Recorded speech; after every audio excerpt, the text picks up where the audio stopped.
everyone. Welcome to ZaranTech Workday Integration, Advanced Studio and Advanced Reporting Training. In this course, we'll dive deep into leveraging Workday's advanced integration and reporting capabilities. We'll start by mastering Advanced Studio, Workday's powerful platform for seamless data integration. You'll learn to create, configure and manage integrations with external systems, enabling real-time data exchange and ensuring data integrity across your enterprise. Next, we'll explore advanced reporting, Workday's robust reporting solution. You'll gain expertise in creating custom reports, dashboards, and analytics to derive valuable insights from your Workday data. From operational reports to strategic analytics, you'll unlock the power of data-driven decision-making. With ZaranTech's real-world expertise, you'll master best practices for integrating Workday with your critical business applications, streamlining workflows, and delivering accurate, timely reports to stakeholders. Unlock the full potential of Workday and drive efficiency, visibility, and informed decision-making within your organization. But before we begin, please subscribe to our YouTube channel and hit the bell icon to receive regular updates from us. Now let us take a look at the agenda. Agenda 1. Introduction to Workday and basic navigation. 2. Introduction to Workday reporting. 3. Basic concepts of Workday reporting. 4. Reporting, advanced concepts. 5. Security reporting. Let's dive into the video now.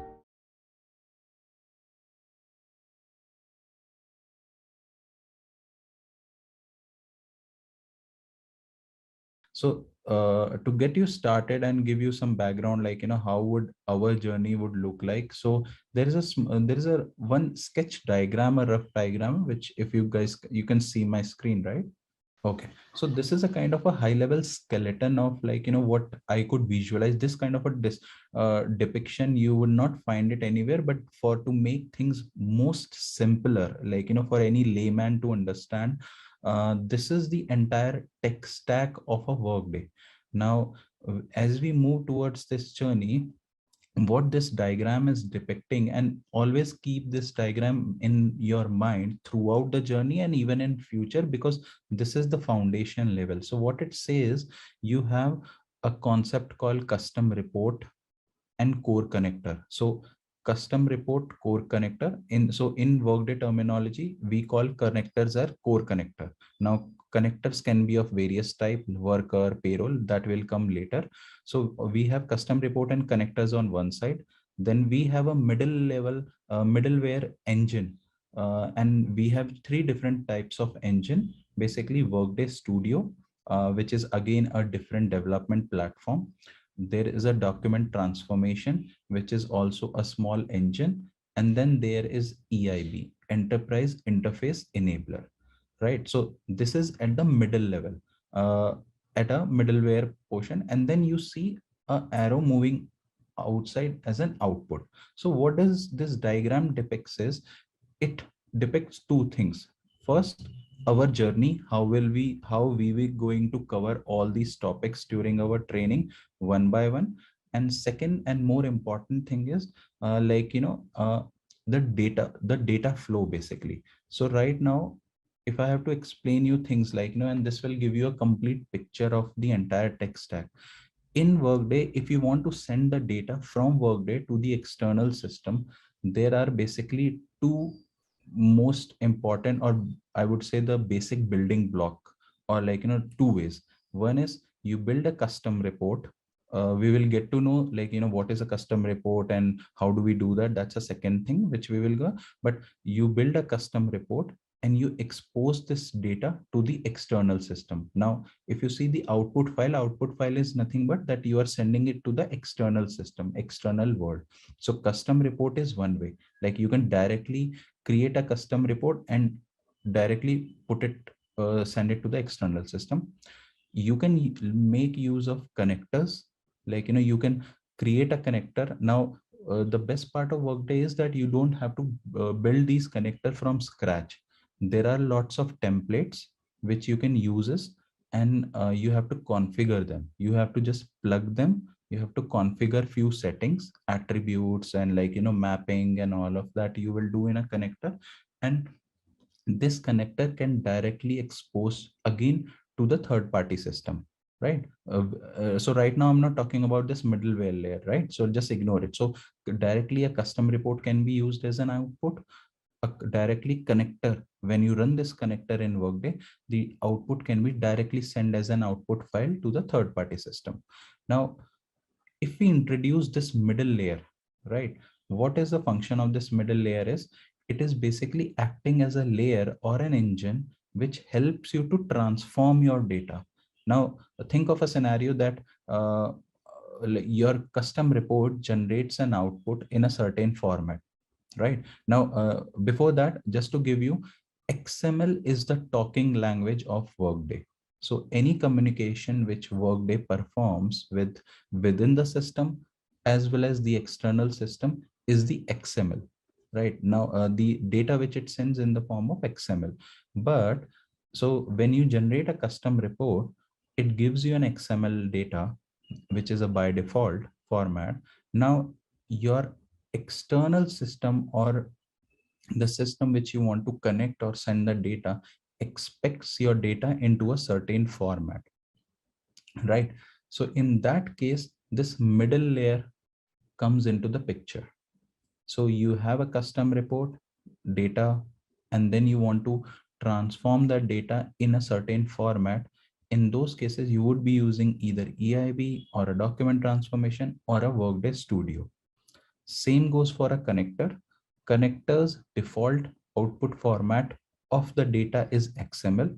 But again, if your requirement wants you to transform the data and send it to in a different format, then again you would be leveraging any of these engines which is inbuilt.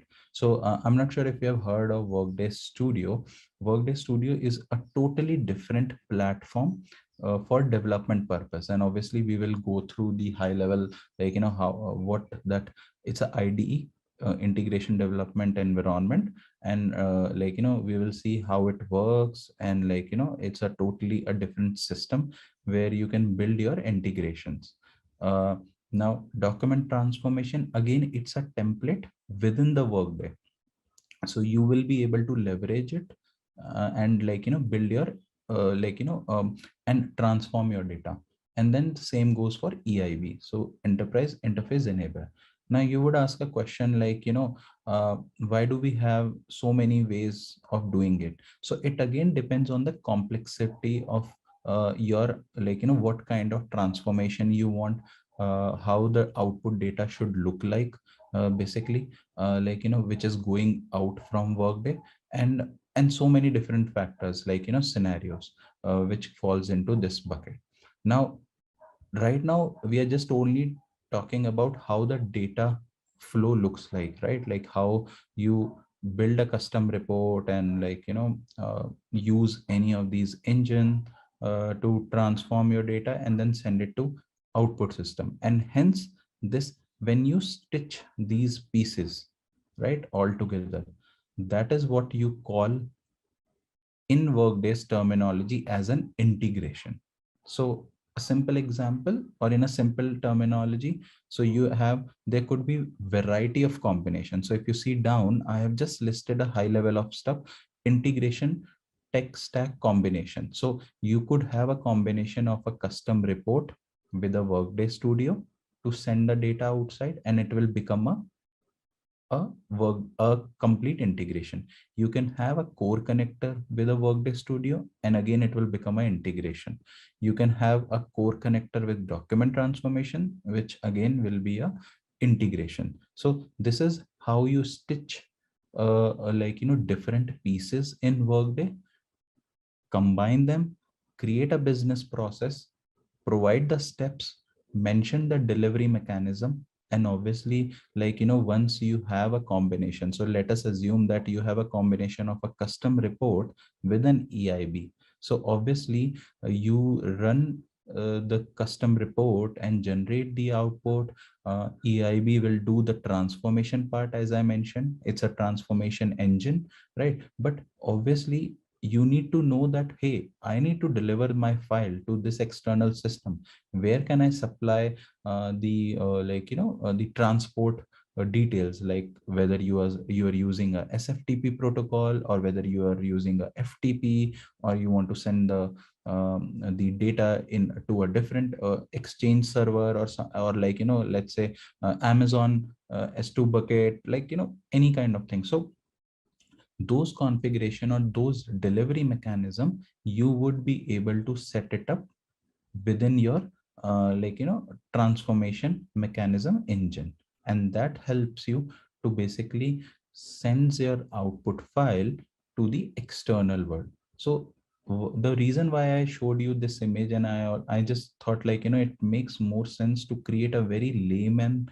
architecture over here, because it gives us a more clarity, like how the like, how we would move in this journey, what all things we would touch base and see, and the different pieces. And obviously then when you actually start working on real time business scenarios in your organization, or in your next play, or any next tenure, you would know these pieces, and then based on your business problem, you would be able to stitch the right combination and provide a integration solution to your customer, or like, when you're working dealing with these integration development. So if you have a Workday, if you have an integration which is based on using a Workday Studio platform, right? So you will be able to deploy this studio based integration from the development environment, and certainly it gets deployed in the Workday. Workday will actually provide a memory allocation to run that integration at a certain based on the processing engine capability and the availability of the memory resource.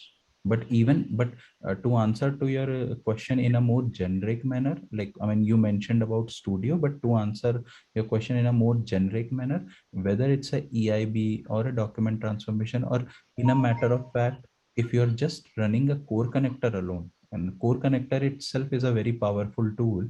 If you're running this itself alone, it will just run within the allocated memory within the Workday's ecosystem. So you need not to deploy it separately. This is a template. So that is what I was telling, that that's a beauty of Workday, that Workday provides these connector templates. You just have to plug in, configure few of the things, and your connectors and up and running all the time whenever you want to run them. Like, once, so assume tomorrow your organization thinks, hey, let's move to a different SaaS platform like Workday into your company's ecosystem, right? So they charge based on the tenant, the number of headcount you have, it basically the utilization headcount resources, and obviously the server capability, like, they give you a meaningful capacity based on your organization level and the kind of modules you have implemented in your organization.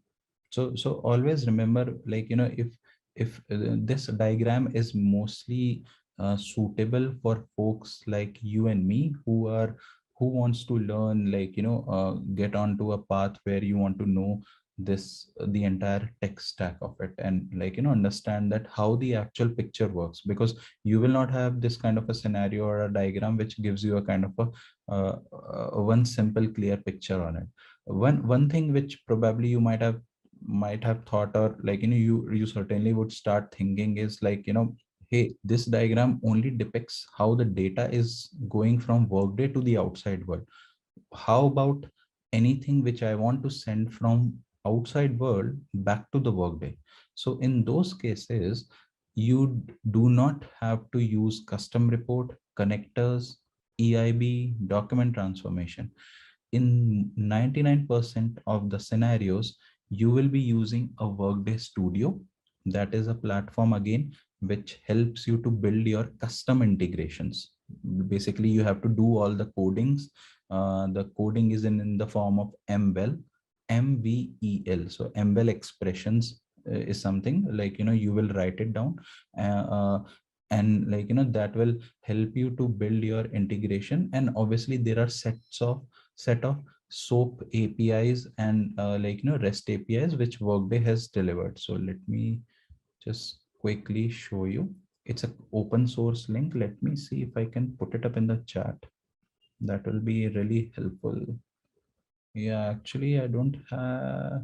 Okay, so what I don't see, I can send it to you guys, but let me do that certainly. So what you see right now on my screen, Karuna and Ashwath, is an open source link. Okay, before that, just wanted to, have you guys heard of this Workday community? So just to give you an background, like what is community? So as I mentioned, community is nothing but like a Stack Overflow or a Google of Workday in a very simple manner. Any person who wants to use or want to look up for a let me directly show you. That will give you a better picture. So this is a community URL, and I think I don't have credential right now, but I'll certainly share it with you.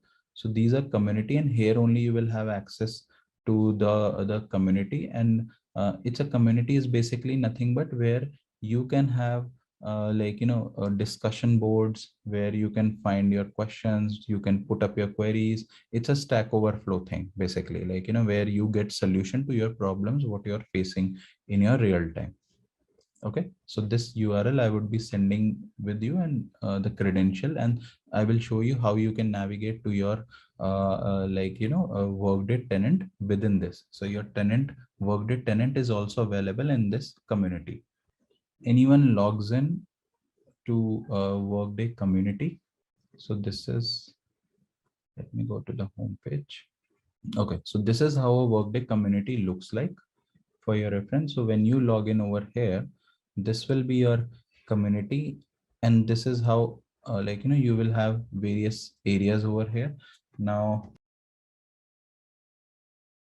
go to Workday tenants. We'll search for Workday tenant, or else I will be providing you a direct access instead of going through these hassle. Okay, looks like they are modifying it right now, but yeah. So okay, so I will give you a direct access, and hence you will be able to. So this community, Workday community, is something which is 24/7, always in a update state. Workday would be modifying some other stuff over here to make a user experience better, and there are a lot of areas where you can actually have a learning path, just to get to know some high level topics what needs to be covered, see enterprise interface builder, web service. And that is where I was showing you this open source link. Now this open source link is basically what, it's a laundry list of all the Workday web service. Remember, these are SOAP based service. So I'm sure you guys must have heard or worked on the SOAP web services in your past. So this is a laundry list of all the SOAP web services provided by the Workday, which are readily available to the external world and can be used any point in time. So what this list gives you is so let's say these are the categories basically. So if you look at absence management, right? So if I click on this, here are the actual web services. See, adjust time off, enter time off. So whatever operations you do in the Workday, right? Ultimately in the background, these web services are being called. And hence what Workday has done is the Workday has exposed these web services to the outer world to use them and call from there into their system. Now if I click on this, and just this is, I'm just showing you high level because this is something it's good to know, and you can keep this link handy to understand things more better. So let's say enter time off, right? So when I click on that, there are four contents which is available: the request, the response, right? Elements and web service. So obviously request means what parameter you need to supply while putting up, when sending the request. So you have all these parameter and the XML. So as I mentioned that it's the talking language of Workday in terms of sending a request and receiving the response is always the XML. So you have the XML template which will generate basically. So this link is basically an open source link which Workday has provided to the outer world, wherein you can make leverage of all these SOAP APIs and use it into your system to call these web services, and either to load the data back into the Workday, or maybe if you need the data and pull the data, you can make use of this SOAP APIs. Exactly. So in that case, so these are the standard ones which Workday has exposed. But certainly, if you want to create your own API, or build your own API through reports and all, you can surely use the Workday tenant to build your own specific ones. So what happens is okay, so obviously when we go into deep dive, we'll understand better. But a one-liner answer would be: so you saw that diagram, right? This custom report. When you create a custom report, basically in Workday, like if you are a Workday developer, you will call it as a custom report. But you create a custom report and then expose this report as an API to the outer world. So for outer world, it is not a custom report, it is actually an API. And we do some kind of a configuration setup to make sure that this custom report is now called as an API to the external system. So for a developer, a Workday developer like you and me, we will still know that it's a report internally. But for the external system or external world, this will be an API. So the next set of link which I also wanted to show you, and all these links are good to have it, because as you are onboarded on this journey, these are like latest update, which eventually it's something which I am also learning, and good to have it. And it's something which Workday is providing. So as we saw this link, this list which we saw is a SOAP API list. You have the entire inventory of all the categories. So basically this is a category, and when you click on, like, let's say if I'm clicking on staffing, and so what does staffing says? Staffing web service operation exposes Workday HCM services and data. These services related to staffing information or transaction, both employee and contractors, right? So when we click on staffing, then you will get to know all these, change job, assign the roles, assign organization, all of these operation which create position, close position. So what these operations are being done on the Workday UI. When you log in into the UI, right? What the operation which you do in this UI, basically internally, what happen is these web services are being called in the background. And that is what the Workday engine does it. So they call these web services in the background, and hence those operations on the UI are able to perform, which you and I, we won't feel it basically, right? So that is one thing, which is a laundry list of all these articles, all these services, the soap APIs basically. This new link which I am right now on my screen is basically a REST API. So this one is a SOAP API, and over here we have the set of REST API. This is comparatively a newer technology which Workday is exposing to its outside world. It is still in work in progress, and not a complete 100% develop. And here you have all the REST APIs exposed by the Workday. So in one of the session, we will try to use a postman basically to hit few web services, these REST API, and see how the output basically looks like.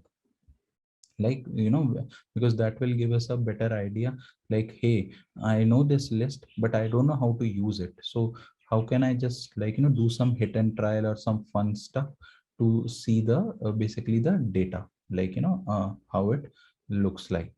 So that's one thing. So over here it's a complete laundry list of based on the categories. Again, like here you have the categories like absence management v1. So v1, so they are still improvising it a workday on a regular basis, and any kind of changes you can certainly see over here under view change history, which will give you all the changes which are happening within the workday ecosystem, like by the workday folks. For just our purpose, what workday does is workday does an update to not only to its UI, but also to a lot of new adding new features, functionalities 2 times in a year.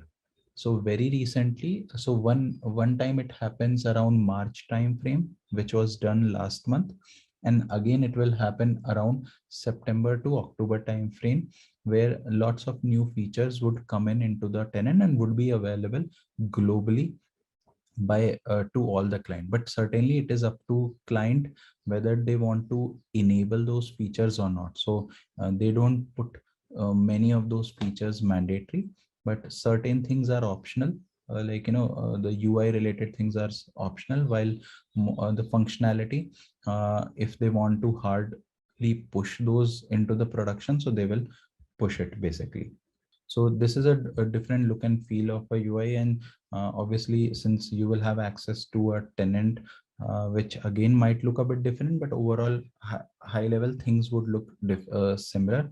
So at the top you have a search bar, which is a strong feature where you will be searching your task, your report, or any of those feature over here.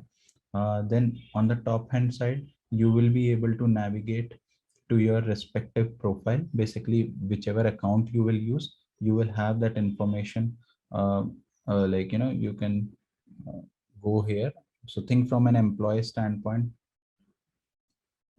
you are a part of an organization, and so you will have this information like summary on the left hand side, then related to your job, what kind of job you are doing, and then you have different tabs over here, right? Like which gives you the organization structure you're part of, your employment, personal employment data, job. So these are more of a employees work tenure related information which you will be able to find it. You have contact information, you have personal data listed over here, so and so forth, right? So this is basically just like to get you a feel of like how this system look like, and how you can navigate it from one place to another. Obviously, if you want to see a team hierarchy, you have a team logo over here. And since this is also a dummy tenant, one of the tenant, and hence you can see the data, the kind of a structure, what it is listed over here. And as we move up, we will see the hierarchy, how the supervisory organization, how it looks like within this particular tenant. And at the top level, obviously, there will be an organization who will have a CEO. So hence you see all these dummy data, how this tenant has been set it up at a foundation level. So on this left hand side, so okay, so there are a lot of applications within the workday, which earlier, before this new UI got into this thing, uh, all the application were listed over here itself. Now what Workday has done is they have collapsed all of it over here. So if you click on view all apps, you will be able to see similar kind of data over here also.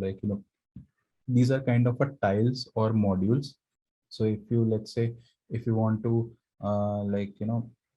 if I go to absence, so you will be able to see a few stuff might not be enabled over here, but let's see. So let's say if we go to the expense, right? So in an organization, obviously you will have to raise some reimbursement request, you have to, so you will go to create expense report, and then obviously provide your details, and create your expense. So this is like how you create expense. If you want to know list of all the expense reports which you have created, so you have to, like, let's say you're picking a few options and between a date range. So these are like filters which Workday provides by default, and a lot of these functionality Workday will provide it. And if you see, we didn't got any data, like zero item. Basically, the condition which we had provided might not have any data, but any data which will get displayed will be in the form of a tabular format. So as you can see, it's a table structure which has a column, like, the heading, and then obviously if you have the data, you will have all of them in a complete format. So this is on to the navigation part. Then there are a couple of things which you would see over here, not exactly useful for you, but it's again good to know that, like, when you are using this tenant, and obviously you need to know. So there are a couple of, there's one bell icon on the top right side, and then there is a kind of an inbox item. So notification, so this bell icon basically gives you any kind of notification which is happening in a tenant at a business process level. Let's say there is some change job or some employee movement happening between one organization to another, someone going on a international assignment, there is a transfer happening or something like that. So those kind of notification, if you are an admin or if you are a kind of a super user, you will start receiving those kind of notification under bell icon. Like, it's a list of all the notification. The inbox is primarily, it's not an Outlook inbox, something like, which, that, like, it's Workday's inbox. So here also, like, certain things would come in, like, if there is some kind of a changes happening within the system, those will start reflecting over here. And if there is something which needs your attention, like, if there is some steps which requires your approval, because this is more of a for a person who is actually, let's say, into an HR domain, right? So like, let's say, or a manager, like if an employee applies a leave, it should go to their manager for approval, right? So that manager request, the employee request for manager approval will start flowing in over here, and then the manager has to take the appropriate action onto that, so that the workflow can be completed. So basically, these two sets of information is just good to know, like how, what kind of notification would come in as part of this inbox. So very first thing, so again, going back to the same diagram, like, our first topic or first agenda would be to understand custom report. What are they? How do we build? And anything, everything around it, basically, like, because uh, I see we have some information, but obviously not the insight of it. Like, what is, with what notion we would use custom report, in which scenario we would use custom report, why would we use, and before that, what all things Workday can provide us, like, before we actually think of using a custom report. So from a reporting standpoint, basically, Workday provides you two sets of reports. Like, one is obviously, so as the name says, custom report, it is nothing but uh, developed by like, users or a developer like you and me in the Workday tenant. So we build custom reports, we build reports, and hence they are called as custom report. But before that, there are reports which are Workday delivered.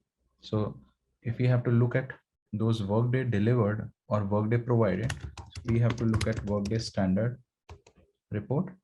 And when you run it, so basically Workday itself has its own list of, laundry list of standard reports provided by them, and it will ask you for a category, like, a particular category. So if we are not sure of category, right, so we can directly look at this list, and it will give you all the list of reports delivered by the Workday. Basically, these are the categories which we can use it.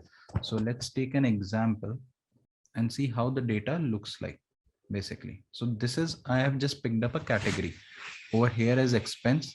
Now if you see, there are 53 items coming in, right? So 53 item means, like, these are basically the report names. So these are the actual report names which are coming up, which are delivered by the Workday, their corresponding description, type, whether they can be scheduled, and what domains, and I'll get to the schedulable domain at a later stage. One important thing to notice over here is there is a type called report writer, and if you scroll down, either you will find a type as report writer or as espresso. Now one important thing to notice over here is that anything which has been mentioned as a espresso, you cannot copy that report. So what we are trying to see over here is, before we actually think of building our own custom report, right, we actually should look up these standard reports provided by the Workday. If our functionality or if our requirement is not fulfilled, then we should jump over the to build our own custom report.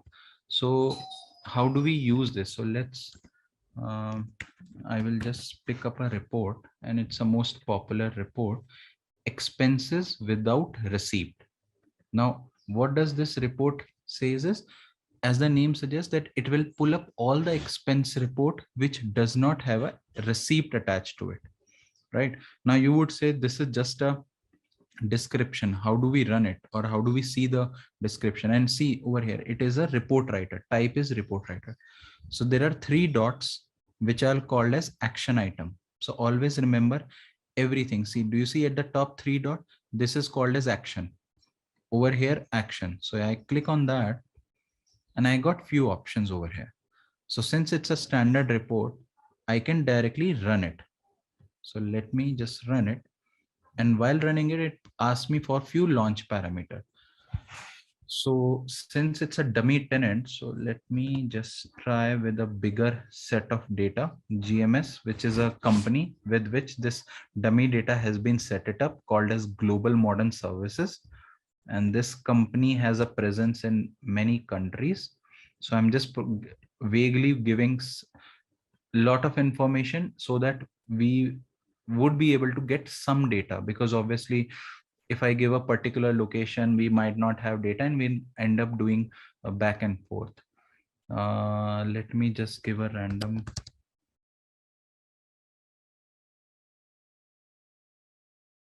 from, and then till today maybe, and currency, let's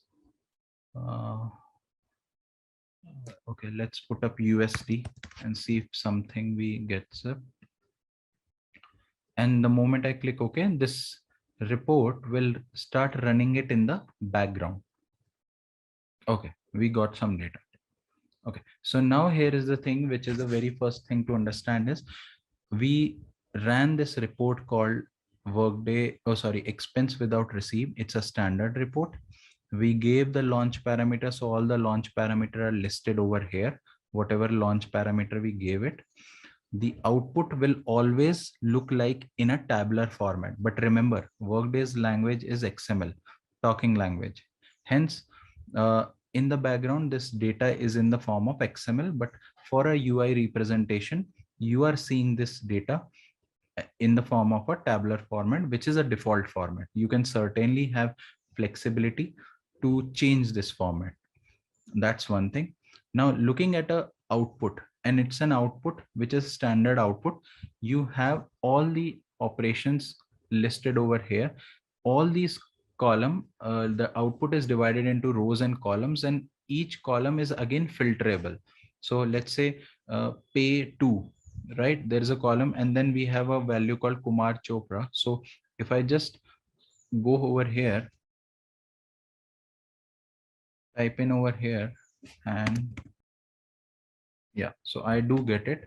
So all these columns are filterable. So it will give me only, it has given me 12 records, out of which says value of pay to is equal to Kumar Chopra. So think of this as a SQL query. Remember, like I was mentioning, if you guys have had an experience on working on any of the database side, right? Whether it's an Oracle database or a MS SQL database. So you would write up a query and put up a where clause or a where condition. Similar way, you are putting up a condition over here on the runtime.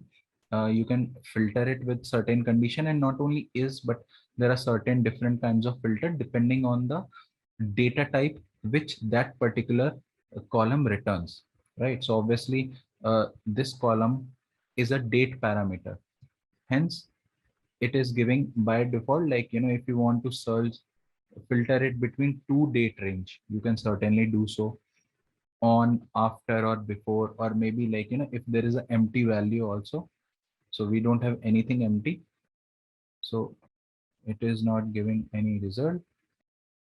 So we have total 11,245 results which came in when we gave actually this launch set of launch parameter, right? So that's a very first thing, and obviously it is giving us all these lists. So remember these column, right? These are the column which has been derived using it. And remember, in the launch parameter, I gave the reporting currency as USD. Hence, you will see all the values as USD over here only. uh, Obviously, if any column which you want to filter it, it's filterable. So that is one thing. When you actually play around with the standard report, you will be able to see how the data looks like. Now, if you see on the top right side over here, there are few icons, right? So these icons helps you to again make your output data look like in a more user friendly or more interactive or something, if you want, in a certain more drilling down or more filterable way, right? So you have an option where you can put it up the data into a different format. So I have clicked one, and let it get just loaded. You can put your data in a pie chart, in any sorts of UI different representation, and this will automatically be taken care by the Workday itself. I think it is because of this huge data. So here, if you see, we have our data, the same representation of data in this particular format. Now you can choose variety of options over here, like, from this option, like what kind of UI representation you want to make sure, like whether you want to look at clustered column, which is right now the format right now which you see, whether you want to pick it up a line format or a bubble format, right? So all that information is listed over here. Like, you can certainly look at your data, the same data, in a more different manner, and obviously your default format would be listed down over here, right? So this is a different view of the same data. Next thing, if you want to add more filter, you can certainly add the filter condition on a particular column. So, like, here they're asking for a column, right? So depending on the column, like, let's say pay to, right? So it's directly, again, we can give as we gave Mr. Chopra, and then this pay to column will again get automatically filtered your output with just the values related to Mr. Kumar Chopra, right? And certainly you can remove the filter by just clicking on over here and remove the filter. So this is something like, how you can actually play around with your data once you run a standard report. Now, if you see over here, again, very important thing, this is a standard report. As we are seeing, there are three dots which are action item. If you go over here, you get an option, copy, run, and schedule. So run is nothing but you are running a report. So this is nothing but when you provide launch parameter, you actually run this report. That's what you call it in terms of Workday, that you are running a report and generating the output. So now, if you have to create a copy, right? So remember, like, expense without report, this type of report was a report writer. These type of reports can be copied, and I will show you that the other one cannot be. So you can copy a report, and let's say this is underscore Karuna, and this is, I'm just giving it for, I'll click OK. Yeah, so that option is there, like when you want to have more refined tuning on the performance side, when you want your data to run it in more optimized manner. That is what that option is all about. But when you build a custom report on a scratch, you will get to know, you will understand it better. that option. No, this is all behind the scene. That is what the beauty, as I say, that you have to do very limited configuration and it will give you a complete the results work will be totally awestruck results which you will get it. So as we created a report, so what I did was I copied a report. Basically I copied a standard report, renamed it, and now this report is there and I can just click OK. Now that standard report is now took a copy and it has become a custom report. So I can just click done, right? So now this was the standard report, expense without receipt. I took a copy of it and now it has become a custom report. So that is why you would ask, like, why would we want to copy a report? Because it's a Workday standard report. You cannot modify the columns and all of it. Hence you take a copy of that report and you can modify that report, which we'll see later, like, how do we modify it? How do we actually play around with the report? So let me go back again to the Workday standard report and to show you, like, where is your report gone? So in this search bar only, if you just type in, see that report itself is coming up. If you know the report name, now it is asking for the launch parameter. So there are multiple ways where you can actually see your report. There is a task called view custom report. We will definitely see this task later, but just to quickly show you, custom report, you give the name of your report, hit enter, and you will be able to see the definition of that report. So you will be able to see the definition of this report. Hence you are able to see it right now over here, right? So let's go back to standard report and again type in expense. And over here, let's look at different set of report. Let's see if it is an express of report, right? So let me check if I have the access to run this reports. These reports permission also varies, and hence some of the expresso report we might not have access to run them. Okay, looks like I don't have access to run this report expresso, but in general, expresso reports are the ones which you cannot copy it. Basically, you cannot make a copy of it. Only the report writers are the ones which you can run them and take a copy of it. So that's one thing. Now, we saw this task called Workday standard report, right? Now there is a task called all custom report. And I will not be providing any parameter over here. It's basically a task, and let me click OK. Now what it gives me a list is that all the reports, and mind it, it's a custom report, means developed by a developer like you and me who have developed reports in this tenant. So there are 2,673 reports, and this list does not comprise of the standard report, because standard reports are the one which are provided by the Workday still. Now you would say that your particular report which we had created, now it has become a custom report. From a standard report, it has become a custom report. So if we look for, or just type in with Karuna, our list, our report is coming. And if I just try to filter it out, so this, so what it is, so it's a all custom report is basically a report which gives a list of all the reports in this tenant. So see, this is the report name and it's a hyperlink. You can directly open the link of this in a different tab. You see the type of report advanced, and we'll see what all different types of reports are there. The data source which it uses, category. Remember, we use the expenses as the category. Who created this report? So since it got created on my account, it is reflecting my name over here, created on, and the details.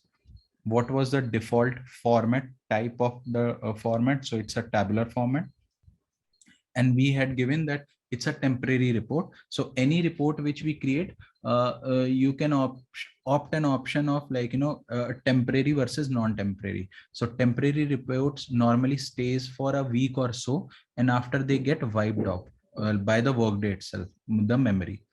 right? So when I click on this particular and open it in a different tab, I will get to see the definition of that report.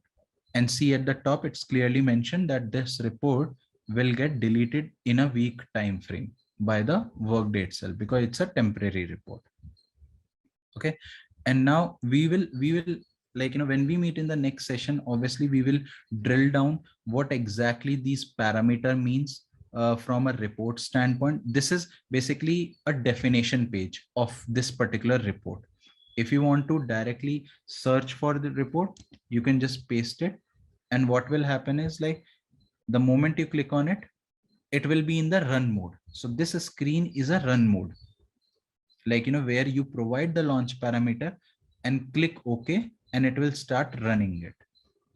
It will start running in the background, and it will generate the output in the tabular format. So that is one way. Or the other way is, like, in fact, two ways. Either you can go to all custom report task, which is again a report, or more simpler is view custom report. But in this case, you would have to know the report of you have to know the name of the report. So sometimes we will be creating so many reports and we might forget the name, right? So if I remember, hey, I just know that I had created a report which had a keyword called Karuna. So I will just search it with that, and it will give me. And the moment I click OK, it will go to the definition page of it. So from here, you are on the definition page. Now you would ask, like, some basic thing, like, as I mentioned, every report or anything in Workday has an action item. So as seen, we have an action item, and from the standard report, it has become now a custom report. So see, we are on the custom report. So if I click on the option, and we see all these options listed over here. And if we look at this first one, here we have multiple options that what operation you would want to do. Like, you want to edit this report, you want to again take a copy of it. Like, sometime you want to make multiple copies of the same report, or you want to run it, directly run it, or you want to test it. So the so these are various options, and hence you can delete also, like, from here only. If you want to delete it right away, you can delete this report right away from there. So you can directly just, like, edit, copy, and all these options you can just take it from here and run it. One important thing over here is, like, you see two options, and these are like very basic thing which I wanted to let you know today, so that, like, if once you get an access and you start playing around, few basic stuff which you can do. Run versus test. So when you run this, what is the difference between these two options? When you click on run, it basically runs it for the entire population, based on the criteria which you have given in the tenant. So this report runs for the entire population, whoever fulfills the criteria, while the test will give you a random set of output. So if I click on yes, let me just put it parameter. And then there is one more interesting thing which I wanted to show you, which will make our life easier now, because we need not to like, so okay, uh, let me put it USD. So sometimes these reports, right, they will have a lot of launch parameter which we might feel irritated to add again and again, all of this. So what we can do is we can store these launch parameters. How we can do is, we have an option called filter. So if I just give, let's say this report is belongs to Karuna. So let me put Karuna filter as just a name, and I'll save it. Right. So what it does is, there is a filter saved with Karuna name, and let me, if I remove it, all of it, right, all this information, or let me cancel it. One second. Okay, let me go to this report this time. So you see, now we have one saved filter called Karuna filter, right? Then we name. And now if I have to go over here, test.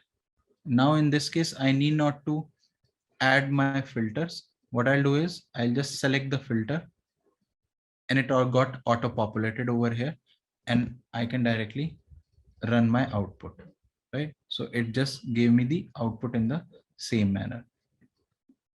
If I have to go to the definition of the report, I can certainly, it's a hyperlink, so I can go and click over that report and it will take me directly to the definition of the report. Now to go into the edit mode, we have an edit option.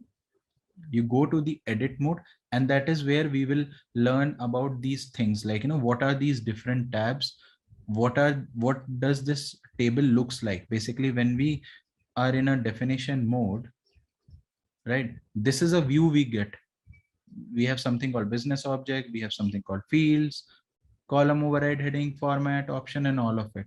And then obviously under definition, we see variety of tabs listed over here. So what does each of them mean, and how does they impact the output? Because when we run this report, or when we do like, let's run it and choose the filter, there is a different representation of the output. So how do we correlate this output versus the definition? Like, if I just open it in the different tab, so I have opened this. Definition is on one tab, this one, and the output is on over here. So how do we correlate? So that we'll see in tomorrow's session, and obviously understand what all these components look like, what are these features, and obviously very important part is the action item. What are these sections which helps us to create our report, edit, ownership. There are a lot of features which we can play around with this report and see how we can modify these reports for our own customized requirement, and obviously understand few other standard like, reports. Like so today we saw all custom report as one thing, which is a very, very important and very first level. We saw view custom report, which helps us to know a definition of a particular report. We saw Workday standard report, which will be based on a category, which we pick it up. If we are not sure of category, certainly we can look up like, relatable item, which we want to check, and then obviously look up that data, and hence we will look at certain more field, which will give us more idea on, like, what all various categories of reports looks like. All right, let's test your knowledge. Here's a question for you. Which of the following is not a type of data source supported in advanced reporting? A. Workday report. B. Workday integration. C. External data source. D. SQL database. Take a moment to think, and when you're ready, choose the correct option. Remember, each choice holds a key to unlocking the answer. Good luck. Type the correct answer in the comments section. Attention all professionals. Want to take your skills to the next level? Introducing the Workday Integration Advanced Studio Advanced Reporting course from ZaranTech. This comprehensive training will equip you with the knowledge and expertise to master the intricacies of Workday Integration, Advanced Studio, and Advanced Reporting. Through this self-paced course, you'll dive deep into the world of Workday, exploring advanced techniques and best practices to streamline your workflows and maximize your productivity. The course curriculum is meticulously crafted by industry experts, ensuring you receive cutting-edge insights and practical applications. Imagine having the ability to seamlessly integrate Workday with other systems, create powerful custom reports, and unlock the full potential of the Advanced Studio. This course is your gateway to becoming a Workday wizard, empowering you to tackle complex challenges with ease. But that's not all. You will have the opportunity to learn from experienced instructors who have years of hands-on experience in the field. Their guidance and expertise will be invaluable as you navigate through the course material. Don't just take our word for it. Previous students have raved about the quality of the course and the transformative impact it has had on their careers. Join the ranks of satisfied professionals who have taken their skills to new heights. Act now and secure your spot in this exceptional training opportunity. Visit ZaranTech website below for full details on the training, including pricing and enrollment information. Elevate your career and become a Workday Integration, Advanced Studio, and Advanced Reporting Master today.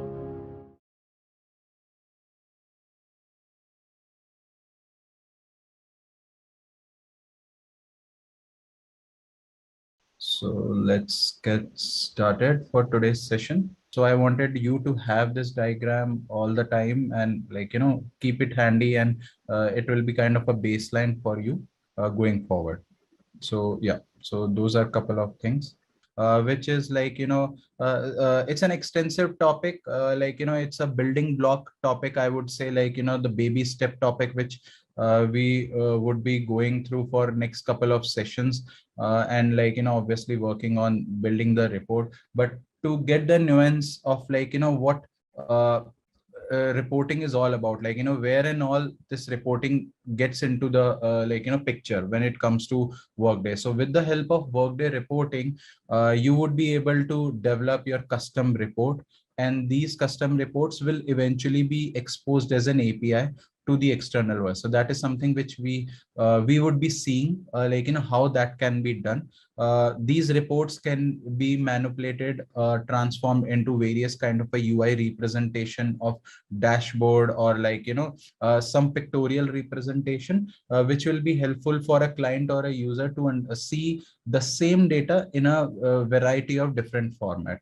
That's a second use case. Third, obviously, someone using a Workday app would eventually also have the capability to use these reports, run them within the mobile capability. So it also is supported by both on the iOS and the Android devices. The next would be there is something called BERT.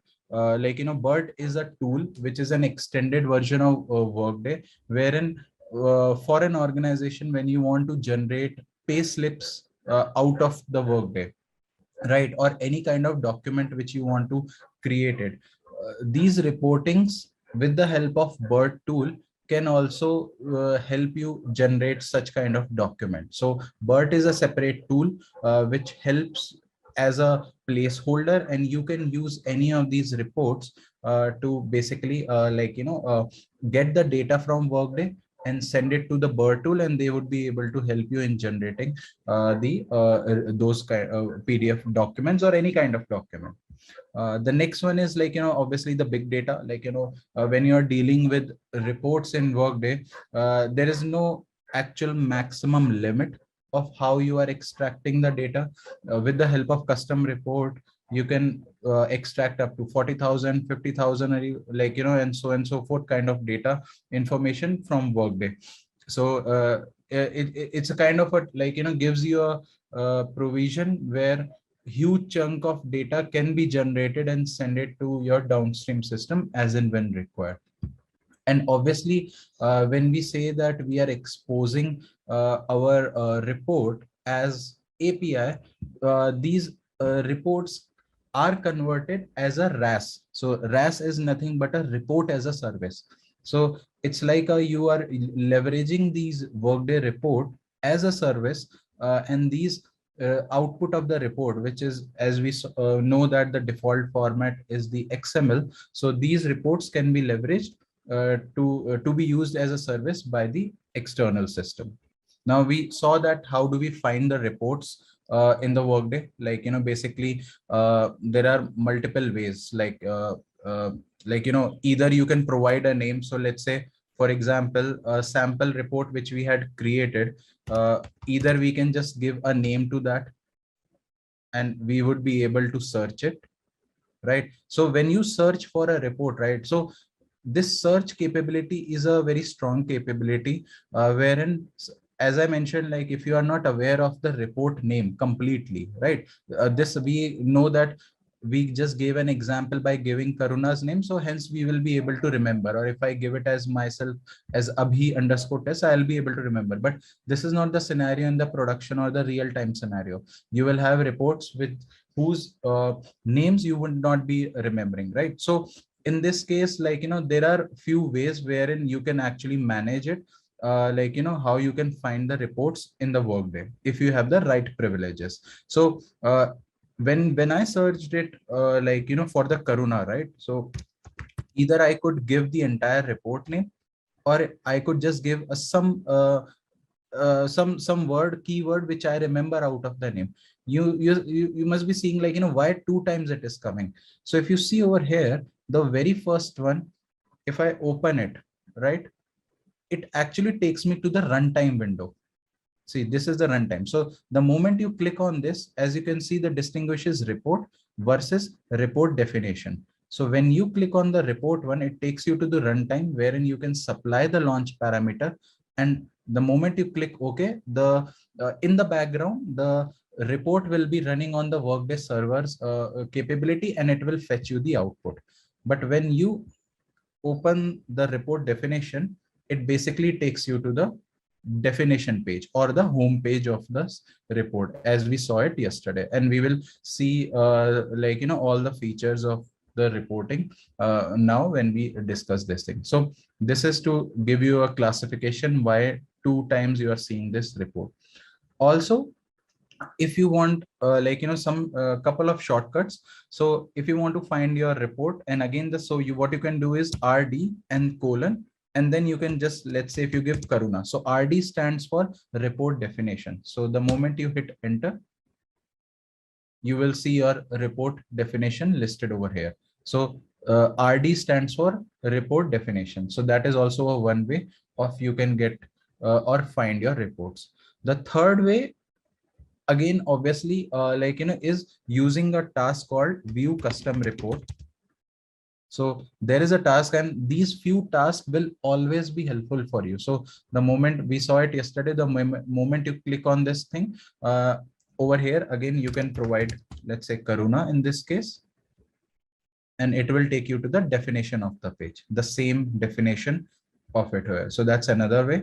One more way with which you can help find your report is report tags. So that we did not discuss yesterday. So let's discuss that, which again is a good capability wherein you can find your report. So what you have to do is, so let's say you are on a report definition page, right? So the very first thing you would do is you'll go to edit. You're going to edit this report, and here you see report tags, right? So report tags is something you are creating your custom tags so that you can find your reports. So let's say if I am creating a tag, and let's say if I just put Abhi, so the tag name is, or maybe, so the moment I do that, this report is now associated with the tag called Ashwad, and I'll go and click OK. Okay, so now I'll go back to the home. So to reach home of any tenant, you just have to click on the logo of the Workday on the top left side. And now instead of doing RD, you have to do RDT colon. So what it means, report definition tag. And now if let's say if I do Karuna, we won't get anything. There is nothing. But the moment I do Ashwath, I will have the definition of my report. So this is another way of finding your reports in the system, in the tenant. So we saw RD, RDT over here. So we saw how you can find the Workday standard reports. Obviously, you have the task Workday standard reports, and then it asks you for the category. So you can find all the standard report which are delivered by the Workday. We also talked about so if you look at this diagram, the screenshot, when you run a standard report based on the expenses, it gives you the list of all the reports which are available in tenant. And one important thing to notice over here is that each tenant might have a different count of report. When you run this report, because sometimes it also depends on the kind of access you have it in your system. So the tenant right now which I am using, I can see there are 53 items, means there are 53 reports which are related to the expense category for which I have access. So there could be possibility that there might be more reports, more standard reports in this tenant, but I don't have the visibility or I don't have the right privileges. So each and every object in Workday is associated with a security permission, and that security permission is associated with your account with which you have logged in at that moment.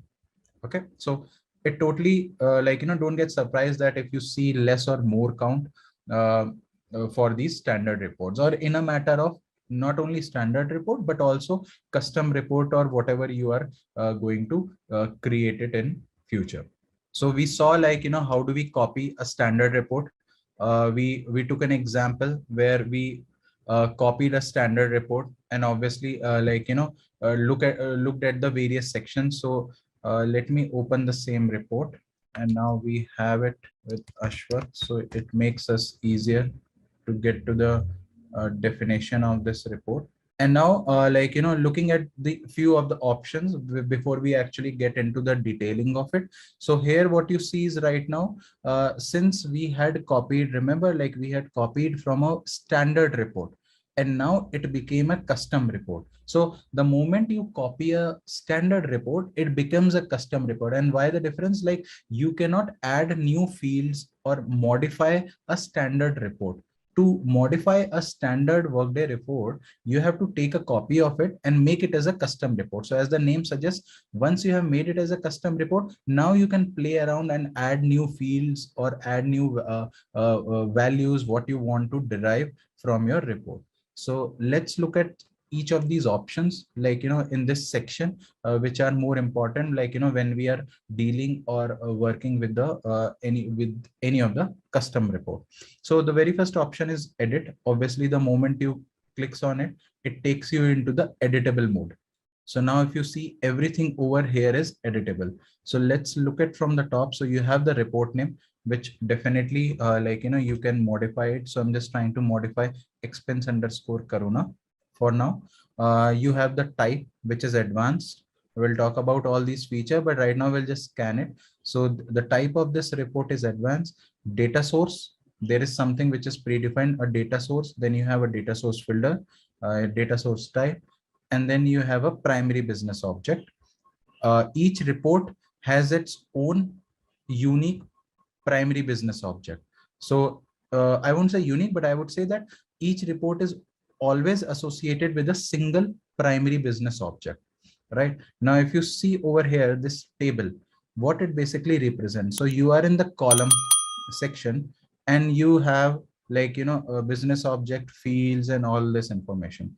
So the order, as the name suggests, you can order, change the order, move up and down, which of the values you want to make go up and down. Business object, we'll discuss it, what exactly are the business object. Field is the column which will become whatever is mentioned in the field, basically that becomes the column of your output, right? So we'll just open those two things in parallel and we'll see the output. uh, Obviously everything is editable, so you can just, let's say, add company, hit enter, and you can derive the value. uh, you have column heading override, what you actually want in the column name. So let's say the field name is company, right? So the column name, but I want something. So if I put company underscore name, and we'll see what is the difference, what it causes the difference, and how will it look like when we keep these ones as empty. So that is something. And then so let me just click OK. So whenever you modify or edit your report, you have to click OK, so that those modification are over here. And then immediately you get three options which we discussed. Done means you do not want to run that report. It is just it will register your modification. Run and test. So test, we know that testing means that we are running it for a random small set of population, and run means that this report, when it will get executed, it will execute for the entire population, whatever it corresponds in this particular tenant. So let's say if I am doing a test, And now remember this thing. And now I do need not to fill this information. Why? Because yesterday we had created a filter. So Karuna filter over here, and this data got auto populated. And all I have to do is just click OK. And since I am did test, did I do test? Okay, we'll just check it. So it returned me the data, right? And we saw that, okay. Okay, so now here is the thing to notice.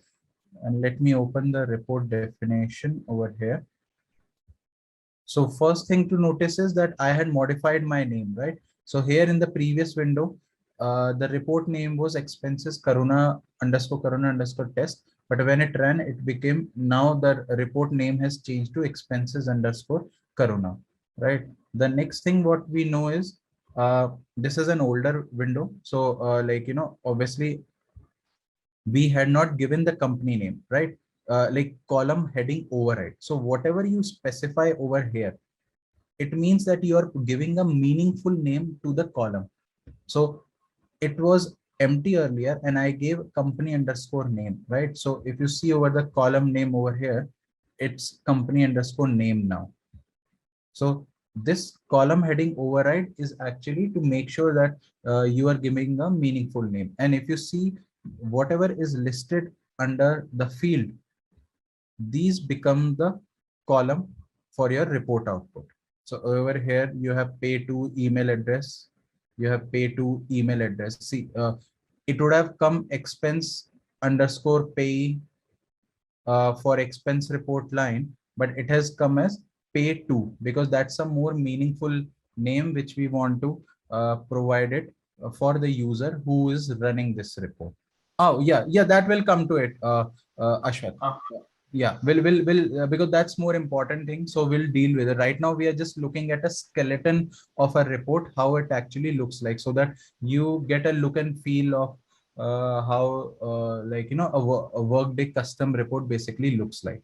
So now if you see over here, we have one saved filter, which we had used it. We have the report tag as well for this report. And we saw that, how we went to the edit mode and created and modified this report. The next option, what we have it over here, right now, as we are looking at the skeleton, basically all these options, and once we look through this, then we will actually get into how these reports are created. How do I add field? What does this business object mean? What does this data source mean? All of that thing. Yeah. Next option, certainly, you can make a multiple copy of this same report. So you have this option which helps you to create a copy of report. So you can certainly, let's say, another copy. So I can just directly provide, click OK, or maybe let's say giving a more meaningful name better. So this will just create an exact replica of this copy, and I can just click OK. So this is one more report which will now get is now available in this tenant system, right? So if I just have to again go to view custom report, and now if I just type Karuna, so now you will see two sets of report, the one initial report and the copy which we have created now. And the second thing, run and test, we have seen it, how it works. Maintain Excel template is basically you can generate this data in a Excel template, but that is something which you can also leverage the same data output while you run this report. So how we I'll show you that the more easier manner.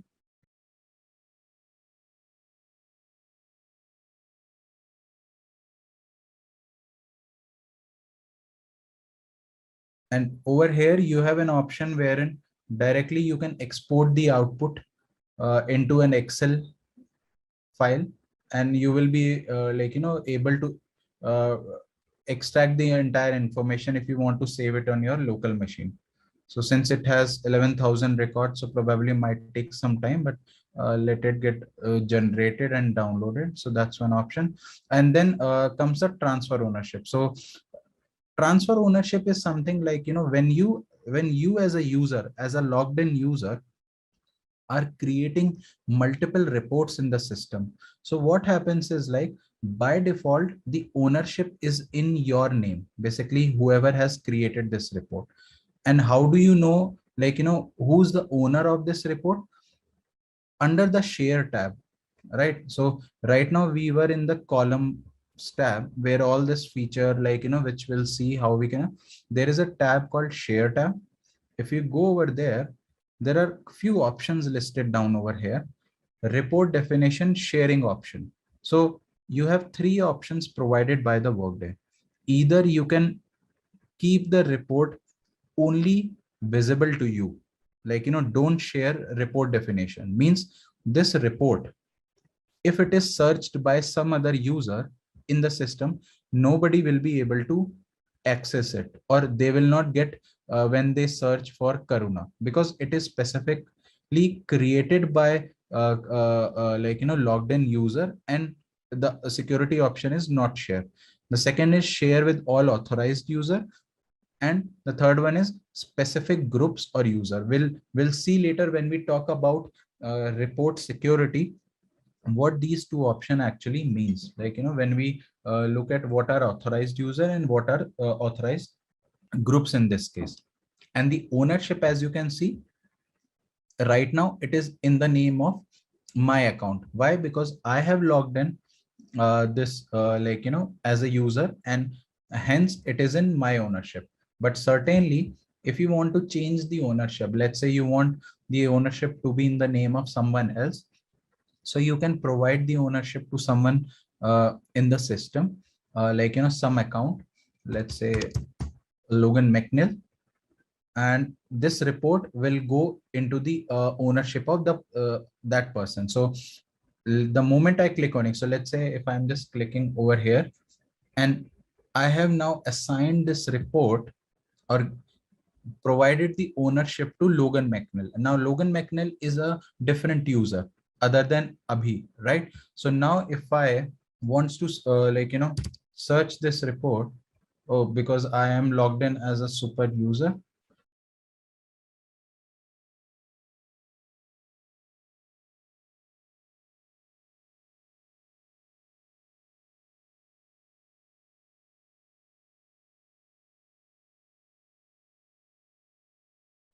Yeah, now it is. Yeah. So now if you see, when as a user, when I'm trying to search for this report, or if even if I do RDT Ashwath, I'm not able to see it. Or if I do RD Karuna, which is report definition, I will not be able to see it. Right now, how do I find it? Because I gave the permission to Logan McNeil, but I have lost the access to that report. So what the easiest way, which, and it's a kind of a hack, which you should be aware, there is one more task called edit custom report, right? So the moment you go over there and you can type Karuna, you will see your report over here. You can click OK. So this also is a task which helps you to modify a report. So you see over here, the ownership has now changed to Logan McNeil, right? So what you can do, I can go back over here, transfer the ownership and take it back to myself. And now if I search for Karuna, I can see the report definition. So transfer ownership is a very powerful way which Workday had provided, wherein, like, you can play around with your reports and make sure that only the right set of folks or any dedicated user have the access to those reports, right? So right now this report is owned by me, uh, like, my account is because I have created, but certainly this transfer ownership will act differently when I give access to few set of user, right? Like, these authorized user or security group, which we'll see when we talk about the security aspect. So that's another thing. So which we'll talk about. Now, going back to again these options. Obviously, at any point in time, you want to delete your report, you can do so by, okay, 1 second. So now if you see, this download is ready. which we were trying to export it into Excel. The moment I click on it, so it will save it, and the entire output can be generated into an Excel format right away and can be stored in your local machine. Here you go. You have the output in the same format, tabular format, which is the default representative format. You can see the entire output over here. Going back to the same option, so you can certainly delete your report using this option.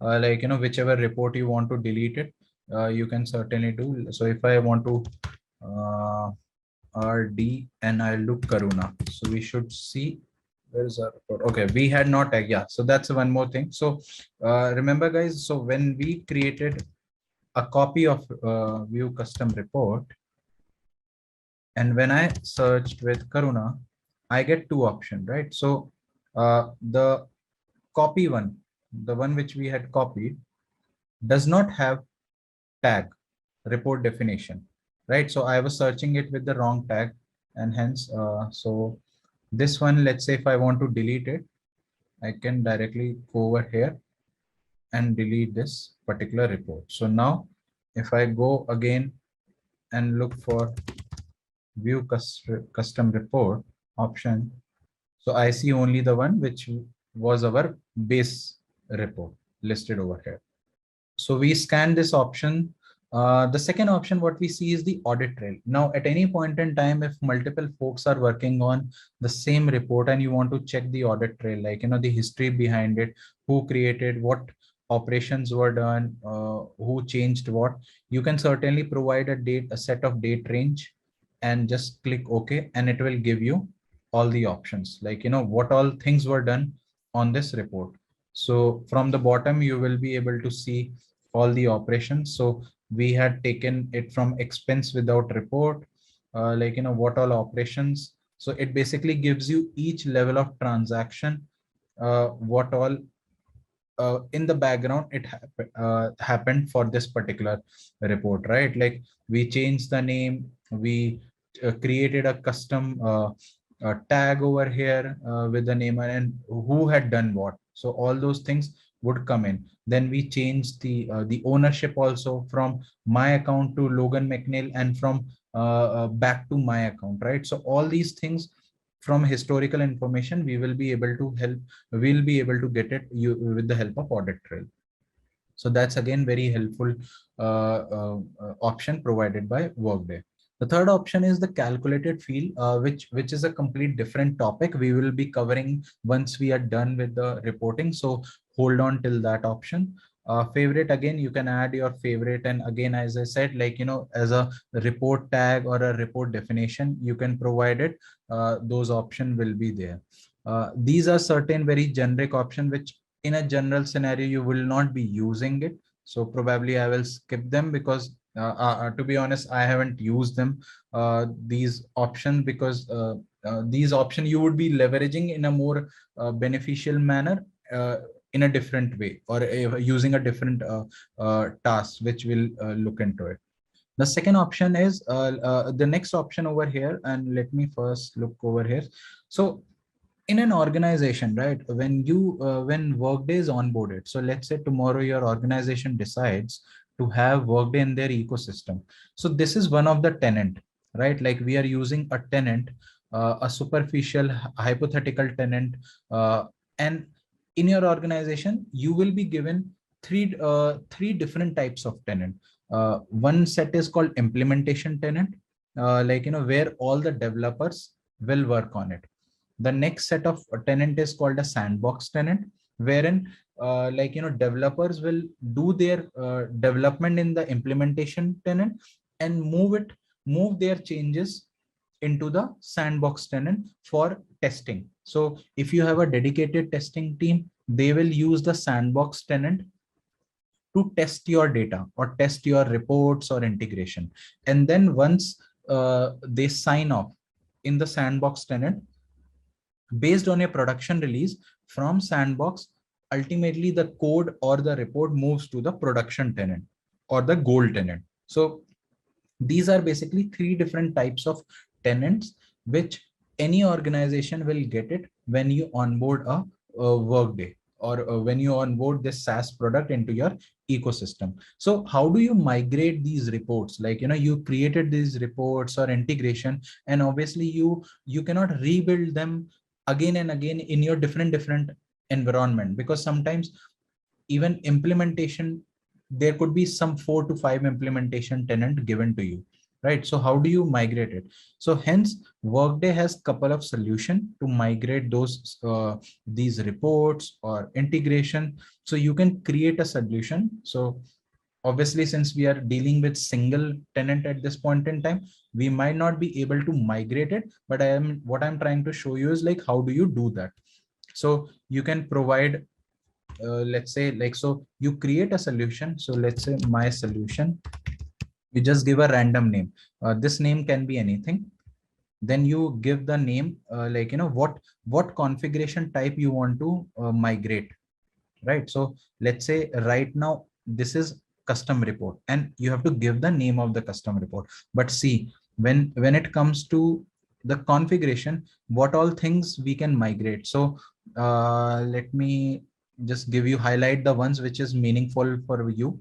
So calculated field, which we'll learn later, you can migrate calculated field. You can migrate integration, right? Integration is a big part. So integration is nothing but integration system. In Workday, it is called as integration system. You will be migrating integration system you use over here. Report tag, you can migrate even the report tag also, right? So over here you get the option. So I'll just remove it. And so if I do click on save and migrate, right? Yeah, exactly. So right now, for migrating from one tenant to another, these tenants should be interlinked, connected to each other. So what happens is, like, the moment I click on save and migrate, the next window comes up which asks me which target tenant I want to migrate, whether it is a sandbox, or whether it's a production, or whether it's a list of implementation tenant. So the moment I choose my target tenant, these objects, like, whatever I have specified, will start getting migrating, and it takes about not more than 5 minutes to migrate these objects from one tenant to another. So we saw, like, the prompts. We saw how we can set up the prompts basically at the runtime when we want to not to like, um, basically do not want to provide those launch parameter at the runtime. Then the next thing is, like, there is something called hiding standard report. Now think of a scenario that Workday, you have Workday standard report, right, which we saw.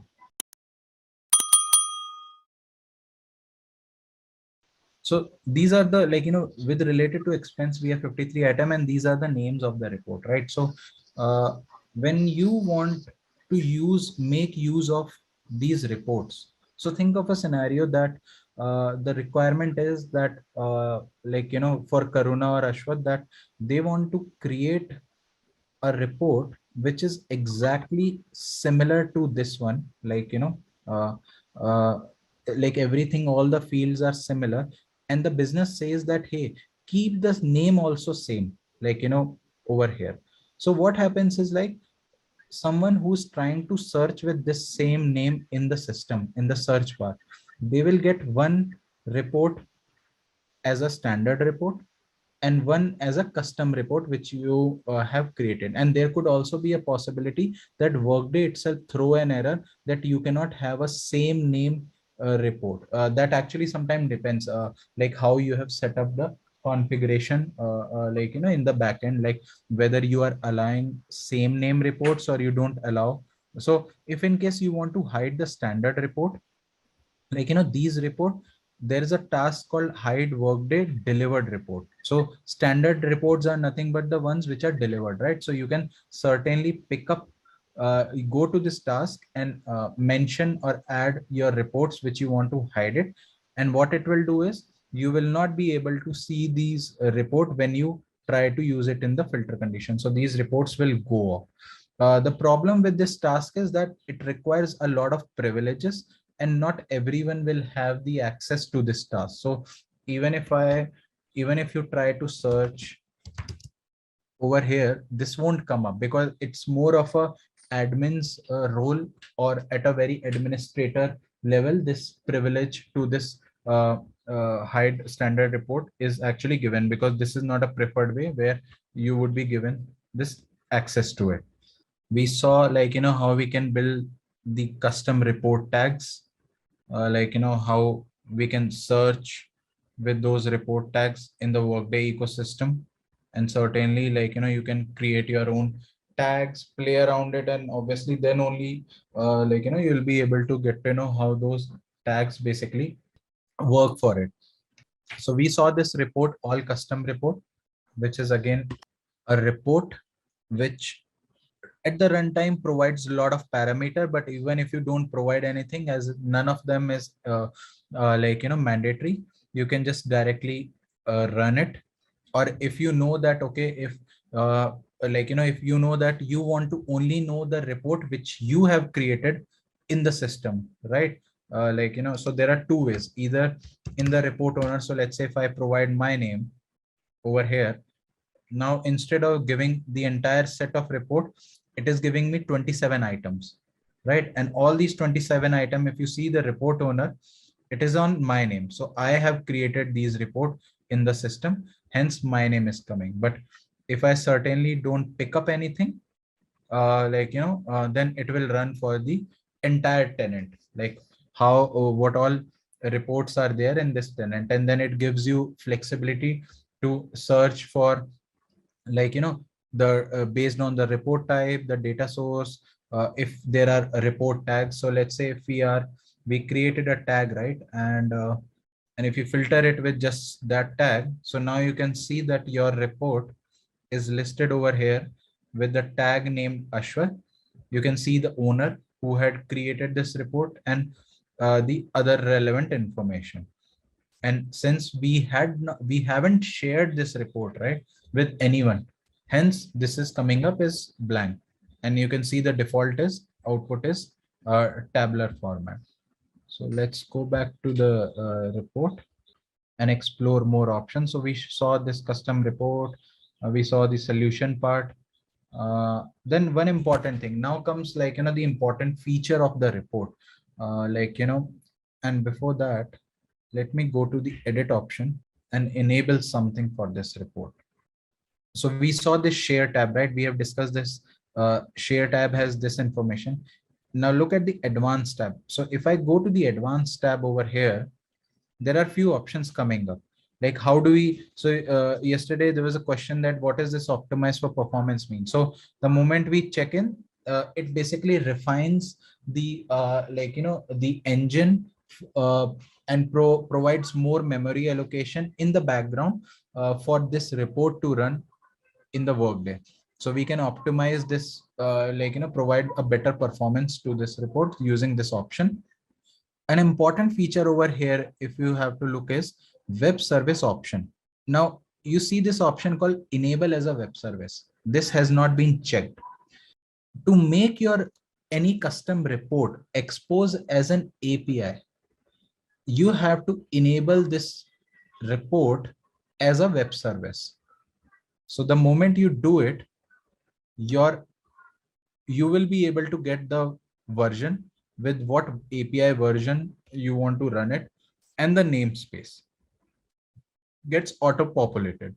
So the moment you select this option, enable as a web service, now this report can be, and this is one of the step. This is not the entire step, but one of the step which makes your report as a RAS, report as a service, or you can call it as, like, which makes your report a one step closer to be used as an API. Okay, so you have to enable this option always. So make sure that you enable this option. Now you would say that, like, why I have to go over here and do all of that stuff and enable this option. So let's look at what error. Okay, so let me just fix it, and I'll tell you what this error is. Once we actually create a report from a scratch, we will get to know, we will understand few exceptions, few errors which comes up while building a report. So right now I have just enabled that option, and how you can see it under the advanced tab. Now you can see enable as a web services. Yes, right. So this is one option. And now comes like, how do we see the data? So basically now is the picture. So when there is an option called web service view URLs, right? And let me put it some data.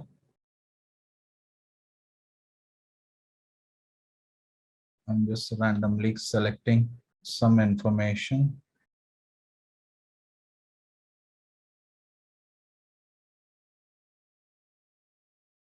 So the moment I selected that option, now Workday gives you a flexibility to generate the output of your data in so many different formats. So you have a REST, Workday XML, you have a simple XML. You can generate the same output in a CSV format. You can also leverage the JSON data, which can be leveraged in your downstream system. Now we know that the most common, the actual talking language is the XML. So if you want to see the same representation of the data in the XML format, so it basically asks you for the credential with which we have logged in to this tenant. And also at the same time, let me open this output in a tabular format so that you will be able to relate the same data and how it actually now represents the.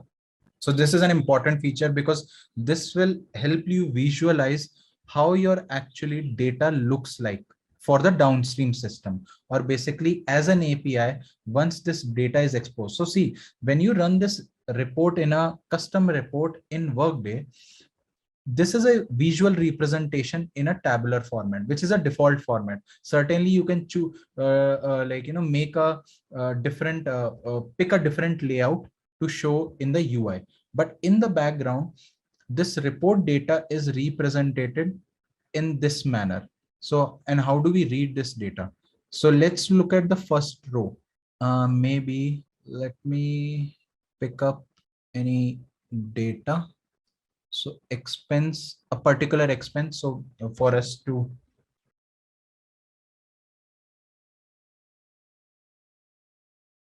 okay. So I'm just filtering it with one single record. Okay. So now if you see this record, right? So I'm filtering it with one row item, basically one record over here. I have a company name, GMS South Africa. We have the date. We know that this expense report, whom we are supposed to pay, it's Amber. The email ID, Kamel is the manager, and the rest of the information with the amount of 182 US dollar. Now, if I go over here, so this is how your representation look like. So you have the Amber, and then you have the same representation, which 396, 396, right? So you see that how the output looks like versus GMS South Africa, how the output looks like when it's trying to give you a same representation of the data in the XML format. And it's an extensive XML. Each record, it will bifurcate based on how your report entry. So if you see over here, and let me just close all the, so in Workday, when you actually run this report, right, it gives you record by record, but when it generates the XML output, how is the root element form? So you have the report data, which is the namespace. Remember the namespace which was there over here, and let me show it directly because this is more important. So if I go to the advanced tab, and you see once we enabled it, the namespace had auto populated over here. So the same namespace, you can see it over here.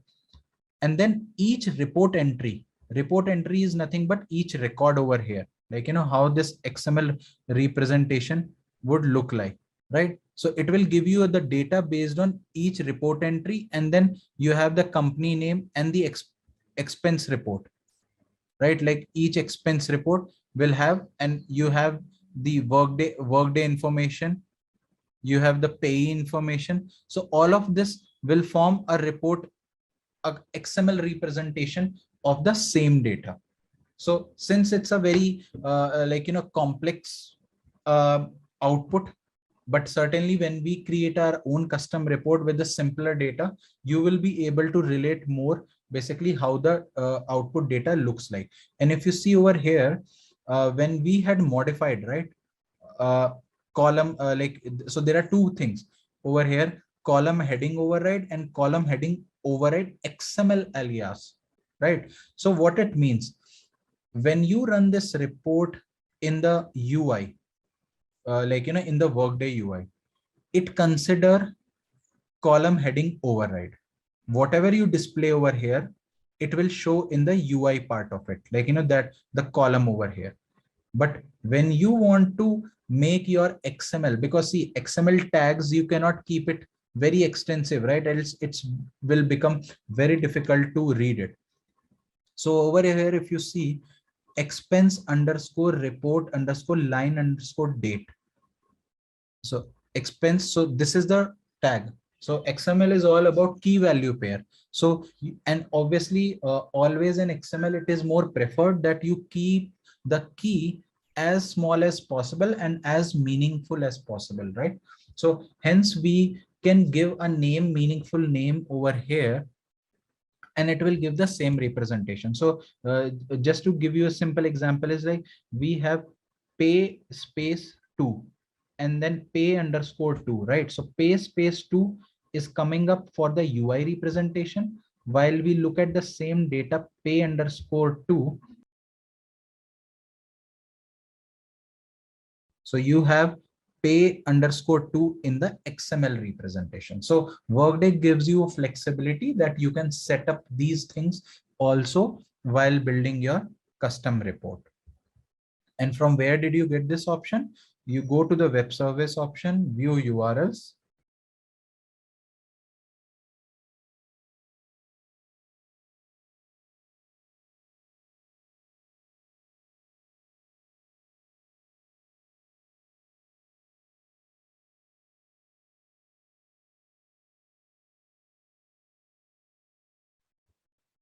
Okay, so here we have these option wherein we can pick and choose the format which Workday should generate, so that we have the data exported in that manner. Now, this is a manual process right now. Whatever we are discussing, it's a manual process, but it's a manual process of showing you how this Workday report, which is called as a custom report, can be leveraged as an API to the external world. Now, external world will use this XML as an output, but this is a manual process, how what we have seen to generate the data.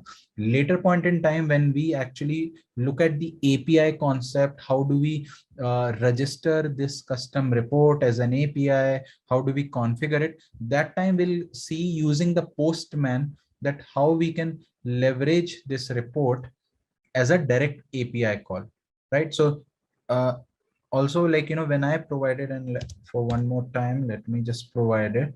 I wanted to show you the URL as well, because that's something which will become like an API URL.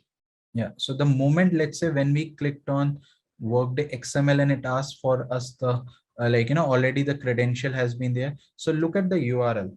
So over here, this becomes your API URL over here, and how it classifies is you have the base URL till CCX, right? It's a tenant base URL wherein Workday 2. Now, this is also important thing to know is that how do we read this URL, the complete URL, any URL of Workday. So Workday has its own list of data centers, where all that servers, and how Workday has classified its data center across globe. So they have classified based on like WD1 2 3 4 5, and also whether it's a implementation URL, data center, production, and all of it. So hence this is signifies the data center. This is the base URL. Then you can see that this report has been exposed now as a service. You can see the custom report too. you have the tenant name. So tenant name is turnkey underscore DPT1. You have the report owner's name. Then you have the report name.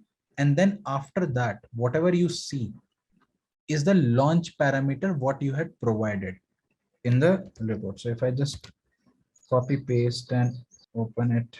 So if you see over here, the one which I've selected, so the company ID, it's a Workday. So since I had multiple selected multiple IDs, and these are the Workday IDs. Basically, each and every object in Workday is associated with a unique identifier. So over here, it's a unique identifier of those companies which I had selected, then currency again, and then the launch parameter, right? So this becomes your URL when you expose your report as an API. Okay, so we saw custom report. Let's look at a few more options.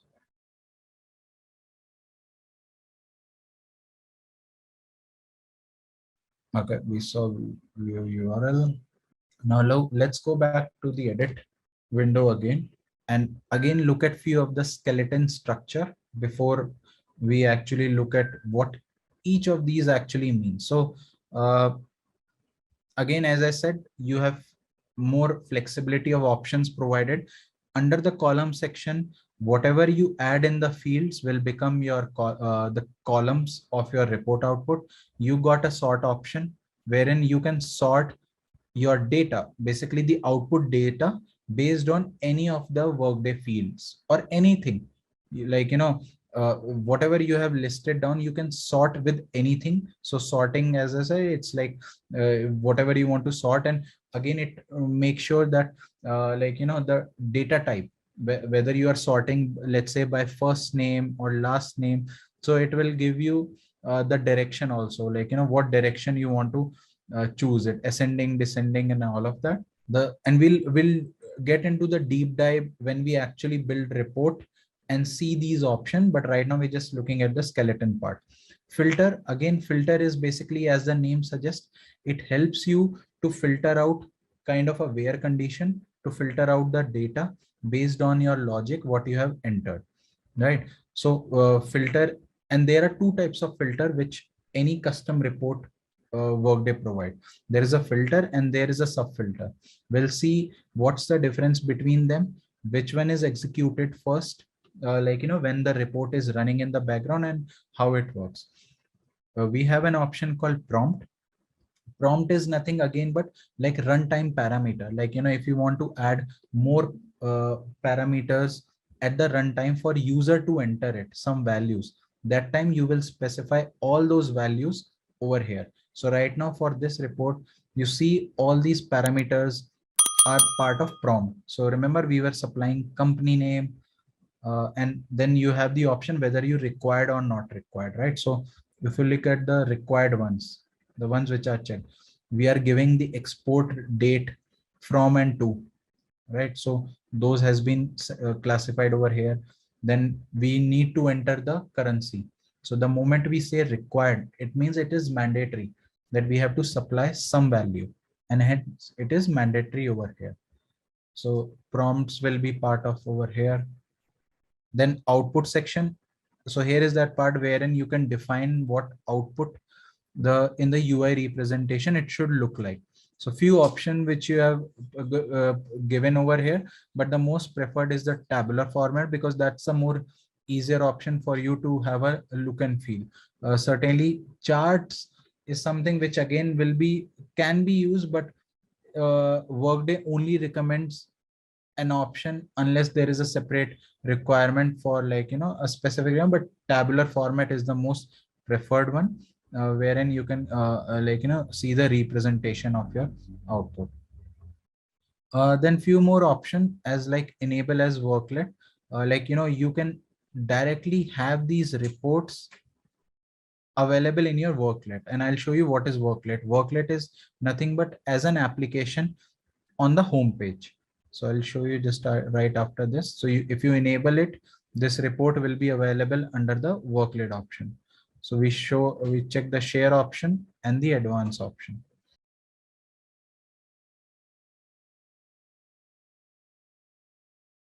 I'm going to navigate to the home page. So under your profile, right? If you look at the top,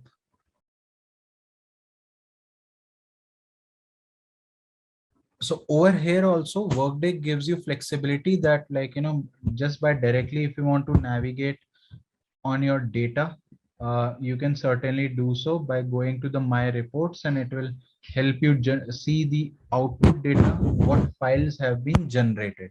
So under your name, we had generated the files, so all the files will be listed over here, which can be directly downloaded. Like if you click on, it's a hyperlink, the moment you click on it, these files will be easily are downloadable. So we saw the custom reports. Okay, so before we actually, any questions before we move on or look at few basic stuff on the custom report? A simple answer to that question would be, so the science behind this custom report, like it pulls the data whatever is available in Workday. So if your tax related information, if you are storing that information within your Workday, then there will be, with the help of business objects or anything, you will be able to extract that information using a report, definitely, for sure. But it totally depends on your customization, how your tenant or your organization have set up that information. Now, tax related information, as I understand, is in most of the organization uh, is taken care by a third party payroll vendor. Like, what all tax implication would be there for different tax slabs, or in case of US, it's a W2 filing, or in case of India, it's a provident fund or PF and all the different things. So those data is something what Workday does not prefer to store in their system, but want to rely on the third party system.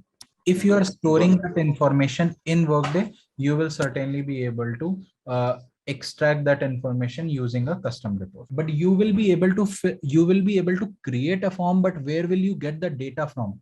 But how will you populate that form with that relevant data? Where like if your company has 1,000 employee, now you want to you want to return the data, right? Where is that data residing? If Workday is not the source of truth of that information, your form will not return any data, right? So in Workday, it is all about, like, when you are extracting the data. Just to give you a background, like,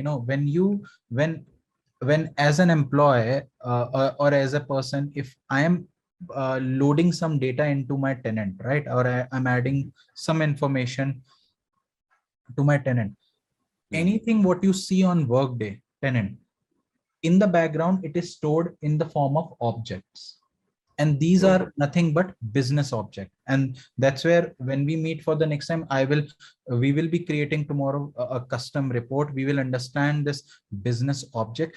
Everything in Workday is stored in business object form. Unless you have data stored in a business object, or any other object, you will not be able to derive that information using a custom report. So if you see, like, before we actually understand a business object, just by looking at it, this report which we created has a primary business object called expense report line.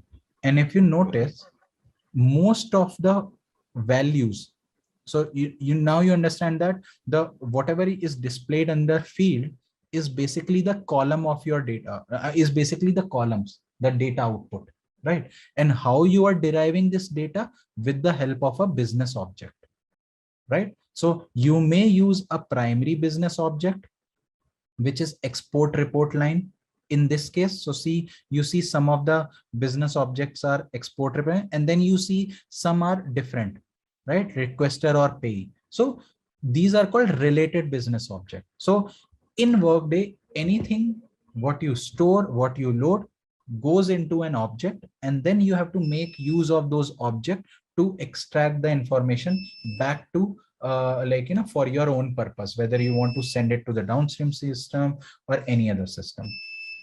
Working on the business object and show you the data sources, and we will actually build a report from scratch and put up all these filters, sub filter, and understand each of it, so that when we do this activity in one session, you will have a roundabout idea of the entire execution of a custom report, that how it executes in the background step by step, because it's not something that you just clicked on run and it ran all of a sudden and generated the output. There are layers which executes one by one and gives you a final refined output.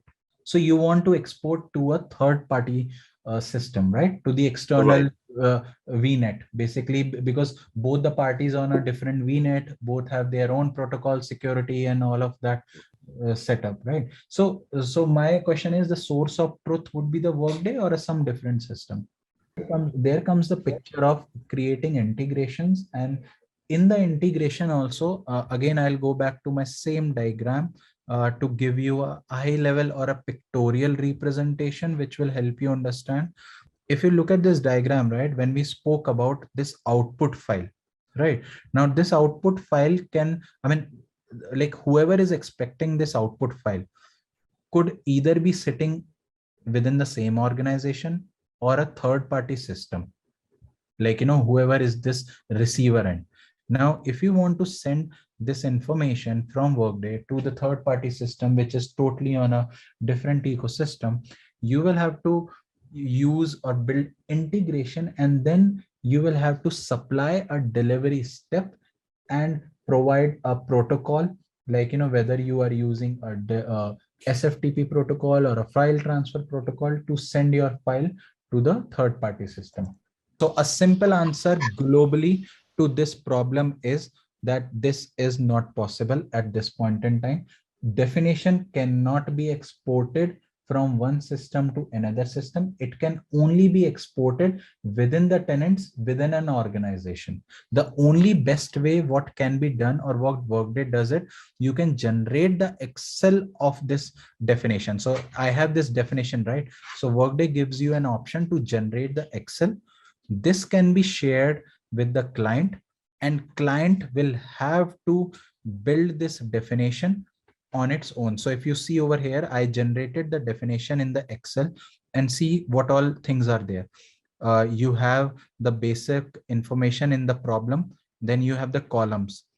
So you have all the columns which were part of this report in the columns tab, sorting, filter, sub filter. So basically it generated this entire skeleton in the Excel, and this is the only thing which can be shared and exported to them. Attention all professionals. Want to take your skills to the next level? Introducing the Workday Integration Advanced Studio Advanced Reporting course from ZaranTech. This comprehensive training will equip you with the knowledge and expertise to master the intricacies of Workday Integration, Advanced Studio, and Advanced Reporting. Through this self-paced course, you'll dive deep into the world of Workday, exploring advanced techniques and best practices to streamline your workflows and maximize your productivity. The course curriculum is meticulously crafted by industry experts, ensuring you receive cutting-edge insights and practical applications. Imagine having the ability to seamlessly integrate Workday with other systems, create powerful custom reports, and unlock the full potential of the Advanced Studio. This course is your gateway to becoming a Workday wizard, empowering you to tackle complex challenges with ease. But that's not all. You will have the opportunity to learn from experienced instructors who have years of hands-on experience in the field. Their guidance and expertise will be invaluable as you navigate through the course material. Don't just take our word for it. Previous students have raved about the quality of the course and the transformative impact it has had on their careers. Join the ranks of satisfied professionals who have taken their skills to new heights. Act now and secure your spot in this exceptional training opportunity. Visit ZaranTech website below for full details on the training, including pricing and enrollment information. Elevate your career and become a Workday Integration, Advanced Studio, and Advanced Reporting Master today.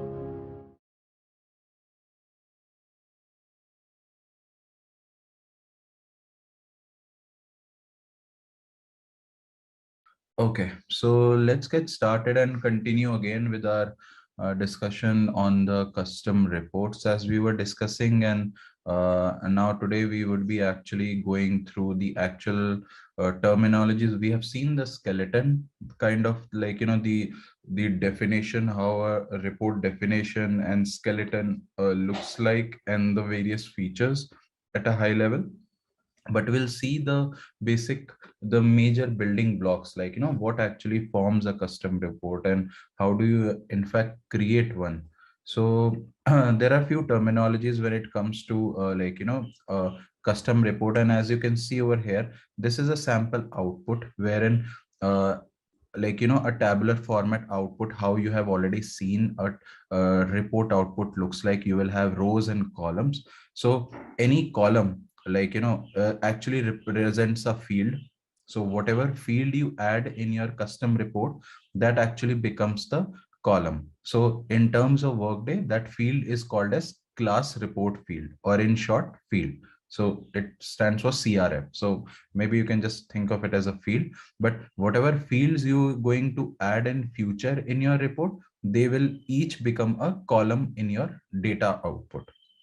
Now we also saw that, there is something called primary business object and the report data source, right? So think of a primary business object as like a table, like basically at a high level, that Workday provides a variety set of business objects. And then there are two types of business object. One is like primary business object, and then the other is a related business object.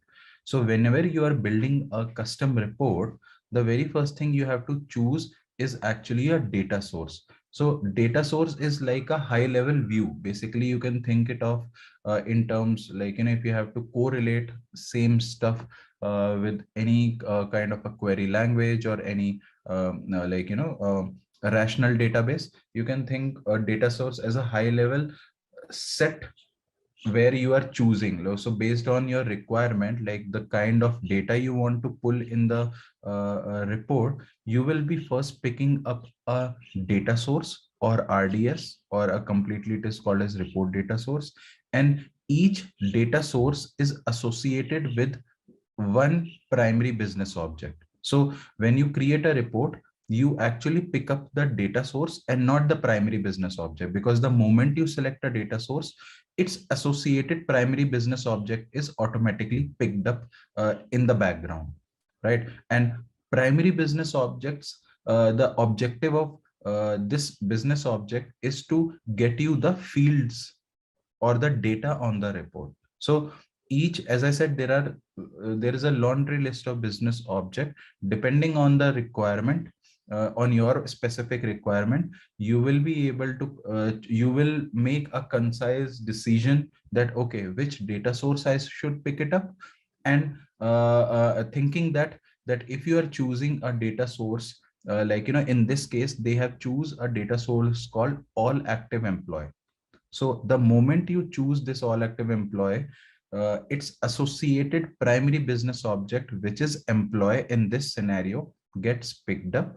And then for this employee, you will be able to derive all the fields in your data, in your report, which are associated with the help of this employee primary business object.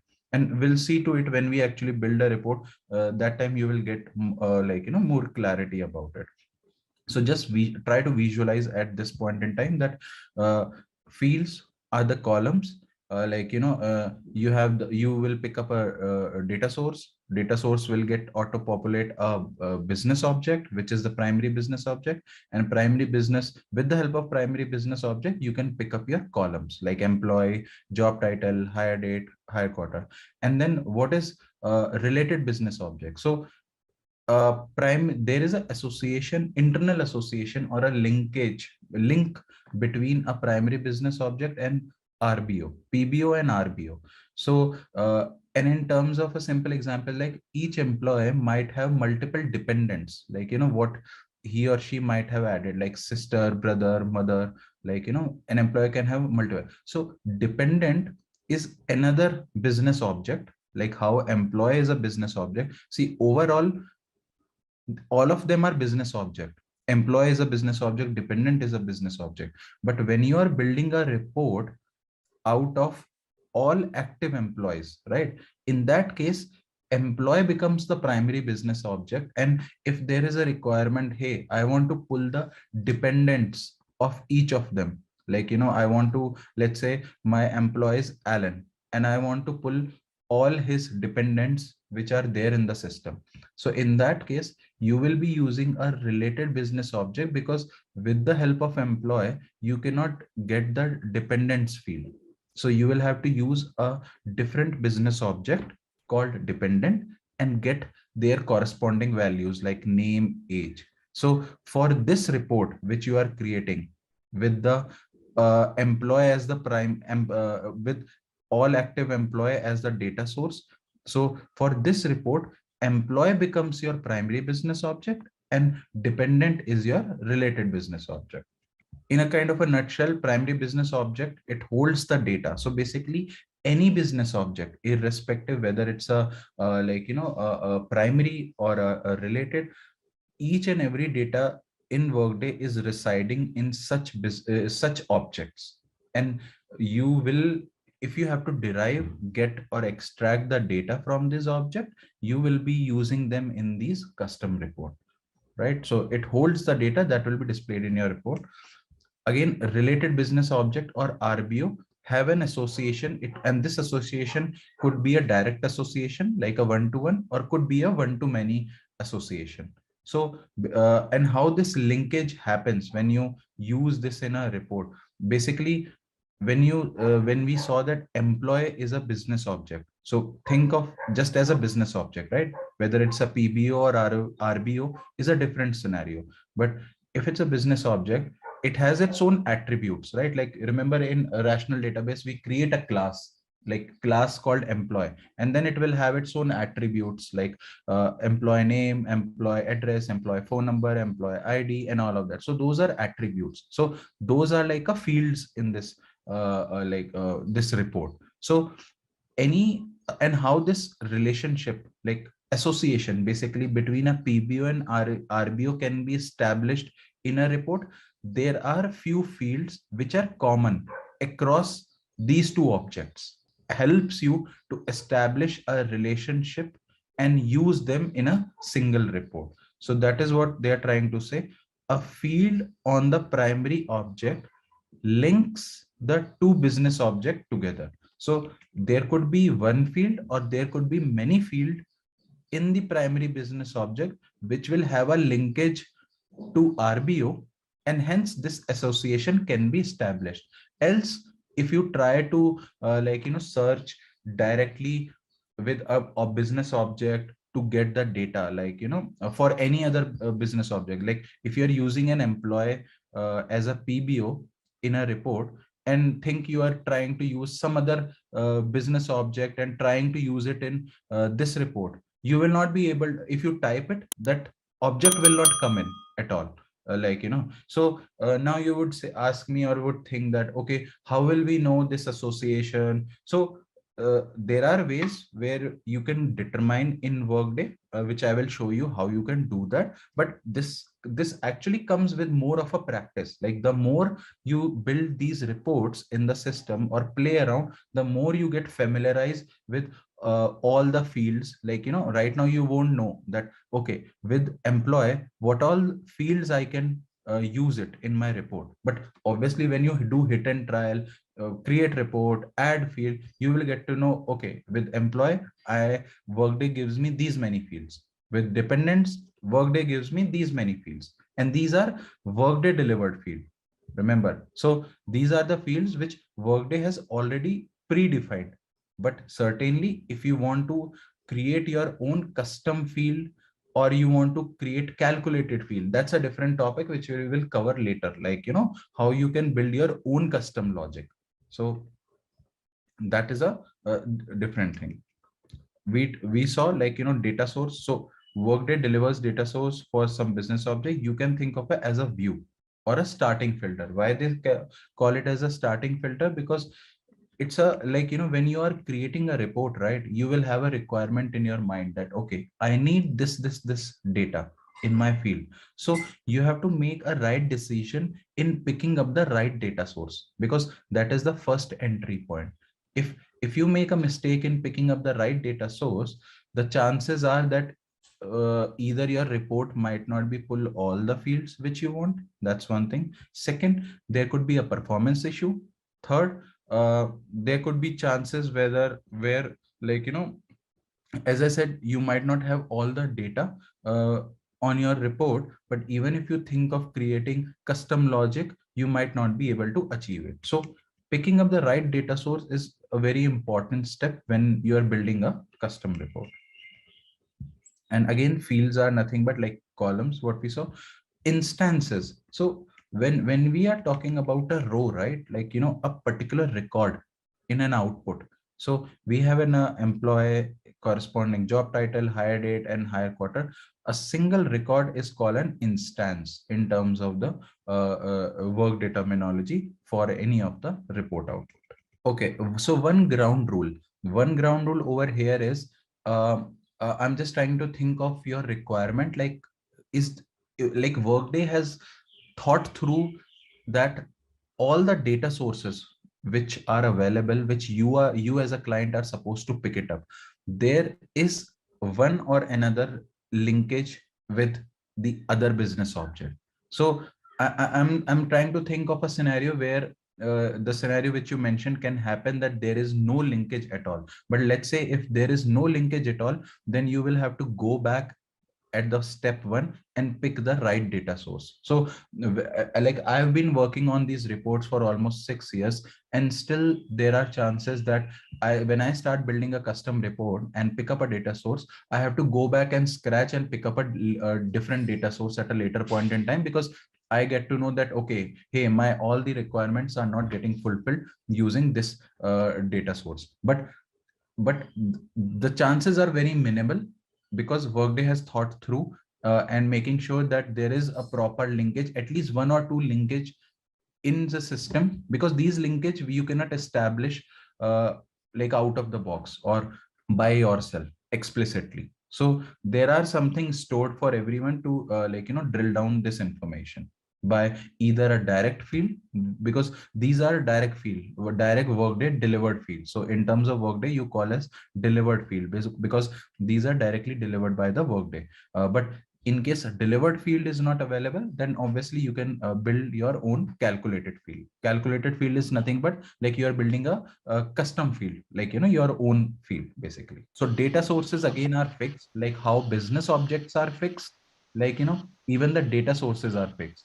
So this is what Workday does it. So when they do 2 times a year release, right, like upgrade activity. So this Workday as a platform gets upgrade 2 times a year. So they think or do all this R&D, that, like, what all data sources they can add in the next release and all of it.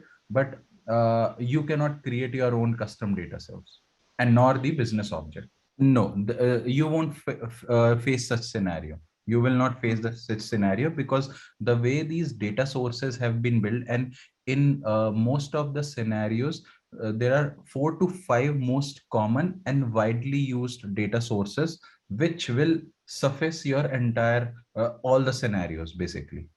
So the laundry list is huge. Like, as I said, again, it depends on tenant to tenant. There could be 300, 400 data sources, but most commonly, like, I would say 10 to 15 data sources from any category, whether it's a compensation, payroll, employee related, or anything, which will suffice your requirement overall. So over here in Workday, you will pick up a data source, but in that case, to get the fields on your report, you will be able to build your own calculated field. Again, it will be only a related, there has to be a relationship between the various business object, like, whatever the relationship is existing in this tenant, or, like, provided by Workday. Even while building a calculated field, same logic will hold.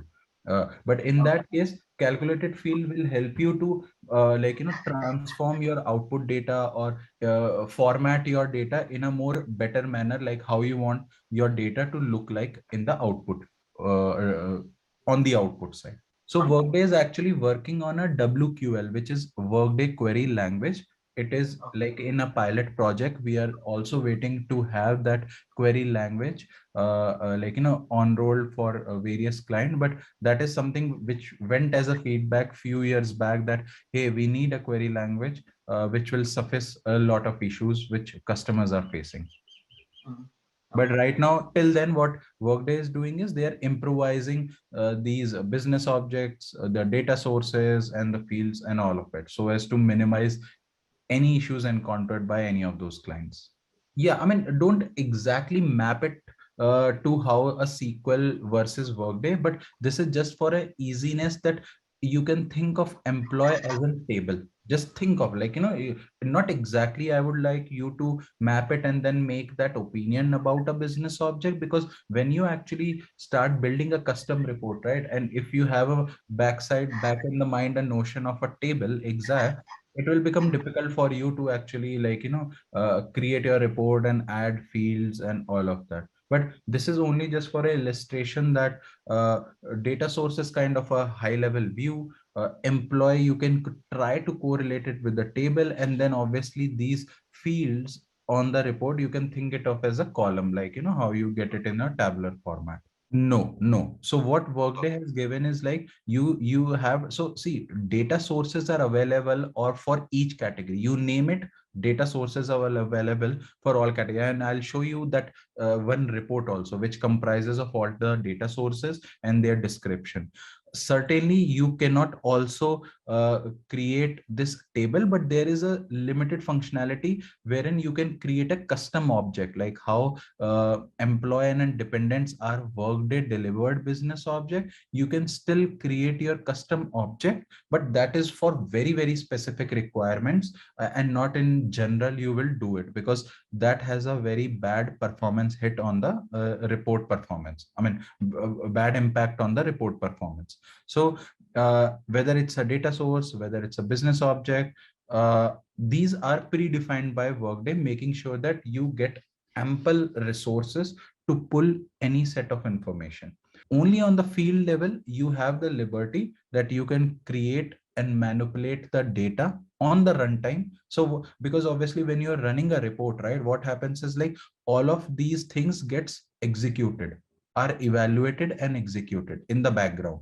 Like, when you run a report, Workday checks, okay, what is the data source? Then it check what's up PBO. Then if there is RBO, then what are the fields user is asking? And then if there are multiple custom logics, filter, sorting, and all of that, right? So those things are evaluated on the runtime, and hence your output is generated immediately, like what you see on the screen. So moving ahead, so yeah, so we have this report data source table, and let me show you. So this is a report. If you just type in data sources, it actually gives you a laundry list of all the data sources available in this tenant. Again, I would say, like, it varies from tenant to tenant, this list. So see, there are 2,453 data sources, but eventually you will not be using even 10% of it, like, because these are there but for very, very specific requirements. So what this report is giving is the data source, their corresponding primary business object description, kind of like, what kind of data source it is. If that data source again has some built-in prompt, so there are some data sources which have prompt, like, remember, like, while building a custom report, you can create your prompt at the runtime, the value. But sometimes there are data sources which have their own prompt, which you cannot remove it, you have to give the values while running this report. So if you use this data source in your report, you will see these two prompts definitely. You cannot skip them by providing the values, right? Then you have the security groups, which we'll obviously talk about later when we talk about on a topic of reporting, Workday security. So yeah, so this is that report, uh, just as an FYI. But certainly, when I tell you a list of all those important data sources, which will be a starter for you to create report, that time you can go back to this report and, like, filter it. So let me give you the most famous data source, which you will be using it for most of the time. So that will totally depend on the setup. I will have to check with it, because in such cases, like, we will have to look up the right data sources, and if we have altogether a data or not. See, spins, invoices, and all of that are something that these training tenants do not have the data, because the most famous, the most important, the data setup which are done on any of these implementation or the GMS tenant is on the worker, like, the employee side, basically. I got your point, but again, it gets difficult because there is a lot of, I mean, it's a totally different setup, basically. Like, I don't know. when we actually But look at, doesn't the default Workday tenant comes with demo data and all these modules?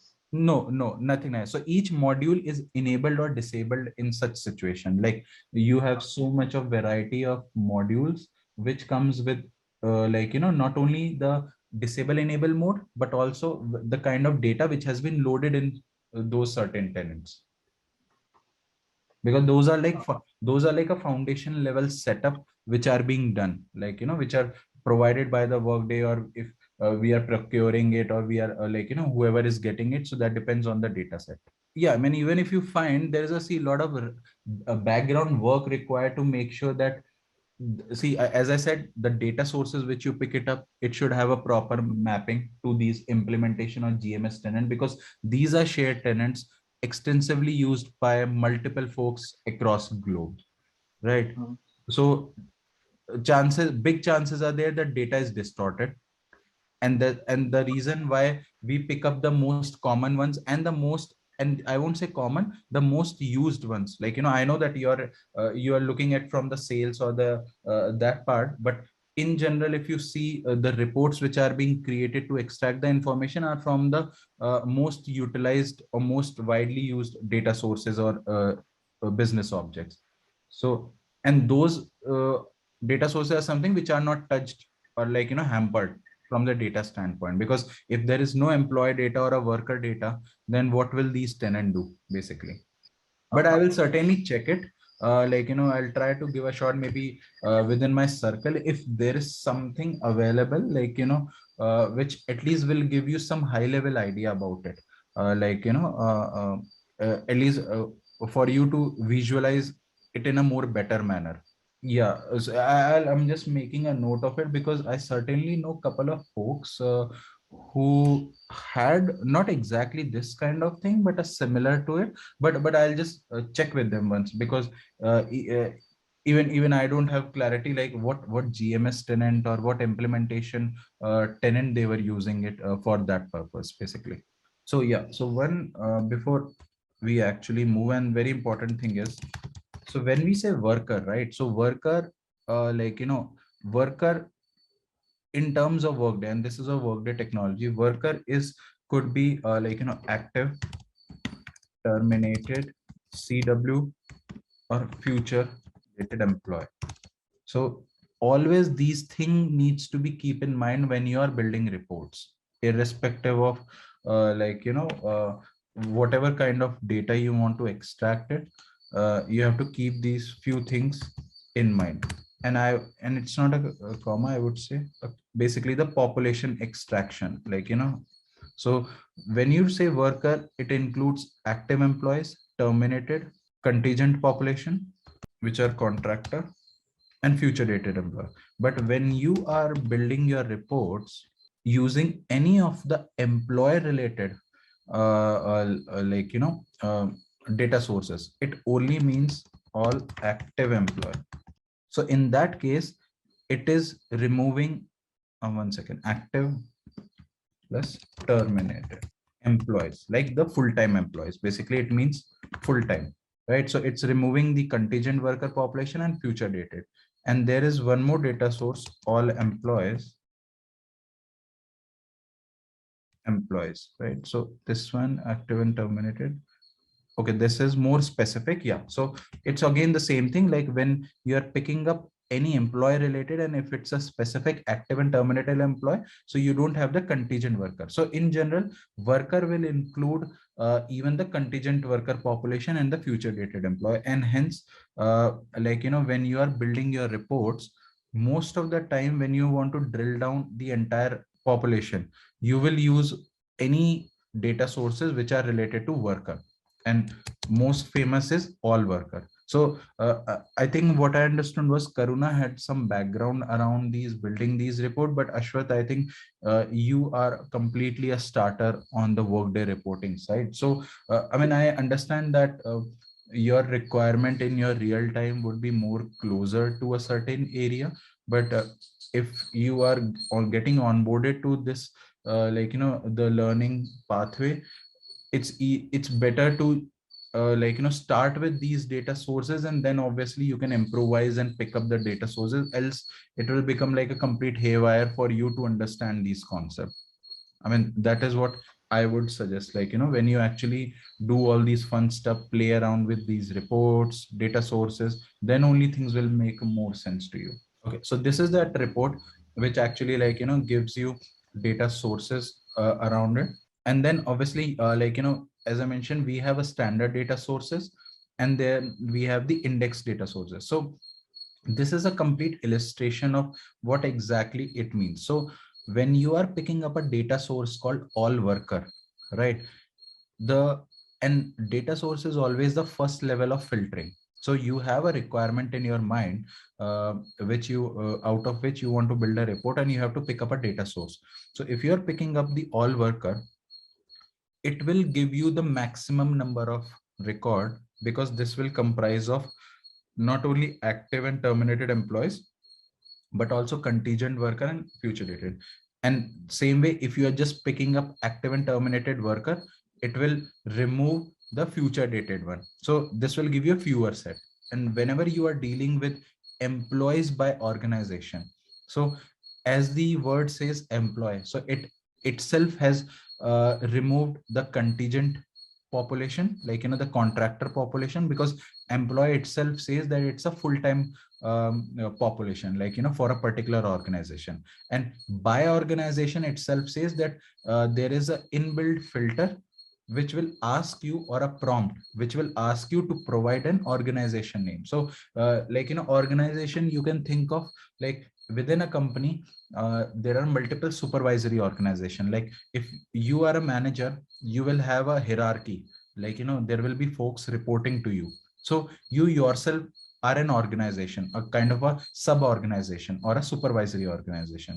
So a manager having 5 reportee, so it will be a small organization of your own team member, right? So that you can supply in, and it will just pull the data based on your own organization. Or if you are looking at a enterprise company level, in that case it will get you the data based on the entire data set. So obviously, as you can understand, that if you are using the all worker and compare it with any other data source related to employee, the performance will be faster by picking up employee related data sources, because in the very first filter, you are actually drilling down to a certain data set, right? So how we, and if I have to show you how you actually go to that screen to build a report, which we will see it. So the task name is create custom report, and that is where this everything comes in.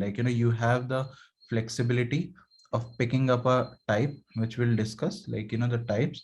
Then you have the data source. So herein you will pick up your data source. So the moment let's say if I just type in worker, so for this tenant I have 21 variety of uh like you know okay, because I had picked up. Okay, so if you see, the by default the option was selected as optimized for performance.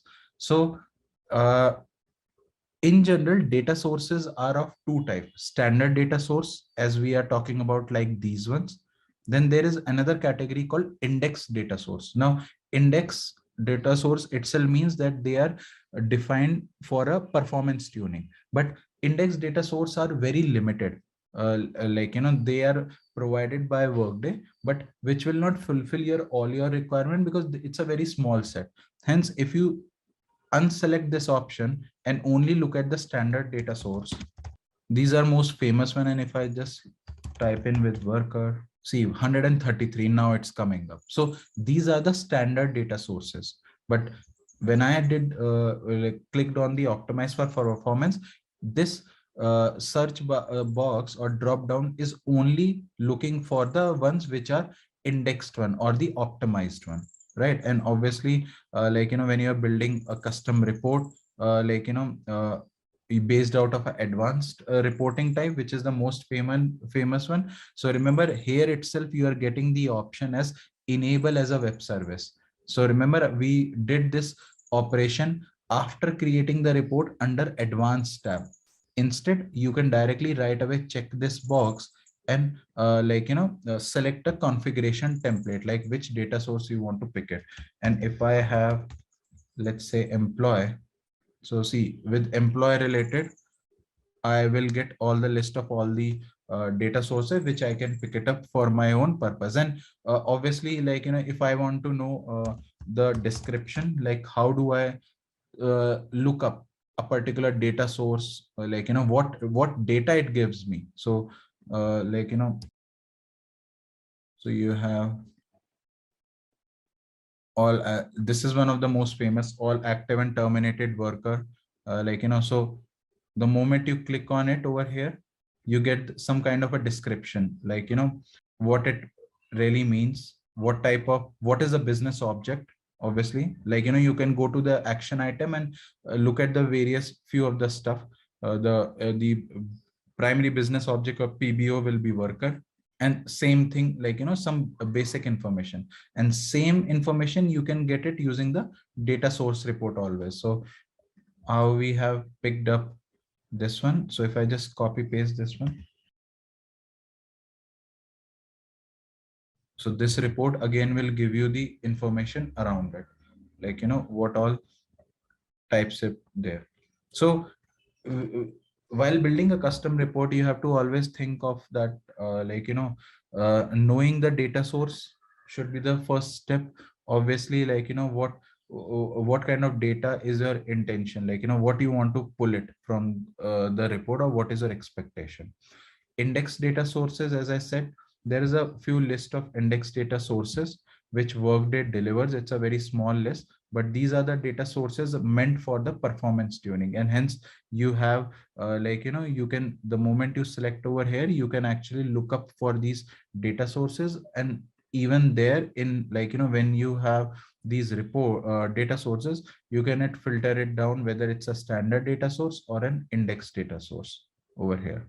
So why is that not all the data sources are indexed? uh why everything is not indexed provided by Workday is totally depend on, like, you know, the business object what you're using in this case, Ashwath. Reason being, so let's say, like, you know, when we talk about worker, right, as I said, worker being the most famous guy in terms of Workday, the amount of data it will return on all the reports which are built based on worker or related things, it will be huge. So Workday is trying to segregate the indexed use of index data sources to a certain extent, and obviously it leads to a computation power in the background when these reports are running in the Workday engine.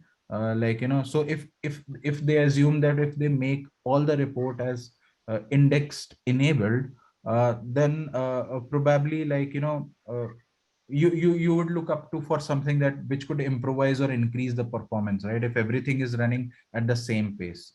Yes, and that is something which Workday will keep as a black box. Like, you know, the computation power, like how it's how the Workday engine is interpreting and running in behind the scene is something which they will keep in a black box, and will not like, you know, showcase it to the client that how it's processing. What it Yeah. showcases is the final output basically. There should be, but again, what it does is, like, you know, if you see over here, the most famous, see, you will get, like, you know, indexed all workers, see the symbol itself, it's like the ones which are indexed. But again, Uh, these index data sources should only be used, like, you know, when you know that your based on the requirement. See, even if you use a normal data source, right, you will not find any performance issues the moment you run it.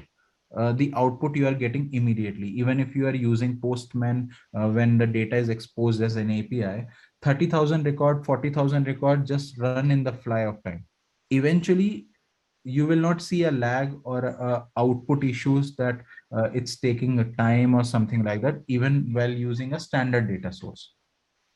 But for having these indexed data source, it completely depends on your requirement also. Like, okay, hey, I want to just use a minimal set and have these indexing enabled, or because there are reports which will have 20 fields, 30 fields, 40 fields, and you are pulling the data for 30-40,000 records, right? Even then a standard data source will solve your purpose, and it will not even give you a look and feel that it's taking time, or like, it's not being mindful to use a standard data source. But as a starter, see, as we are like, and these are more of an improvised thing, like, what we are seeing, right? Like, when you actually build these reports, and you will get to know exact feel of how the performance varies from a standard versus index is something when you actually get a grip and hold on the standard, and then you are trying to match it up to certain extent of the data on using the index one. Because if you use an index one, you will not get to know how the standard was behaving, right? A kind of a relative comparison. So as I was also mentioning, that there are few data sources, like, for example, a data source called worker for HCM reporting. It by default gives you a one more filter at the data source level. So you can think of the kind of execution. It has not reached till the looking at the column, sorting, filtering, and sub filtering, all of that. At the data source level or at a view level itself, you some of the data sources will give you a flexibility to actually set your population at the very first go. So when you pick up this, when you are pulling up the workers information, like, and workers are nothing but employee information or a contingent population information in your report, you are setting up whether you only want active worker right now. So this will remove any terminated worker or a terminated contingent worker. If you want only employees, irrespective whether they are active or terminated, you can use all of it. So these are varieties of combination which you can leverage. And but again, it totally depends on your requirement. Like, if the requirement is to pull based on a set of population on your output side, you can make leverage of these options.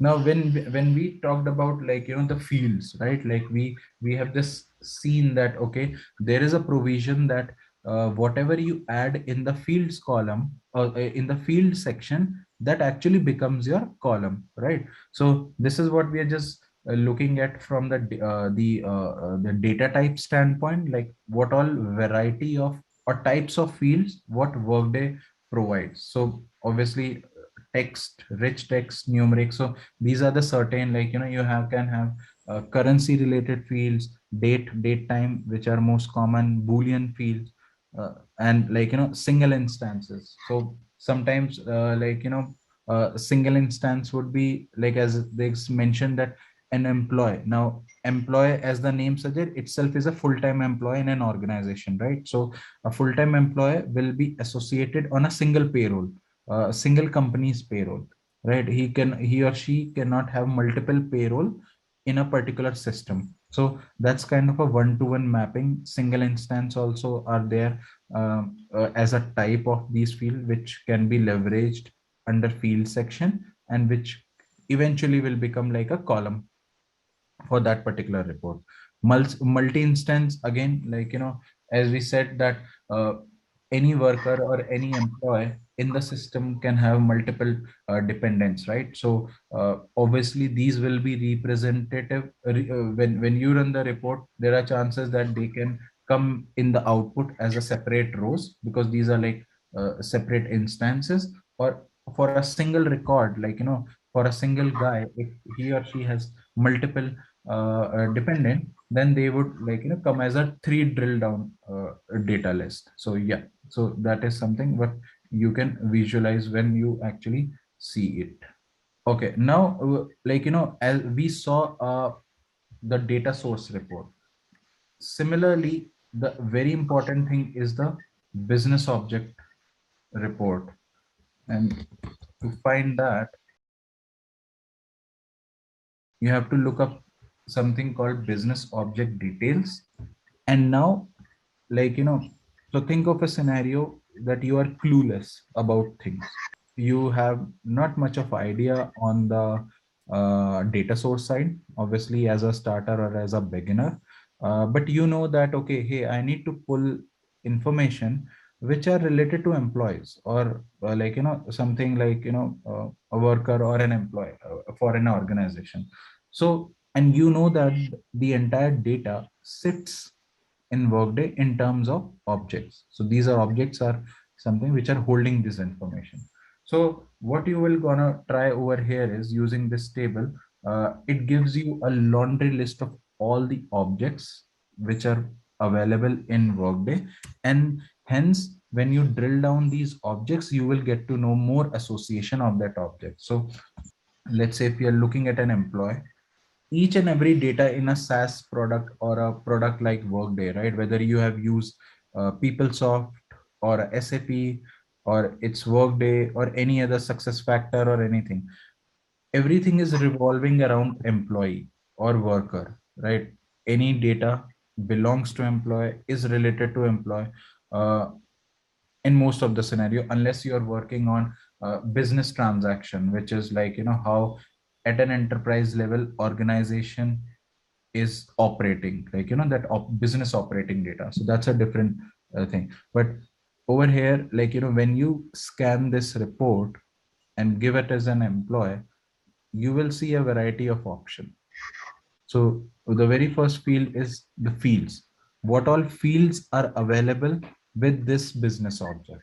Right now, try to think it as a table, and you have these fields as columns which are drillable, right? You can search for these fields, and what you will get is, like, what are what is the field type? Basically, it's a data type, right? And then there's a category, like, what kind of category Workday has classified that field is, like, what it is part of. So when you say number of hires, right, so it belongs to staffing category, because that represents, like, how many hires have happened, like, between a set of date range or something. So this field section will give you everything which is related to a business object employee, which we have given. Now remember RBU, like, when we talked about, so here we have dealing with employee as a business object, and here we are looking at, like, what are the related business object which have links to and links from over here.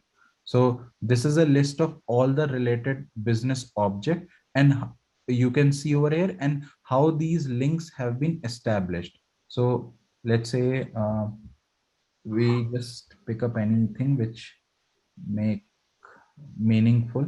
So let's say over here we are using an employee, and then there is a business object called account. So how these employee and account, both these business objects are linked, like, how basically employee is linked with account, or so over here what it gives is like, we have our employee business object, and then we are trying to scan a business object which is account, and we are trying to see on this table on the left hand side that how this employee business object is linked to account, right? And what is the linking?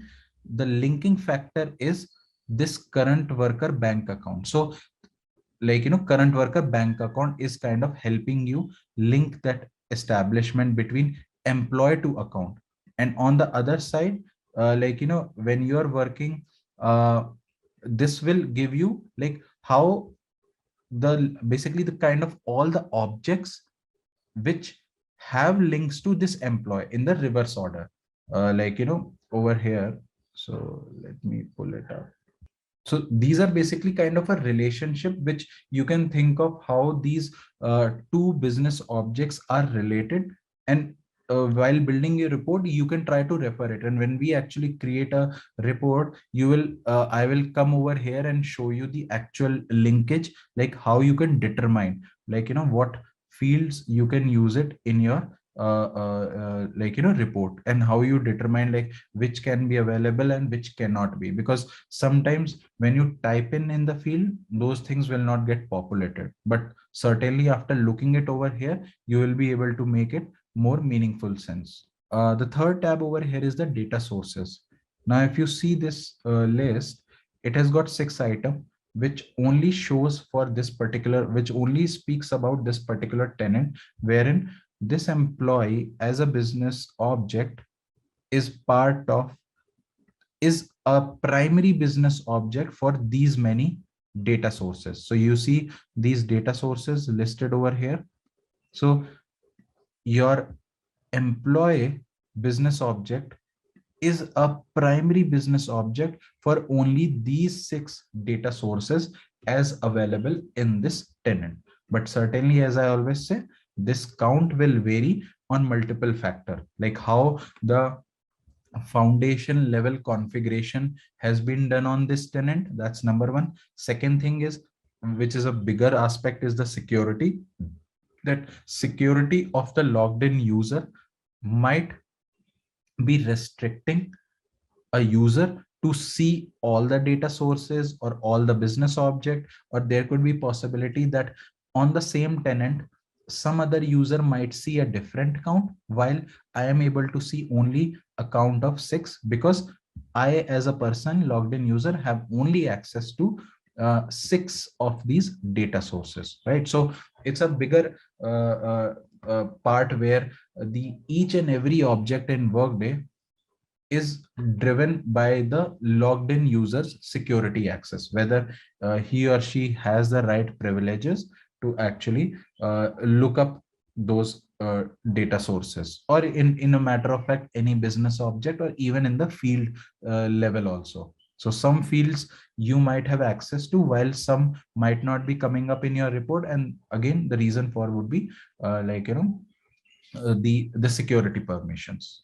So this we saw, like, how the data source tab, and then obviously the last tab, the reports. So if you see over here, in this particular tenant, it gives you a better idea, like, a good way of representation. This is what Workday has done good, is like, as a person who is starting to explore this report writer topic, if you just try to type in, you will get to know what all standard reports are there and what all custom reports are there, right? So you can actually make use of these custom reports or standard reports, and see to it like how employee has been used in these reports, which, like, obviously you can further use it for your own purpose if you want to get some data in your own report which you are currently building it. So this particular report, business object detail, is for a starter, it's very important, and something which you can use it and get more familiarized, so that, like, you will be able to see the fields which are required if it's available, because ultimately all these columns are drillable. You can filter it out and just type in something and see if that's keyword is available or not for you to drill down. So let's look at building a report, and whatever we have discussed, and we'll try to incorporate some baby step and obviously improvise, analyze some data. So just to get a feel of how actually things work, right? And we will, one second, yeah, and we will see, like, and obviously you, when you build a report, the data what you want to pull in, it's totally how you want to improvise, how it should look like, what all data set we want. but let's build a report and see how it looks like. And so once your access, obviously after this session is set, and obviously I will again try to put up in the discussion board once your tenant is up, so that you can, like, on regular basis can start playing around, and obviously when you encounter new data sources or come up with a problem statement that, hey, which data source we should use in which scenario, we will start having those conversation, which will even make you feel more comfortable from the Workday reporting side. Does that make sense? So yeah, as we know, the our task name is create custom report. The moment we lands up, it takes us to the screen where you have to give a report name. Always, it's a preferred naming convention in Workday's industry standard is to start with CR, and then give a name of the report. And then if this report is being associated with any of your integration, then you may provide a integration number, which is again has a a naming convention of INT in terms of Workday. And if it's the number of the integration is, let's say, 95 or 90, or if it's going in 3 digits, 100, so like that. And then let's say 01, and then you will provide a name of the report. So let's say we just provide test report over here. So this actually gives you a more meaningful name to your report when you are actually building it.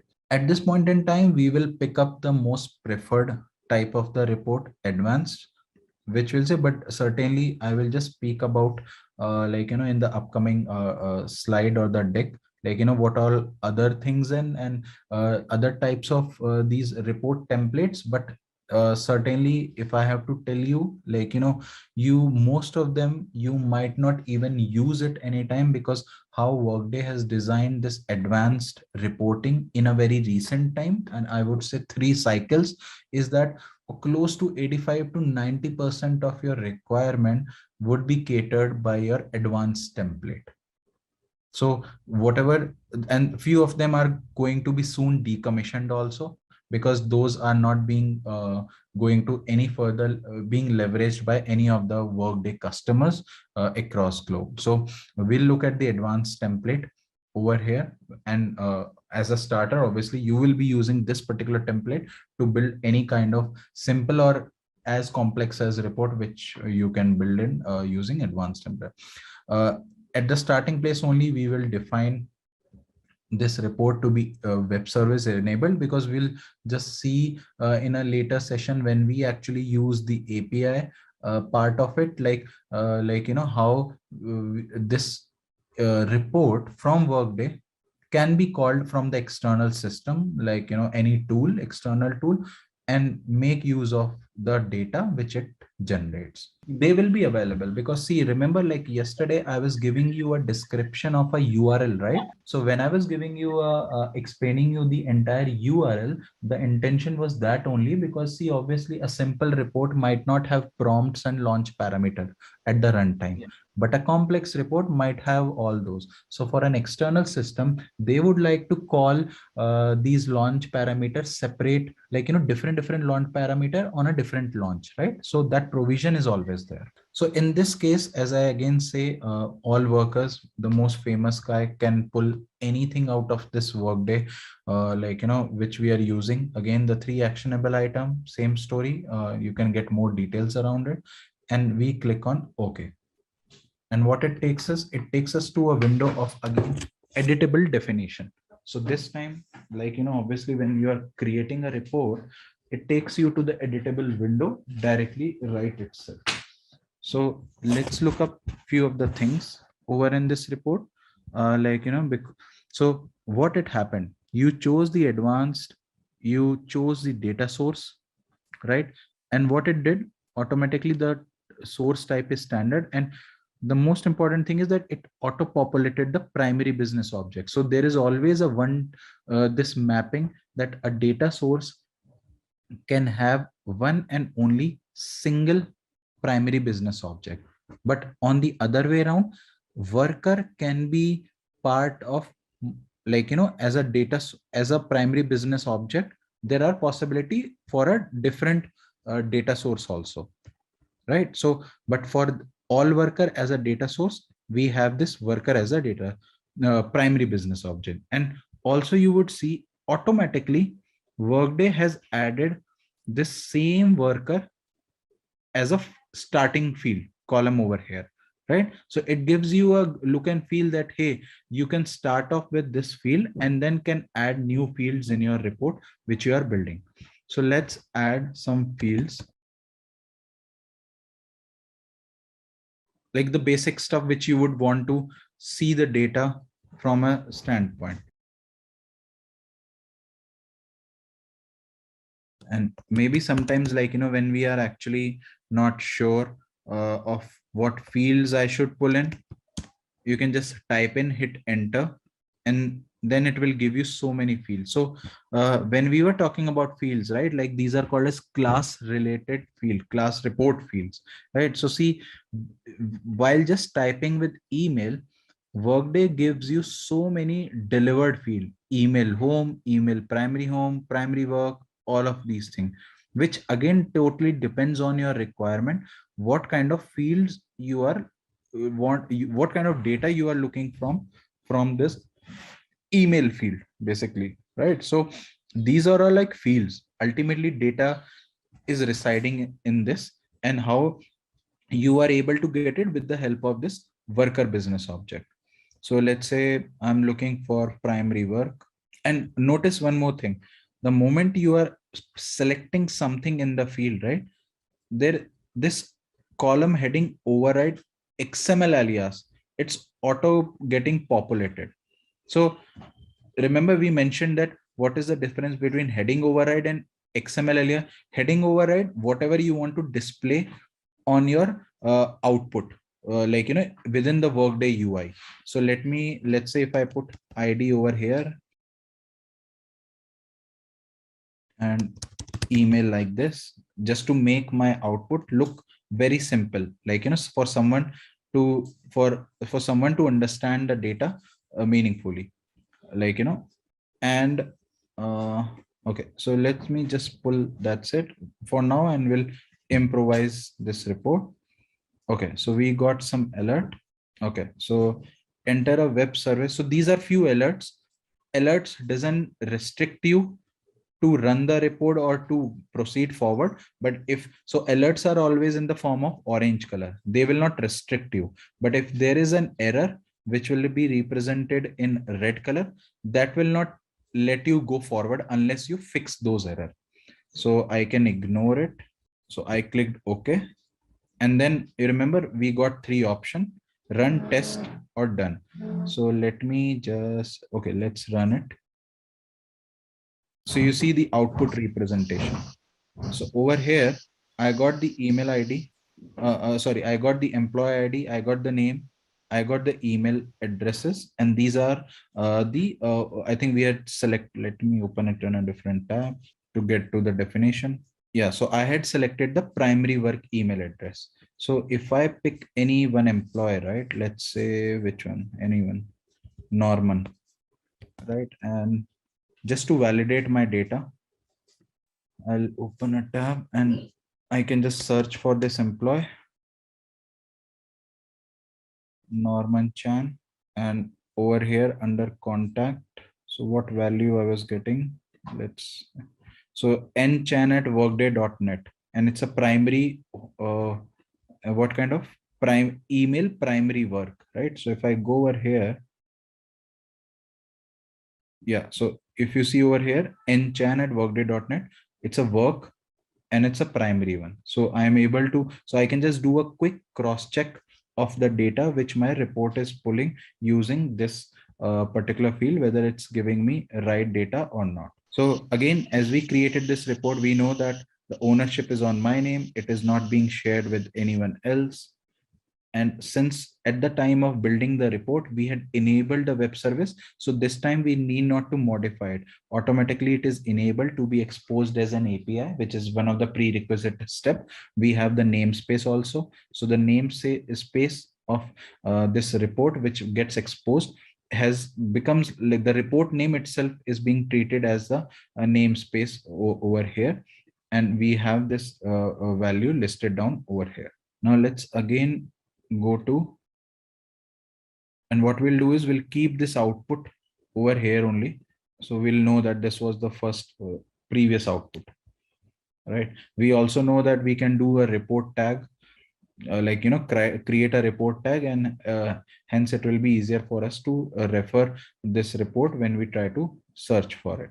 Now how you can add more fields by clicking on this plus, right? And obviously if you want to subtract, you can use a minus sign. You can also reorder your fields up and down, like in the output. So we have ID, name, and email in this sequence, but certainly if you have tens of fields or 15 of fields and you want to order it, you can choose this order and pick up your right order however you would want to have it.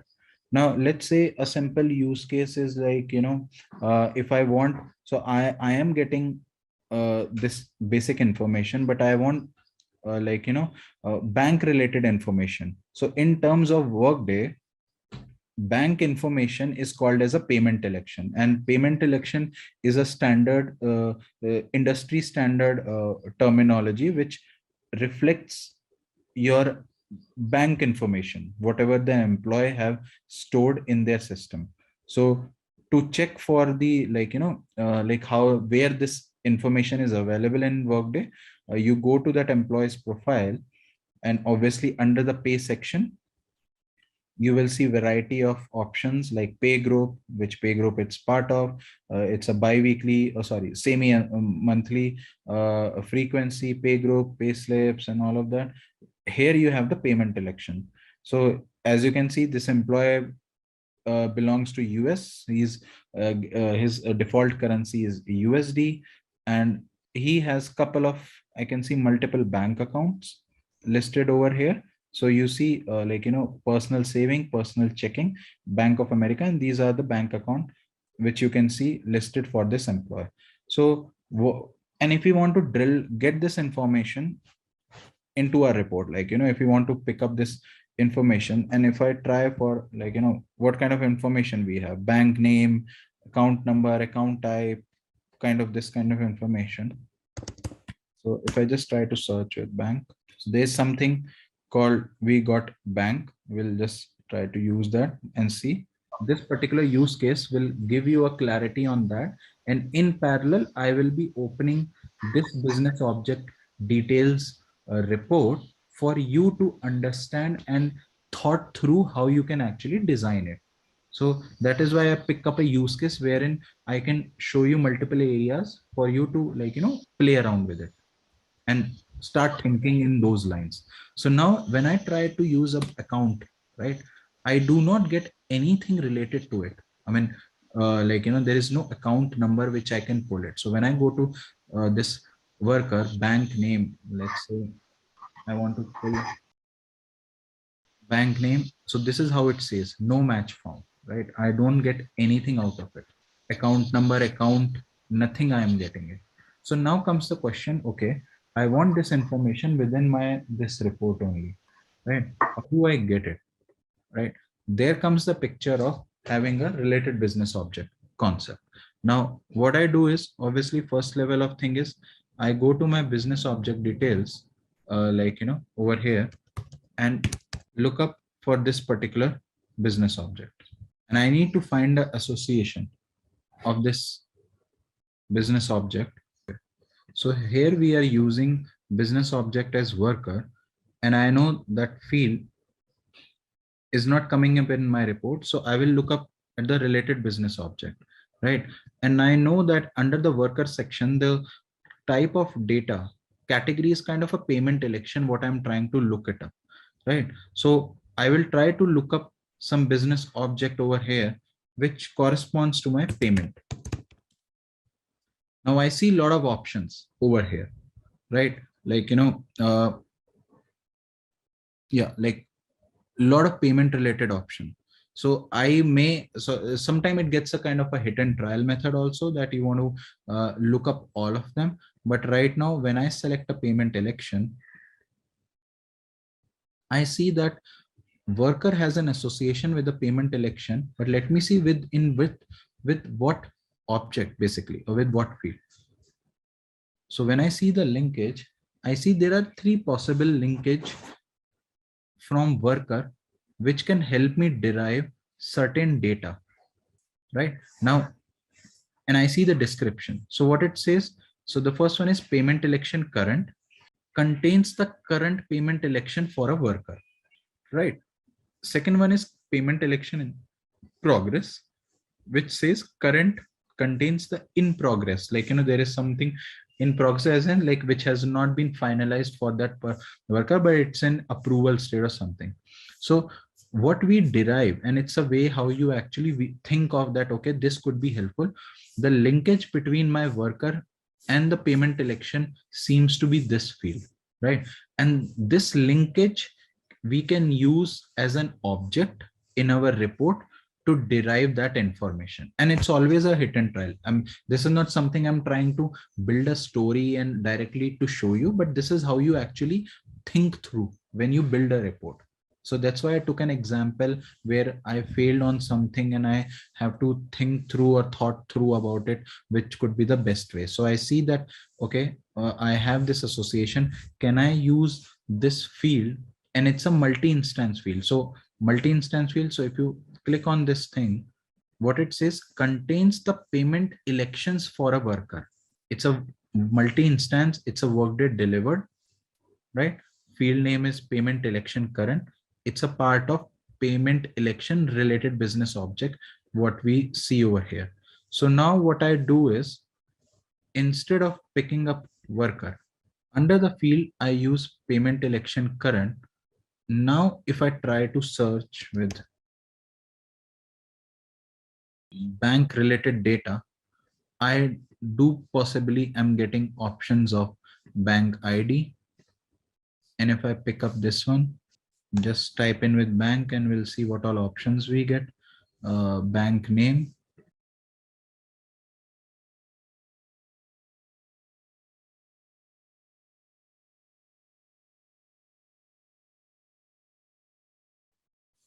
Name over here.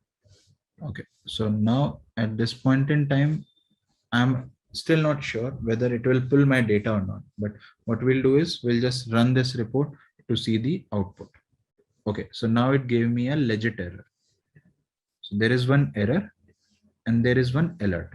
Alert is something which can be ignored, but what it says is group column heading must be specified for all subgroup.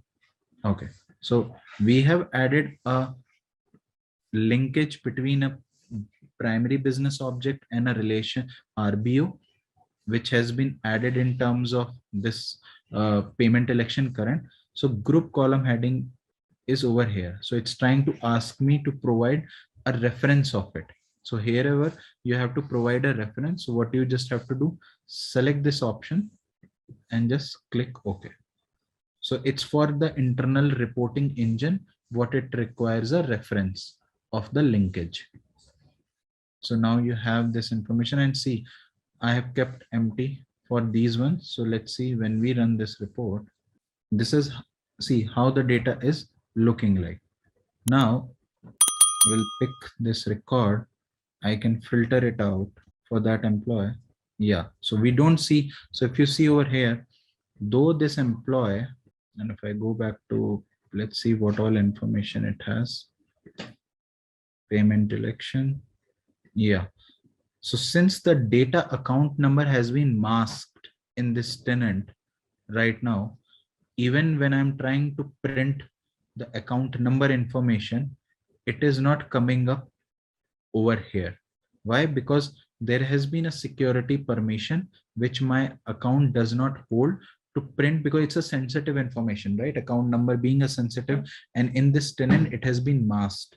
So this information is not reflecting to me directly. I might have to provide more security to get the access to it and provide more privileges to this field, which is account number, so that I could access this fields data and have it on my report. But what I see over here is all my bank accounts And if you see over here, account number, anyways, it's not coming. So we see 3 bank accounts, same. And how many records? So we have the same bank ID, multiple records are coming up. Remove. And this is the first layer of how you get it. Obviously, it's a mass data as well as the dummy data. So there is a lot of, you will have to do some kind of massaging, in the sense to filter out and get exact data, because here you are seeing multiple rows with the same data, right? And then there are empty data also, like for an employee who doesn't have any record, that will be a empty data. So in this case, what we have done is, so this we have added using a linkage of a RBO with the PBO, PBO being the worker, RBO being the payment election, as we saw, and we took the leverage of this field to add our linkage and use the field which we want for our particular requirement. Any questions till now, if you have it, because this is for a person who is starting on this thing, you will have to visualize things from multiple angle. You will have to look up the data source report. You will have to have some kind of reference of this business object while building a report. And hence I told that we should always start with something which will help us to solidify our concept and build things from scratch. Again, so again, it depends on how your invoice information is stored in Workday.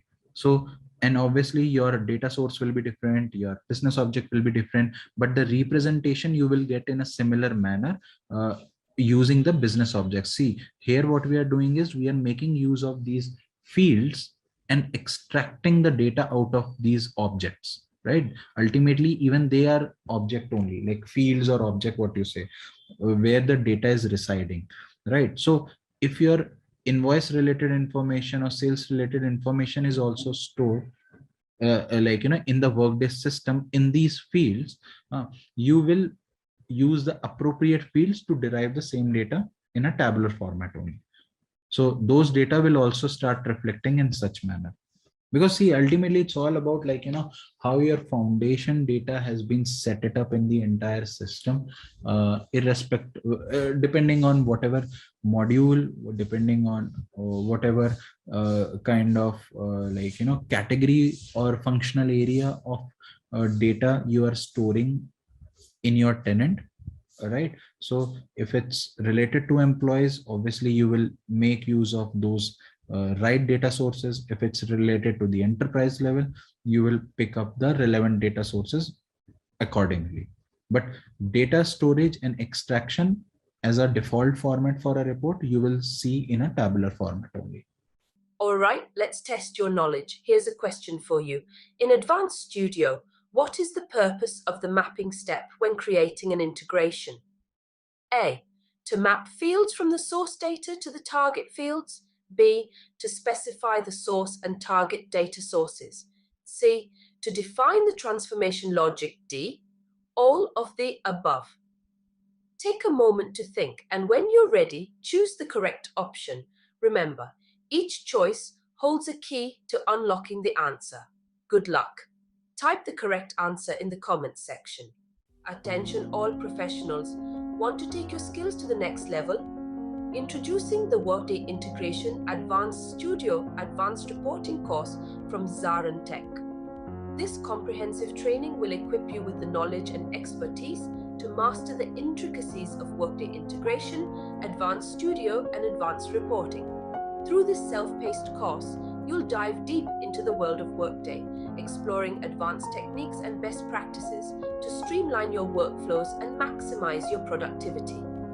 The course curriculum is meticulously crafted by industry experts, ensuring you receive cutting-edge insights and practical applications. Imagine having the ability to seamlessly integrate Workday with other systems, create powerful custom reports, and unlock the full potential of the Advanced Studio. This course is your gateway to becoming a Workday wizard, empowering you to tackle complex challenges with ease. But that's not all.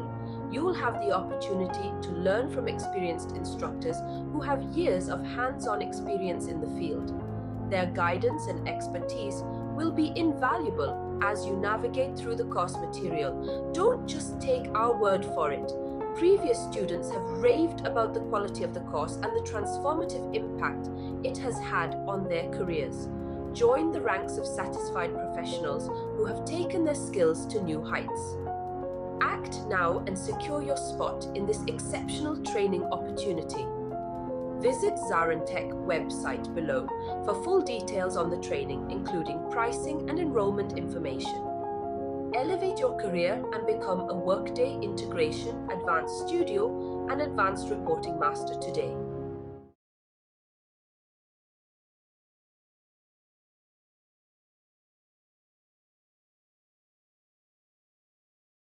I just added couple of more fields like account name and an account type, and just to see like how the data looks like from the report standpoint. So I'm just going to run this report.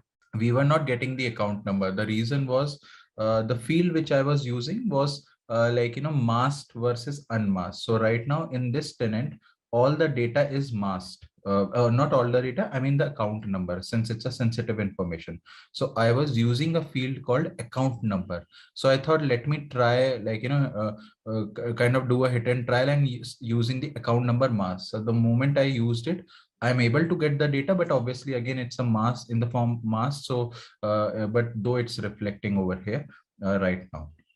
So that is something. And then I added a couple of more things like account type and account name. So just to when we use filter, sub filter and all that will just be able to help us. So this data, obviously, as we know, that can be downloadable. We can certainly download this data directly. So this is how your data looks like when you actually download, and obviously you can perform any operation how the Excel works. So let's go to the report and add few more conditions. So right now we don't have anything over here, right? No. So from here, from reporting, it will just give you a total dump of the data. The segregation of data, like first 10,000, then next 10,000, you will have to do it manually in Excel. But when you build an integration, and if there is a requirement that, hey, I need only first 100 record, then a second batch should be 101 to 200, then third batch should be 201 to 300. That is doable, but from the integration standpoint, because obviously there you get more flexibility to write your own custom logic. Okay, so I just kept this first output in one tab so that it's there for us. And let's go to back to again the edit mode.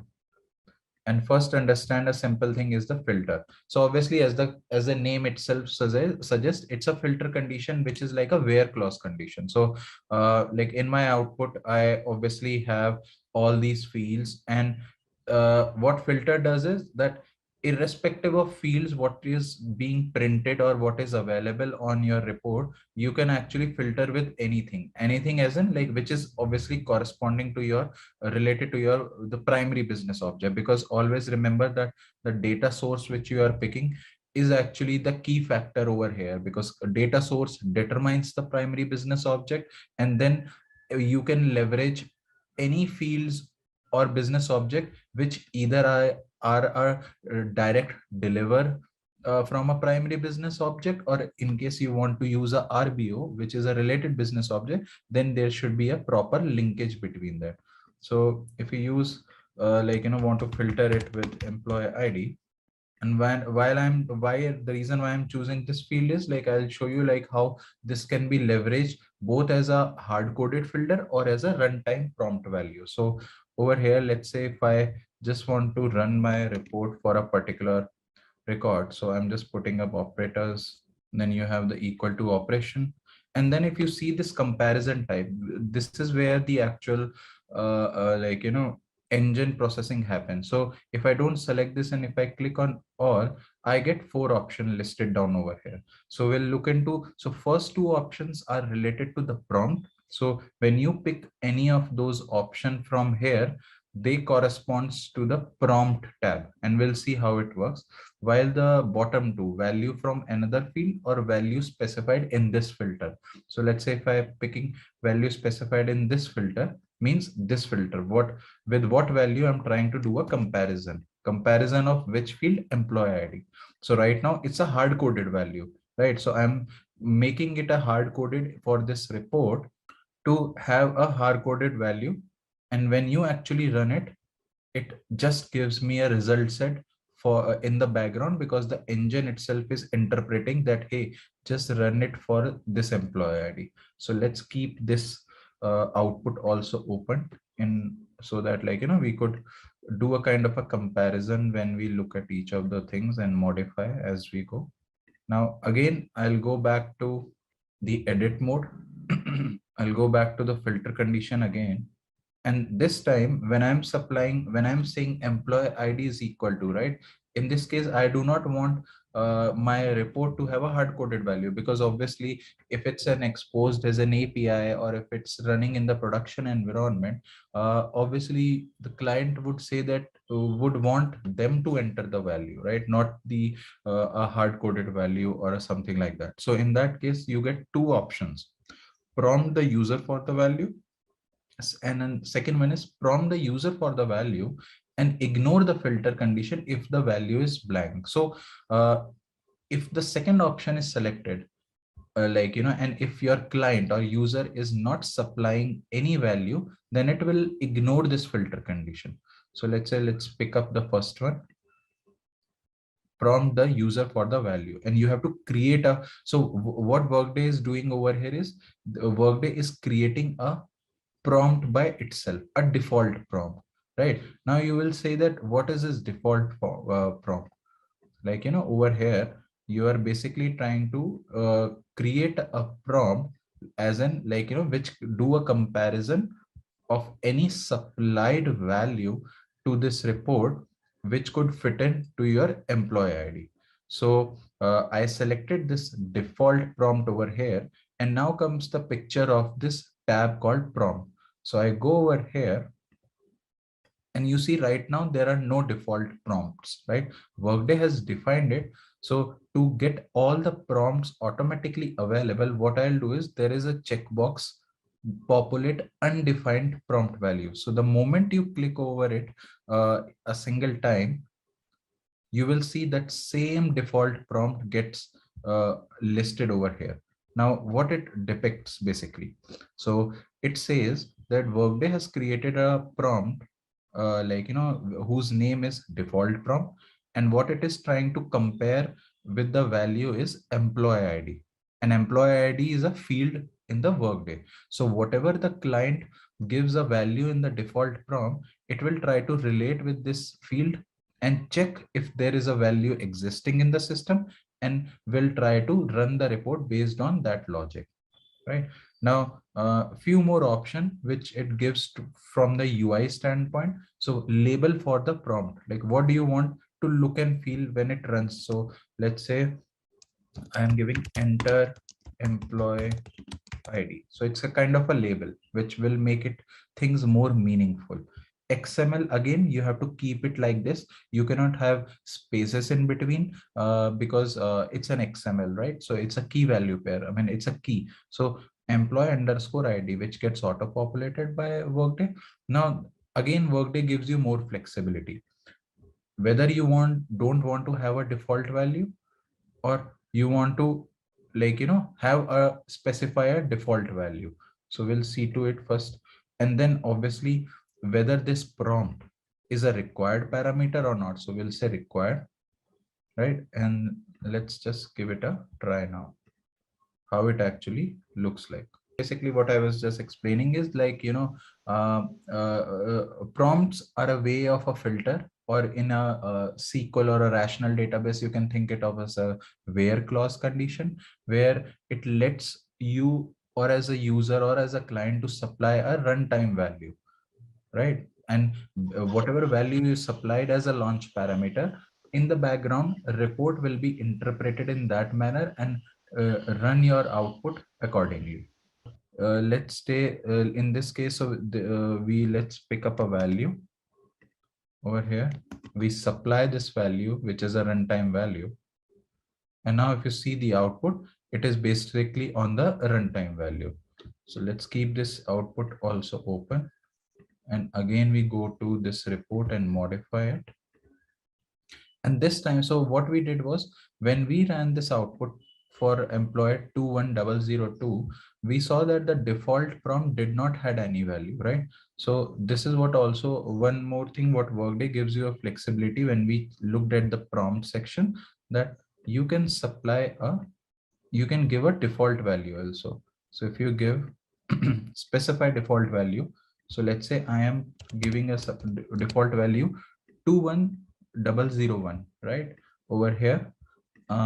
So, and if I click OK, so you will have that value already specified over here, but certainly it is just a default value. If I still want to run it, let's say for 3, so like, you know, because in my second run I ran it for 21002, in my first run I ran it for 21001, and though the default value was 2 or 1, but let's say if I just change my mind and run it for 3, so I will get the data based on whatever value I supply over here.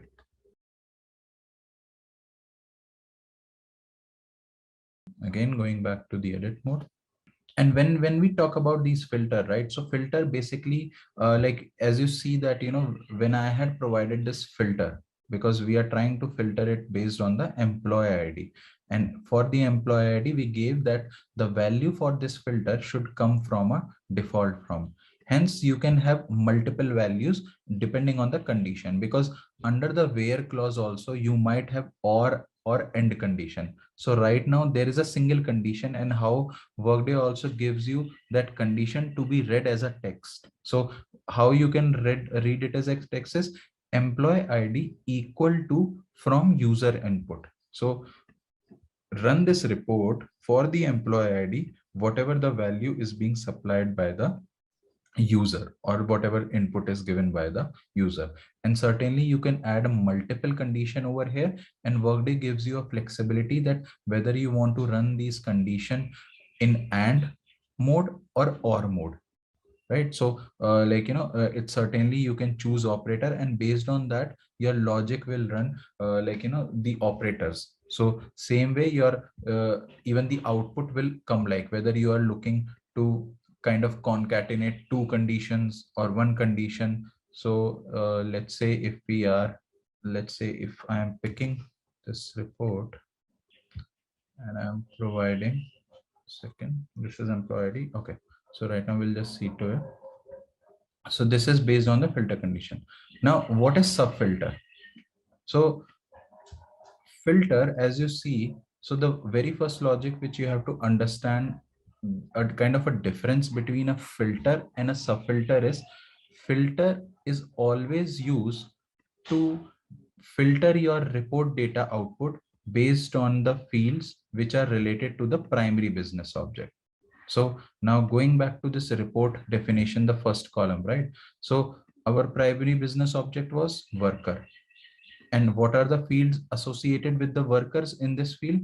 The top 3, right? So it's a best practice and the preferred logical practice to supply all the filter to supply the filter conditions which are based on the primary business object.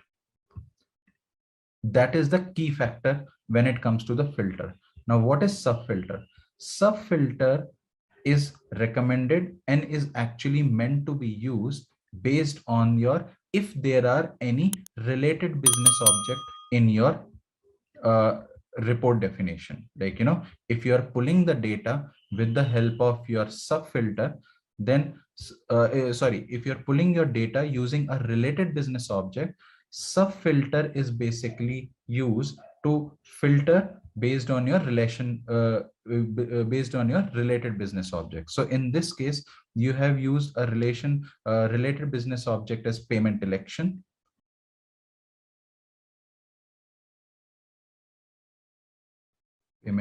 current. And what it does is that it asks for, whenever you're using a sub filter condition, right, first it asks for a RBO, a related business object, and based on that you can put up the fields which are associated with your related business object. So now if you see related to the payment election current, you will see all the fields associated with it. So if I and look up the only output which we had, which had all the data, right? So over here, we had the full list of data, let's say, and I had downloaded this sheet in the Excel also. Let me just open that. So as to explain you what exactly we are trying to do over here. So over here, this is the same output which is downloadable in the Excel format, right? So obviously, whatever we are trying to do it from the Workday reporting standard, that we can certainly do it in the in by putting filters in the Excel sheet also. So let's say this is my entire data, right? Like the whatever the Workday generated without any filter or without any prompts. So right now, if I want to filter it, I see there are blank values for the bank ID, and I do not want it, those employee record, right? So over here, I want this set of records to come up, which does not have a blank ID, right? Because why I opened over here and showing you is because if I show it over here, this column is not drillable. Why reason? Now see the look and feel of this report output. Your employee ID, you can filter it, name, you can filter it, email, you can filter it. Reason being, the first three have been derived from the primary business object, but the next remaining data set have been derived it using a related business object. So hence you see the payment election. So this is the UI representation of the output, how it looks like when you are using a combination of both PBO and RBO, right? So in this case, if I click on these fields, I cannot drill down or over here. Hence, for you to show this data, I downloaded the output, put it the filter condition, and even at the top also, see when it got downloaded also, see over here in the first column, the row 1 does not have anything because it is expected it is coming from PBO, but column D, E, F, G, H, I has written as a common payment election current, a similar kind of a representation. So hence I am trying to filter it. So now just to go back over here, the requirement is basically to filter out the record which does not have the bank ID. Now bank ID, as we know, it's associated with the RBO, and to have those record, we have to use a payment election current. So now if I look up this over here, so I'm trying to put up a filter condition.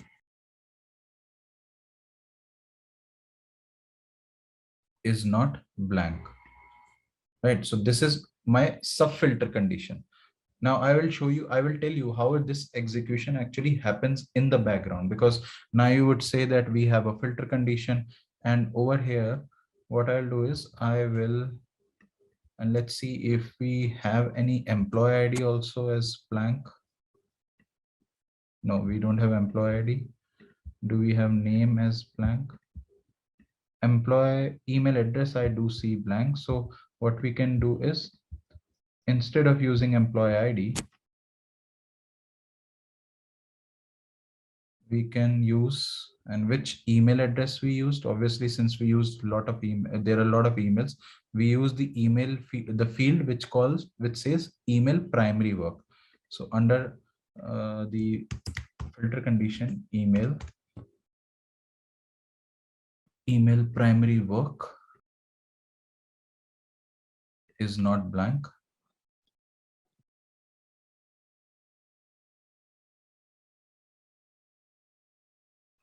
Okay, so prompt do no more exist, hence we have to remove it. So whenever we are removing this prompt, so there was no prompt, right? Like the prompt got disabled basically, because earlier I was using employee ID and there was a prompt. So we have to manually go, and under the prompt section also we have to remove that prompt, the default prompt which was generated.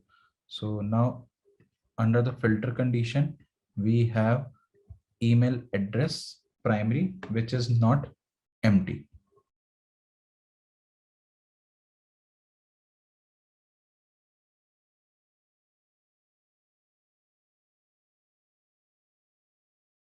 If I have to give you an execution, right, like how it actually happens in the background, when you run a report, right, any Workday report, the very first level of execution is it looks at the data source. So data source will give you a subset. So in this case, report interpreted that I have selected a data source called all worker.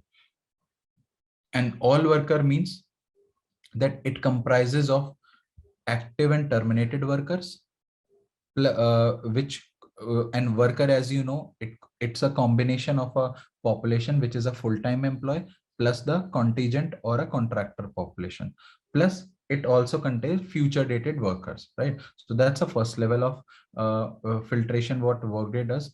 The second level of filtration is it executes sub filter condition first and then the filter condition.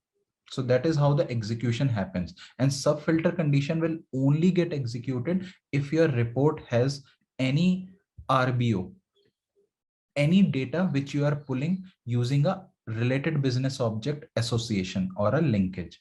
So in this case, if you see the output, what we did was, let me remove the filter. So what we are trying to do is when subfilter gets executed, right? So you have the bank ID. What we are trying to provide is bank ID is not blank. So let's look at from here, bank ID, right? Now, if I remove all the blanks, I get this data set, right? But what Workday does it doesn't just completely remove those complete records, like what Excel does it, right? The moment we choose to get rid of these blank, it actually removed my entire rows also, right? This is how you would expect a where condition or a a filter would work. No, this is not it. How the Workday sub filter work. What it does is wherever it finds blank, a bank ID is empty. So let me pull up only the bank ID where it's empty, so that it gives you a better understanding. Only bank ID. Okay. So we have these many records, like probably how many? Somewhere around 528 records or so, where bank ID is empty. So what Workday does it does not completely remove these records. Wherever it says bank ID is empty, it even makes other data as completely blank. Like, it doesn't consider this record, but does not remove it in the output.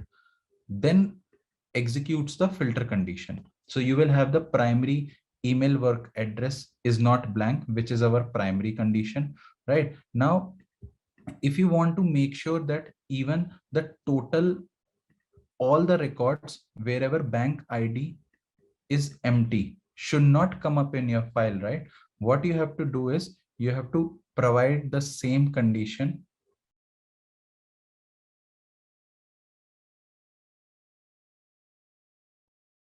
as is not empty. Let me again reiterate, when you are using a sub filter condition, Workday does not reduces the count of record when it is executing. So whatever condition you supply over here, which is bank ID is not blank, the expectation which we will think is that it will remove those complete records cannot be removed because you still have some data for the primary business object. So let's pick up any record, right? You don't have bank ID or any other information which is related to the RBO, but you certainly have the some information for the PBO. So Workday will not directly go ahead and get rid of that record. If you as a requirement is that we have to get rid of a record based on a condition which is related to a RBO, related business object. So all you have to do is put a sub filter condition which will wherein you are putting that bank ID is not blank, and then in the filter condition you will supply it as payment election current, which is the RBO, is not empty. So let's run this report and let's first see how the data looks like. Yeah, so now we see a reduction in the output record as to 763. We can certainly download this record. And now if you see, you will not see even a single bank ID, which is blank in this case. So this is what I really want you guys to understand, the nuisance or the execution level, what it happens in the background. Like, when you are building a report, right, you have to really think of that, hey, my report is comprising of data from not only the primary business object, but also the related business object. And if you see, when we had not put any filter, right, so this is the output when we initially ran the report, which comprises of 1368 records. It drastically reduced it to close to half of it records, because since there are multiple reasons, again I would say it's a implementation tenant, a lot of junk data, unwanted data is there, a lot of blank values you might see. But our intention was to actually get rid of those unwanted record, or maybe if my condition is that, hey, the bank ID should not be at least blank, because I still see that I still have record wherein either branch ID, bank's branch ID is blank, right? And there could be possibility that even the account numbers are also empty. In this case, it's not like, every account number is available. Bank name is also there, and even checking the type of the account is also there. So does this gives you some idea, like, how the execution and what's the major difference between a filter, sub filter, and how you can add your prompt condition? So Workday gives you a flexibility, like how you evaluate these expressions, right? Like all the BODMAS operator, like, the or condition or the conditional operator, you can certainly put in such a way. So let's say, um, I have these two conditions, like in and if I want to put it this one as or, I can certainly put my parenthesis over here like this. So what it will run is, and then the third one will be under the or condition. And again, you will put a parenthesis. So the same parenthesis concept even in fact lies over here as well, similar manner. So like, if my condition, if my expression looks like this, so obviously the first two are being treated as an AND operator, and then the resultant would be treated with the OR condition, with the third condition supplied over here in the third row. So these things actually, like, when you actually start working on it, and when you get me a requirement, like, I want to pull this data, I haven't applied any filter or sub filter, and I'm getting a huge set of data, like what we saw, like let's say, like, 1368 record. But when I download this record, I see a lot of junk characters, a lot of unwanted records, or my client requires me to put more condition to have a minimal set of data, so that like, not only my report could run faster, but also it gives me the only those record which are my actual requirement, right? And that is where this filter and sub filter plays a key role. And obviously the prompts, because prompts will give you a flexibility for not only the client to provide the runtime values, or like, the launching values, but also minimize the results and to a drastic, like, a very minimal set of data what you want in your output data. Now looking at the sort option, like, again, as I said, conceptually, this report, why we took this reference of this report is like, because it comprises of both PBO and RBO, and these are the major two concept, basically the two types of business object which you have to play around to generate your data, right? So when it comes to the sorting, like if you see sorting over here, there are two section. One is sort over here, and then there is a sub level sort. So even sort works in the same way how filter is, like how filter condition works on PBO and sub filter works on the RBO. Similarly, when you are applying sort, you are adding fields which are related to the PBO from your report, and it need not to be necessary that whatever values you are printing, you have to pick only those values in your sort or filter. You can sort or do filter or sub filter based on any related fields from your PBO and RBO. So when you do sort, you use a PBO. fields from the PBO. And when you do a sub-level sort, again, see, it is asking for a business object. So this business object is nothing but the related business object being utilized, right? So if you so sub-level sort will work on the fields which are related to your related business object. But by default, if you are not using any sorting, right, what Workday does is it filters, it does a sorting based on the very first available field on your report. So when you see the output, right, when we are running this report and we didn't had any sort, so for by default, sorting is based on the very first field on your report, and very first field on your report is the employee ID over here. Hence, in the output, you see the sorting basically happening based on the employee ID. But to override this operation, certainly you can supply multiple values from your primary business object. And again, when you supply multiple values, it executes in the same manner. That first it sorts the entire result set on the first condition what you have supplied, like, let's say employee name, and then it sorts based on the second condition, like, whatever you have supplied, if you want to do sorting based on the multiple condition, right? And same goes for the sub level sort, like, sub level sort, again, it works on the RBO, as I said. So for the RBO, again, if your output contains, like, so what are the fields we are deriving it from RBO? We have the bank ID, starting from bank ID till account type, right? And there could be possibility that you are using many different fields, right? So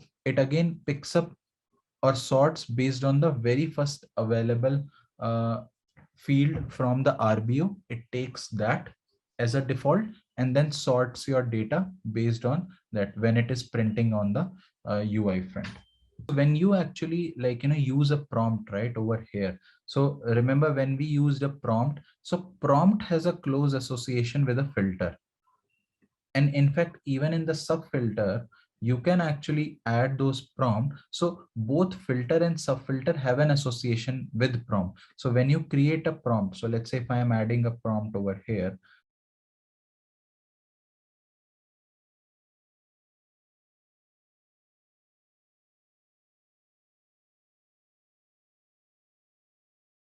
so over here, if you see, I am in the sub filter, I am using my RBO, and then I am trying to provide a filter or a prompt using my field which is derived from a RBO. So account ID is a field derived from RBO, and what I want to do is comparison type, right?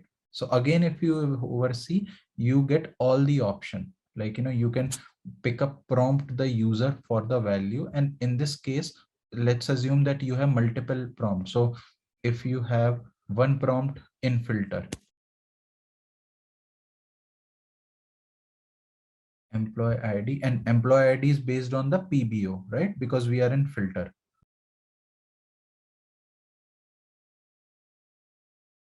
And instead of value supplied, I am using prompt the, yeah. So now you might say that, hey, there are two prompts which I want to use in the report, but it has same name.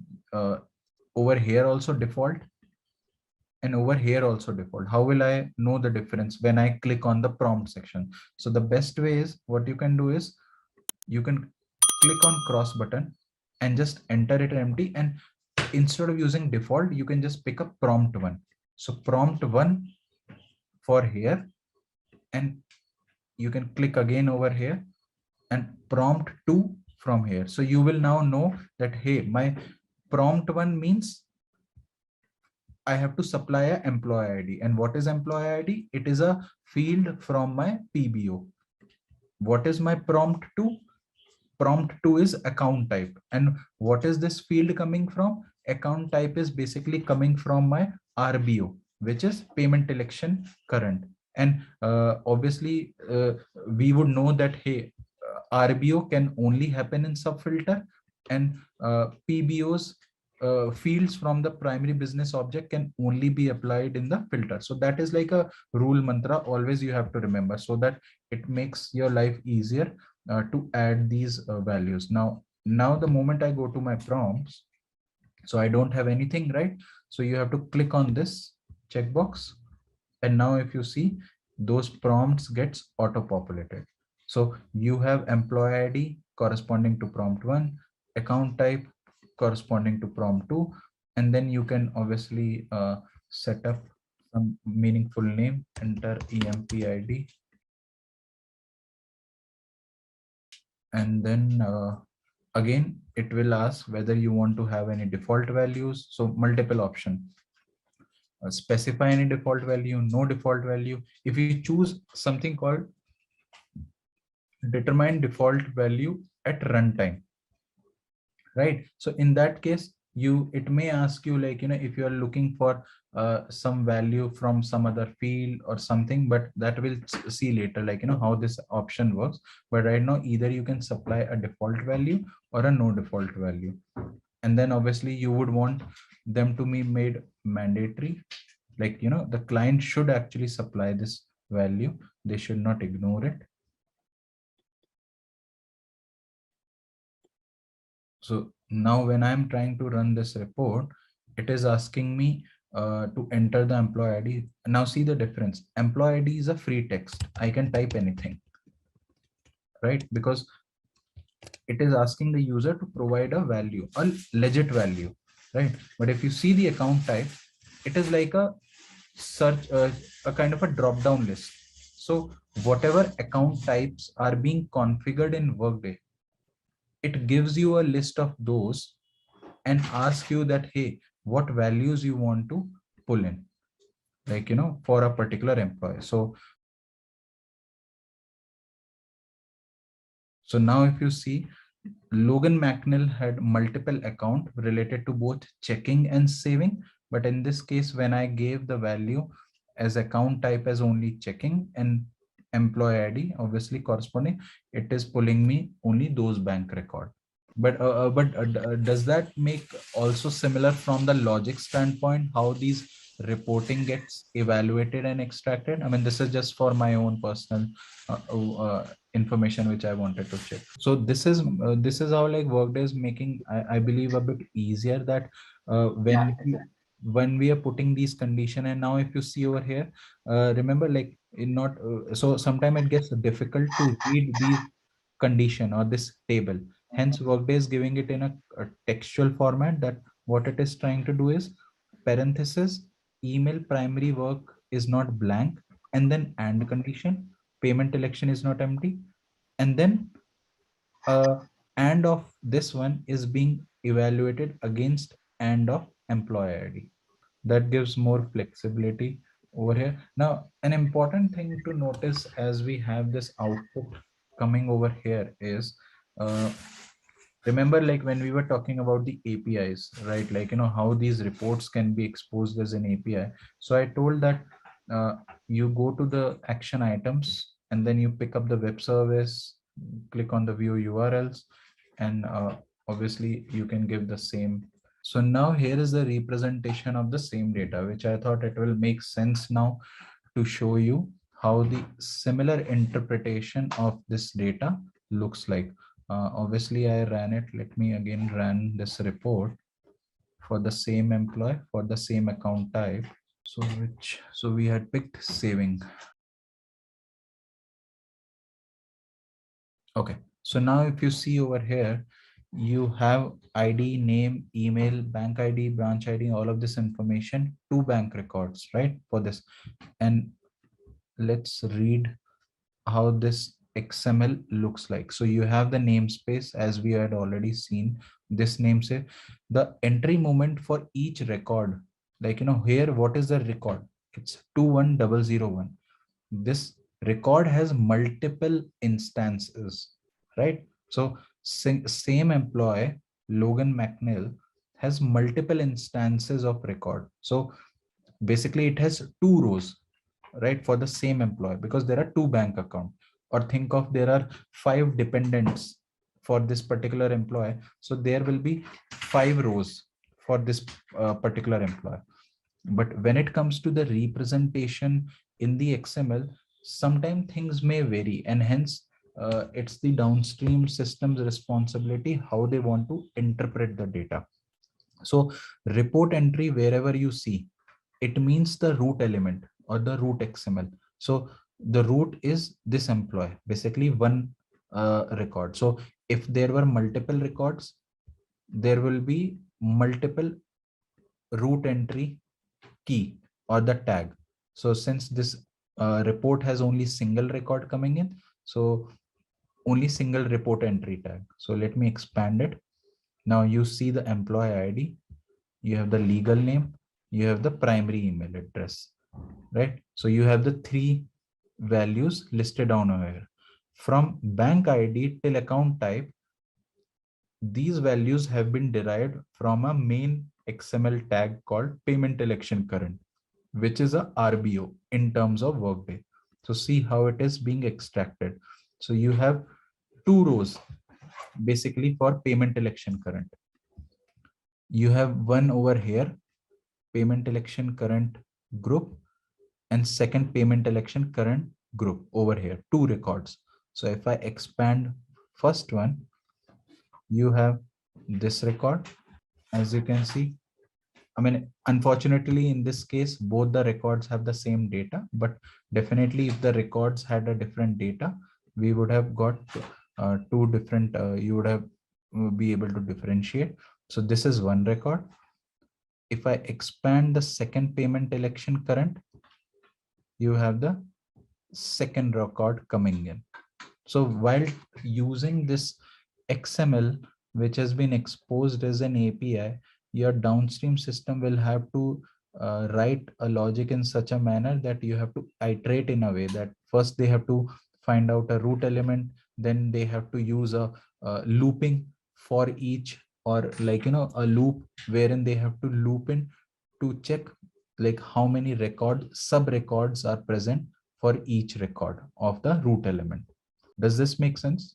So this will be like, you know, when we actually use a Postman to extract this information as an API, that time like, you know, you will be able to see more better. But I thought like, since we have a small set of output coming in over here, it will make sense to show you the output of it. Again, like, you know, going and you're going, so when I showed you this one, right, like payment election current group, so this group thing, where it is coming from, the alias is from the group column heading, and over here I have the XML alias. This is where this, and this got auto printed, like, you know, when you actually added this RBO over here, this XML alias, as always, it will come up directly and you need not to change it. So this is coming from here. So let's look at, so we saw, like, you know, and obviously we are in this case generating the output as a tabular structure. We don't have provided any sharing option. Like, you know, this, we were able to get the XML alias of this because it's a API enabled, like, you know, web service enabled this particular report, and hence we are able to like, you know, get the XML representation of the same report. Prompt which has multiple values which can come in, right?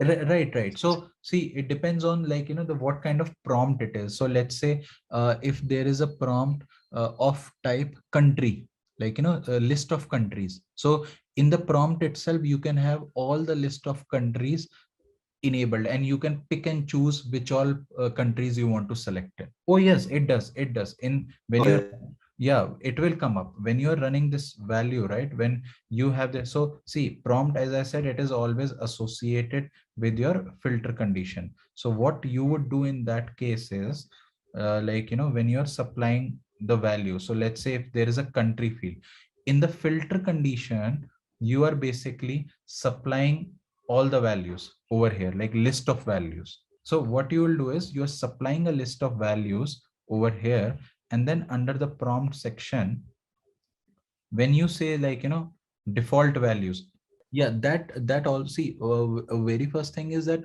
ALL is not a valid keyword for Workday to interpret. Second thing is, it also depends on the data type, like, that for what data type value you are trying to grab multiple values. If it's a string, or if it's a numeric value or alphanumeric value. In this case, country is a string, right? A matter of text basically. But that country or a list of country, or whatever values you want to multi-select it, or like a all, that also should be configured within the Workday system basically. Like if you want all the countries, then those countries should be present in your system, right? The easier approach I would suggest is that under the filter condition, let's say you are putting up over here, let's say a condition called country equal to, or in the selection list, like, because employee ID is obviously unique identifier, hence, but for other it will come out, and then you can provide a list of all the values over here itself. So what it will do is, you need not to even look up for a prompt actually. See, prompt works when prompt is not a solution when you want to supply all the values or a multiple values. Prompt is a solution which helps you to drill down to a very limited set of information if you want a user to run based on a certain specific criteria. So over here, operator values also gets reflected based on the field data type. So if you see over here,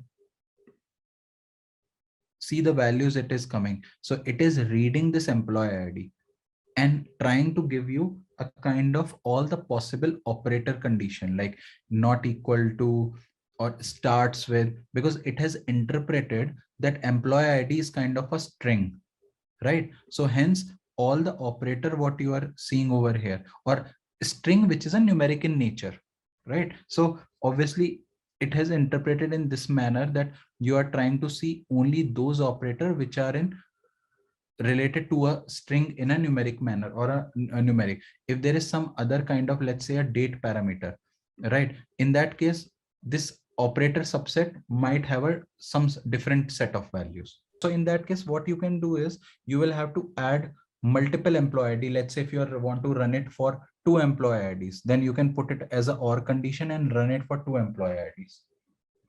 Like that in subset, you will have few IDs, right?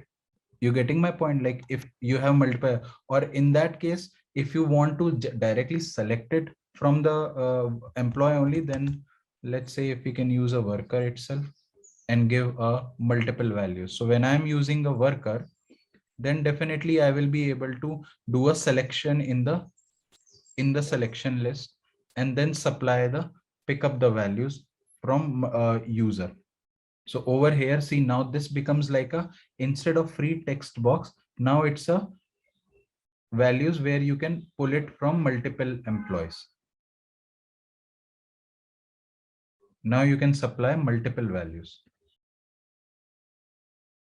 As I said, it totally, and hence I changed from the employee ID, I changed it to worker basically, because when you are putting these operators under filter or prompt condition, right? These operator works based on the field which you are trying to do a comparison. So let's say if there is a date field over here, it will not show in the selection list, right? Because you cannot have select a particular date. It will it will open up a calendar basically for you to pick up a date, or between date ranges, right? So hence it totally depends on the field. You have to pick up a field in that case. In like in this particular scenario, you wanted multiple employee IDs to be picked up, like as you said, in condition that 21001 comma 21002. Hence in that case, you will not use employee ID, you will use a worker, and that will give you a flexibility to pick up all these conditions, like all your records which you wanted, based on a category or based on a location.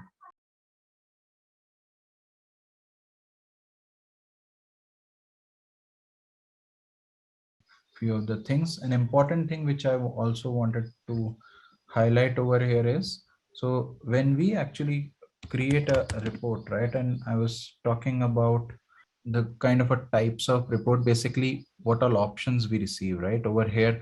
So as we saw that we, while building a report or when you create a report, you get multiple options. So you have a type of report, then obviously by default Workday will check this box, but in my data source the list will become very minimal, because not all the data sources are optimized for performance or have a a performance tuned data sources. So you unselect it, and hence you get a more wider range of data source for you to work and play around it.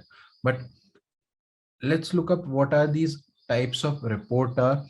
In general, if I have to tell you, as in if now or in future you are going to work on reporting Workday or building integrations out of Workday, there are highly chances that between 90 to 95% of your scenarios or your report building capability will be fulfilled by the advanced report.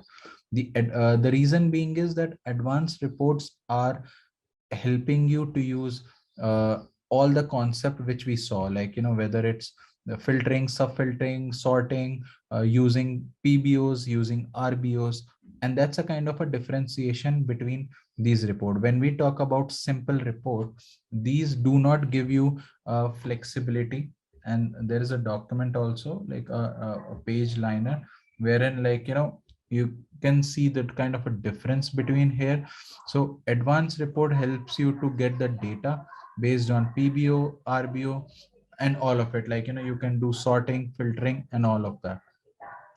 uh, when it comes to the metrics, and matrix is basically the composite one, second one I will come later, but matrix reporting is something which is more on the analytics part of it, where you would be kind of classifying the data on certain clause condition. But this is more specific, wherein a simple example would be when you are want to do some kind of a metric analysis on the iteration rate, more on the staffing side of operations, like how many folks have left organization in last 4 months, 6 months. So when you want to do the metrics management, in those cases only you would be making use of this metrics reporting. The representation is also kind of a the pictorial representation is a bit different to it. Nbox, again, it's an extended version of matrix, but what Workday is soon going is Workday is planning to decommission Nbox, transport, and trending. These are the three sets of report what Workday is soon planning to decommission it, because they are improvising more and more functionality on the advanced reporting side only. And even the simple reporting now, all the capabilities of simple reporting have been incorporated into the advanced reporting. A major difference was when they started with the simple reporting, they did not had a concept of related business object or RBO. So everything was only being derived using the primary business object, which now they have improvised in advanced reporting. And hence these reports are now being restricted on the report type of the advanced report. And even if you see our master report called all custom reports, and if you just run it without providing any launch parameter, so we have 2673 items. There are few reports. So if you see this as being the just dummy tenant, we have close to more than half of it being the advanced report. And obviously the other set of reports do exist, but I won't be surprised if their count is minimal or are being used to a very limited extent. But certainly if you just want to see a reference of these reports, in your training or testing tenant also, you would see some reports. But soon as I said, they would be decommissioned, so all the capabilities would certainly be part of your main advanced reporting itself. So that is something what Workday is kind of consolidating all of it in the same manner.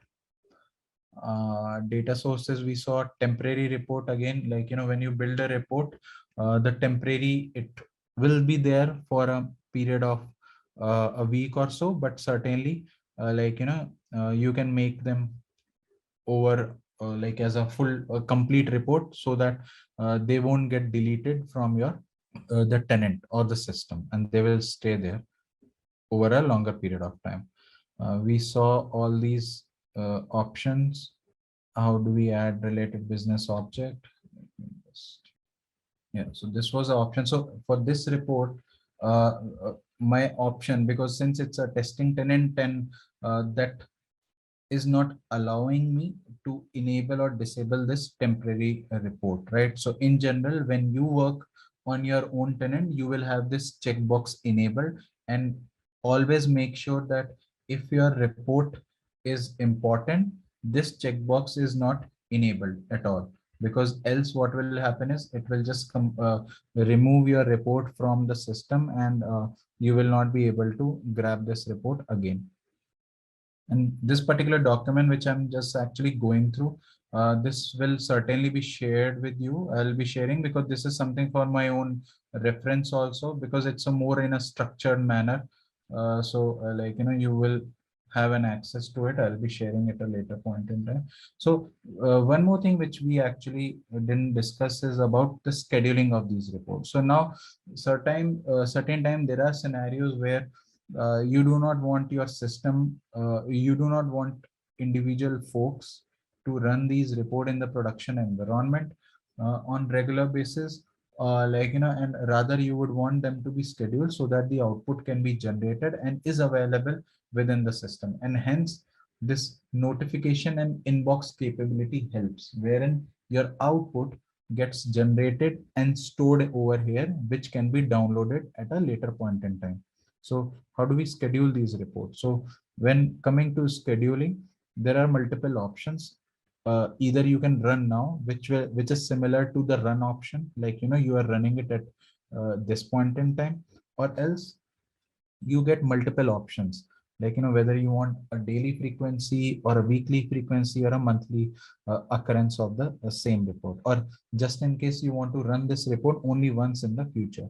So when you have to set up a daily occurrence of this report, so in that case you can specify, just provide your launch parameter over here, then go to the schedule tab, and Workday gives you all the features, recurs every day, what would be the start time you want to run that report, and on which time zone you want to run it, and the occurrence range, from when to when this report should run. So when this report runs in the background, right, like you need not to go ahead and check this report it's running or not. Your output will get displayed, will get a notification, and you will have your output available under these options, right? And that is easily downloadable, which you can download your report and extract the output of it. So at any point in time, if you have scheduled on daily basis, you will have a daily output being generated from the Workday, which will you will be able to grab that information. Oh, right. So that's a good point. So remember, again, going back to our big picture diagram, like where we mentioned that, we have a tech stack called EIB, which is Enterprise Interface Builder, right? That gives us a flexibility wherein we can use a custom report as a data source and then provide a delivery mechanism, and there are a lot of delivery mechanism provided by Workday, those protocols, transfer protocol, SFTP, FTP, Amazon S2 bucket, or in fact email capability also. So when we look at that EIB, you will get to know how you can automatically schedule your EIB, which will internally call your custom report, run the custom report, generate the output, and send it to your downstream system wherever you want to send the output to. Yeah, so that's again an important question. So see, whatever we will go through, right? Whatever, and in fact, all these tasks like custom report, create custom report, view custom report, business, whatever we go through, think from a developer standpoint that only these set of community will have access to these tasks and all of it. As a normal user, like you as an employee of this organization, when you try to search for these things, they will not be able to see all these tasks because all these reports are or integration are in the background, which nobody in the organization should have access to other than the development community. So scheduling has two aspects. Whether you are scheduling this in report or integration in a production environment, then obviously only the the admins will have access to it, right? Because ultimately this is the output is going into the inbox of all the people who have the right privileges, right? Which you might not want it to everyone see the same output, right? But if it's a non-production environment and you want to schedule it, then certainly you can have this access. And I think directly you can also go, yeah, there is a task called schedule a report, wherein you can actually even select this report. So like our report name is cr underscore something test. So it should, so this task access will only be, as you rightly said, will be to admin, but certainly only for the non-prod environment, basically. So trigger points, basically, are you trying to invoke this report from a different system? Is that what you want to try to trigger this report? Because the trigger points ultimately would only be the parameter which you are supplying within the workday. Like for this report to trigger in the system to run is only these parameter what you supply. But if your intent is to trigger this report to run from a third party system, then I believe that is right now only doable through the integration and not via a direct call. Or obviously then if you are using this report as an API, you can call this API at any given point in time. Right. So, I mean, see, scheduling these report is basically for an internal purpose. Your intent, there could be two business case where you want to schedule it. Either you want this report, let's say if there is a HR folks, some 5-7 HR folks in an organization, you want to schedule this report on daily basis so that the moment they log in, they get the output of the report, all of them together. Rest, if any other system is using this report, then I would suggest to go via API channel, wherein you can invoke this report, make a get call, get the output data and use it in your own system. That also can be scheduled, but that schedule will happen in the downstream system, not in the workday.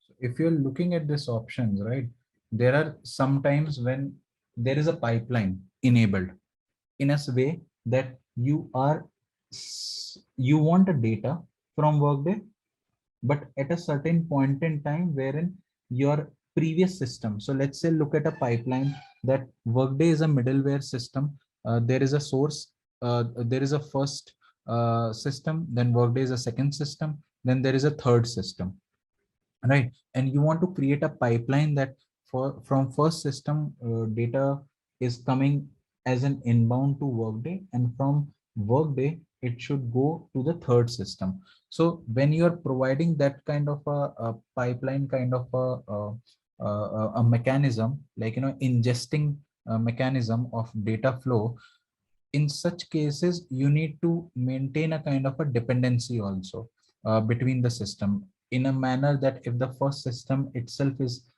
being delayed on ingesting the data into the system, and hence this feature would come into a picture wherein even if there are delays, or if there are the first system or the source of truth itself is delayed, then you can provide a lag, basically a kind of a lag to your system, and provide a extra delay in response to fetch the data to the third system. So even here also, if you see, it totally depends on kind of the notification because these, what you say, is kind of features what Workday provide. Like if your first system itself is an integration, or if it's an inbuilt job, cloud loader is again a Workday's loader system which can load your data uh, into the system or extract the data, right? Ox migration tool, remember we were talking about how we can migrate from one system to another. So those are the kind of dependency what it is listing. Or in fact, even if there is a dependency of a report from one report to another, so that kind of thing. Other option I don't see much of being used probably in the real-time scenario Workday, or again it could be a totally a different use case what leads for these reports to be scheduled in the system overall. And if you see also, right, these are the status what you see right now is basically on the status of the previous system, how it actually is behaving, whether what is their status, and based on their status your current report will behave. And obviously you can provide a timely delay if the upstream itself is having some challenges in ingesting the data. So before the Workday report could actually run and extract and send that information to your next downstream system. All right, let's test your knowledge. Here's a question for you. Which of the following is not a valid transformation function in Advanced Studio? A. Concatenate B, substring C, date format D, pivot table. Take a moment to think, and when you're ready, choose the correct option. Remember, each choice holds a key to unlocking the answer. Good luck. Type the correct answer in the comment section. Attention all professionals. Want to take your skills to the next level? Introducing the Workday Integration Advanced Studio Advanced Reporting course from ZaranTech. This comprehensive training will equip you with the knowledge and expertise to master the intricacies of Workday Integration, Advanced Studio, and Advanced Reporting. Through this self-paced course, you'll dive deep into the world of Workday, exploring advanced techniques and best practices to streamline your workflows and maximize your productivity. The course curriculum is meticulously crafted by industry experts, ensuring you receive cutting-edge insights and practical applications.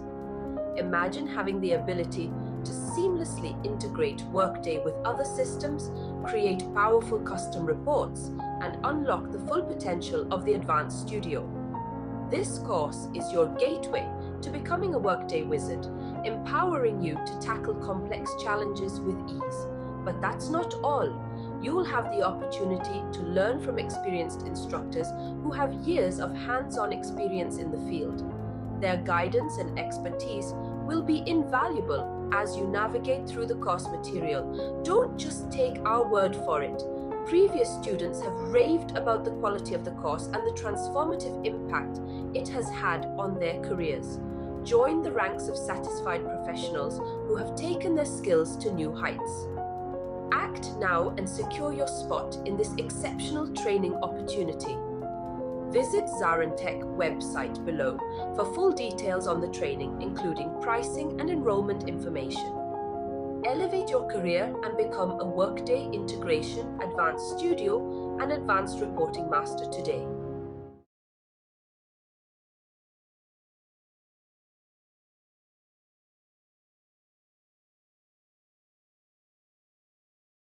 So now, when we talk about Workday security, so what is Workday security? It is all about making sure that each and every object, anything whichever is in there in the Workday, an individual who is trying to log in into a tenant can see, can act upon, edit, add, update only that object or only that item which he or she has the right to access, and make an update operation or make a delete operation or make an add operation. So Workday gives you a flexibility at an object level also to determine whether you are the right person to actually perform any sort of operation. A very high level of the thing which we had seen, if you remember, is when we were building report, right? So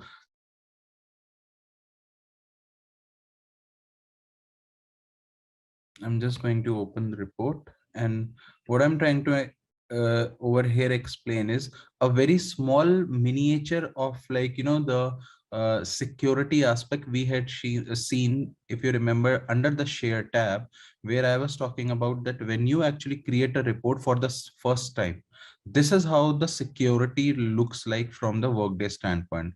As in, it is owned by the person who has created this report. That's one thing. Second, it is in by default do not share mode. So if let's say if Ashwad has created a report, and if Karuna wants to access that report, like, when Karuna uses Workday search bar and try to search for it, this report will not come into the search capability, right? So that this is when you actually don't share the report. The couple of two option which I had mentioned that we will talk about later also gives you a privilege, like, whether you want to share that report with authorized user or with a specific set of folks, like, which you would want to expose your report or API. So this kind of a security configuration you can do, at a custom report level. But even at the field level, now I mentioned that Workday makes sure that each and every object, whether it's a data source, whether it's your primary business object or related business object, or in fact the smallest level of data, which is field, has its own set of security rules, and how you can actually see it. And this is like, so when you mouse hover on the three dots for any of these fields in Workday, right, like, that there are thousands of fields, you can go to security, and if you see, click on view security. So over here you see a table, like, we'll come to this, like what actually it is, but this is just a navigation part right now. What I'm trying to say, we will understand how do we interpret basically this security aspect of it. So before we actually jump in, a couple of terminologies which is like a ground rule when we talk about security. So three terminologies which will come and be extensively used for you going forward, and this is something which will always be there on a fingertip. So one is securable item, and these are our Workday terminology.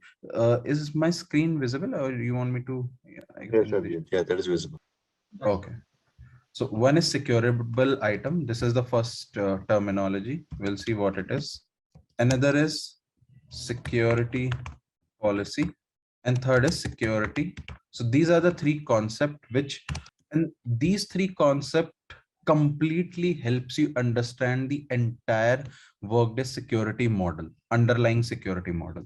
Now let's talk about each of them and see what they are and how they are correlated, because it's not about, so if you understanding these three as three and different entities is a very simple task, but how do you stitch them together and then implement as a Workday security model in your Workday is really important. So securable item. Now securable item can be anything, any item. Now what do I mean by item? It could be a field.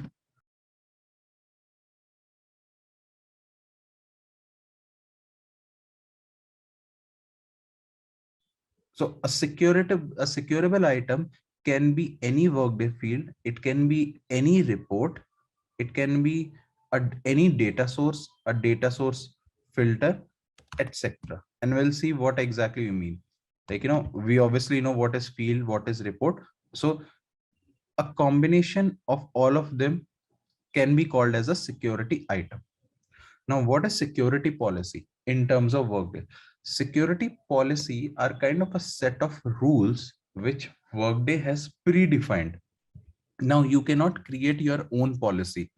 What you can do is you can leverage these policies to actually provide the right level of access to the right set of people. So these are set of rules defined by the Workday alone, right?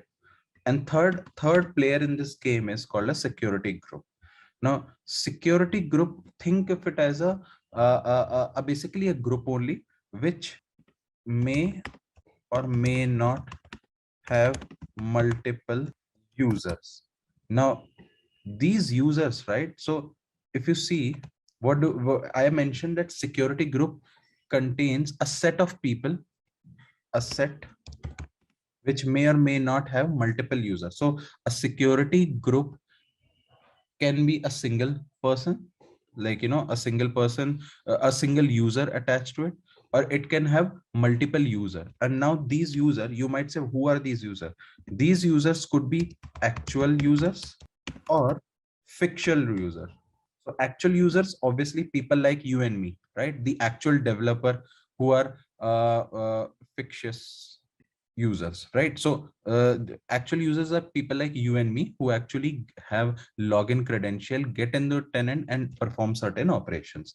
Fictitious users is something which you can create in Workday, right? And what it does is it actually tries to have, and you create fictitious user, you provide them certain kind of a rule set or access level, and those user can now be attached to your report, your integrations, and you can run those report or run those integration with that level of security, right? So these are the three player. Now, how are these three associated with each other? Simple, and that's why I'm just writing it, because I just want you to understand from a very layman standpoint before we actually look at the actual, the terminologies basically. So it's a very simple association. Securable item is on one side, policies in middle, and security group think on the other side. So a security group, as I mentioned, is a collection of user. You may have single or multiple user, is associated with securable item with the help of a policy. So policy is the key player over here, which determines the association between a security group and securable item. Now, security group, right now that it's a user, basically, right? A collection of user. So any access to this of this user for any securable item. Now, securable item also, that it could be any field, report, data source, any of these sort of things, right? And in fact, yeah, filter, integrations, right? So any security groups association or access to the securable item, any of those item is driven by a policy in the Workday ecosystem. So this is a kind of a crisp of the Workday security model, which now when we get into the tenant, you will be able to see. But this is this kind of a association which I was wanted to establish before we see the stuff in the Workday. And policies again are of two type, basically: domain security policy. Right. So we'll see what exactly these two are. Domain security policy are basically these items. So securable items are also called as domain securable items. And there is a category called business process securable. So over here, what I was saying is that securable item also can internally be classified as domain securable item. And domain securable item would comprise of all the aspect, what we saw, any kind of object, whatever is there in Workday. And when we talk about the business process securable item, so what could be part of business process securable item? Basically higher BP config, probably you can say BP configurations or fundamental or other functional configuration, which we'll see the functional configurations. Right. So basically these policies are the key player which drives the relation between the security group and securable item. So now comes a few of the tasks again in the Workday which you would want to understand it. So now let's have these tasks and see. So very first task coming into is create security group. So obviously what happens is Workday. And so now think from a perspective that, and I'm just trying to give you and help you understand from a real-time example so that it gets register, or now you could start making it sense out of it. So let's say you have integrations running in Workday from Workday to a third-party system, let's say a payroll or any other vendor, right? Where you are sending the data. So when these integrations are running into the production environment, you would not want them to run with some person or some individual security, right? It has to run with a legit uh, security, so that integration pulls that information and sends the data to the downstream system, right? So while you run those integration, you need to create security groups, security users, those fictitious user, and then assign the right security to the to those user, and then attach your users and security group to the integration. So I'll explain you the basically the flow. So the very first task which you need to know is create security group. Now this is the very first task coming, which you need to understand it. So when we talk about, like, create security group, it asks us two things. One is what kind of security group we wanted to create.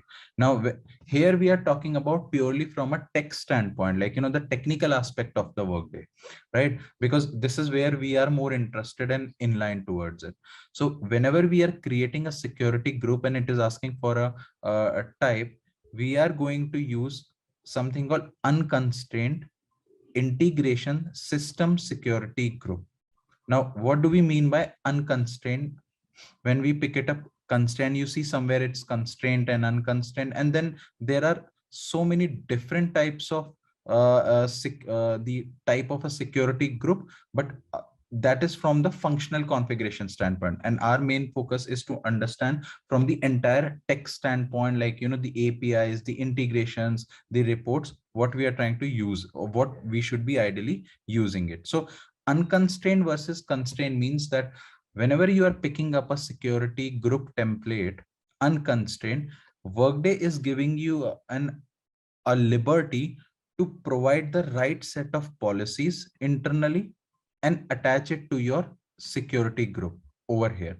So the policies, right? This would be the next step. So first step is basically when we get into this process is create security group. Let me list down before we actually see it. Create a security group. So once your security group is created in Workday, what you're going to create it, you will create integration users. So because the fact is that once you have created a security group, it's empty. You just created a empty. Now you need to create integration users, attach users to your created security group, right? This would be your third step. And fourth step would be attach policies, right? Because till step 3, you are creating group, you're creating user, but it doesn't have anything. It's empty. It is like, it doesn't have any privileges. So what you're trying to do in the fourth step is attach policies, what is being already defined by Workday, right? And we'll see what are those policies, right? Activate the policies. And what happens the moment it gets activated?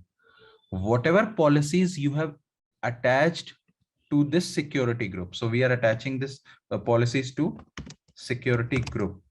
The moment you attach and activate these policies to a security group, in turn, whichever user, like let's say there are 5 users part of the security group, all of them will start having access and permissions and privileges to these policies, which will drive the entire access of your securable item. So now I think you're trying to relate that once your policies are set, policies will internally drive that, hey, if there are 5 users to this security group, then what kind of access those 5 users should have it to the set of securable item. And now you know that securable item can be anything in Workday. It could be a field, report, data source, or any stuff, or even task, right? Like whatever we type in over here. So what did I type? I typed create security group, right? There could be possibility that as a user, so in real time, right? In real time world, create security group task is not given to everyone in the system because it's a backend configuration. So a normal employee in the organization will not have access to this task. Why? Because because he or she as a user is a part of a security group who has certain policy which does not allow them to access securable item. Which securable item? Like task, a particular task also, right? So and this list is extensive, right? Like when I say a securable item, right? So securable item is like a collection or an array. So and this array can comprise of any object, field, any sort of report, like, because obviously will be thousands of report. Data sources, again, there are so many data sources, like, then you might have hundreds of integrations running in your ecosystem, right? So this is what it drives it. So let's pick up unconstrained and we give a meaningful name to it. So normally in Workday terminology, when you create a security group, the naming convention is ISSG, and then you actually create your you provide your name of the security group. So let's say I'm just providing. So over here, I'm just trying to create a security group and see over here, it's asking me user. If there are any user which I want to attach it to this security group. So right now, I do not want it, but I will certainly do it after creating it. So I'm just creating, I clicked OK, and I'll just make a note of it, this security group. The next task which you should remember is to create a security user, right? So create integration. So the task name is create integration system user, because you are trying to create a system user in the system. So over here, again, it will ask you for the name, and the naming convention is ISU, integration system user. Again, you will provide a name. In this case, you will actually not provide your name or anything, but let's say you are creating this user for a particular integration, right? And that integration has some number. So the naming convention in that case would be ISSG underscore, and then in Workday's terminology, integration are being donated as INT, and then let's say 012, right? So this would be kind of a standard naming convention which you would want to follow it. Now over here, again, ISU, and then over here, I'm just providing a name to the user. And then it asks for a password. So you can provide a password to it. And if you see this option, right, and you must be thinking why it is asking for a password. So this last option, do not allow UI session. So what exactly it means is that we think that these users are fictional user, right? Even if you want to access these user, we can access it by logging into the application with their access. So let's say if I don't click this checkbox, right? And I'm creating this user. So I just click OK, click done. And in this Workday tenant, let me log out. See over here. So this user, ISU underscore Karuna underscore test, right? And see the difference. Now, this user is a fictional user. So hence, there is no access right now to it. Hence, you cannot see any of these applications. Nothing is coming up for this user.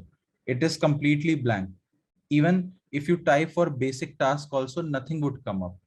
No application, because we have created a fictional user. So over here, what we did is we created a user, and we created a security group. We created an integration user, and we can definitely create any number of user. And now as a part of third step, we have to attach it, right? We have to attach this user to this security group. So over here, now the third task. So we created a security group with the help of create security user. Now we will look up a task called edit security group, and again try to search with our security group name. So if you try to search over here, you have a security group. And then again, the same window, which came in when we were creating a security group. So over here, what I'm trying to do is, again, as a user, I will just try to search with Karuna. I see that. And now what I have done, I have just associated this security group with my user. So that association is now established. And you can have multiple security user attached to a single security group, right? So that is also easily doable. You can just provide your list of all the user to that. Now comes the fourth step. So before we actually see what actually it means. So there is again one more task coming into your road, like maintain permission for security group, right?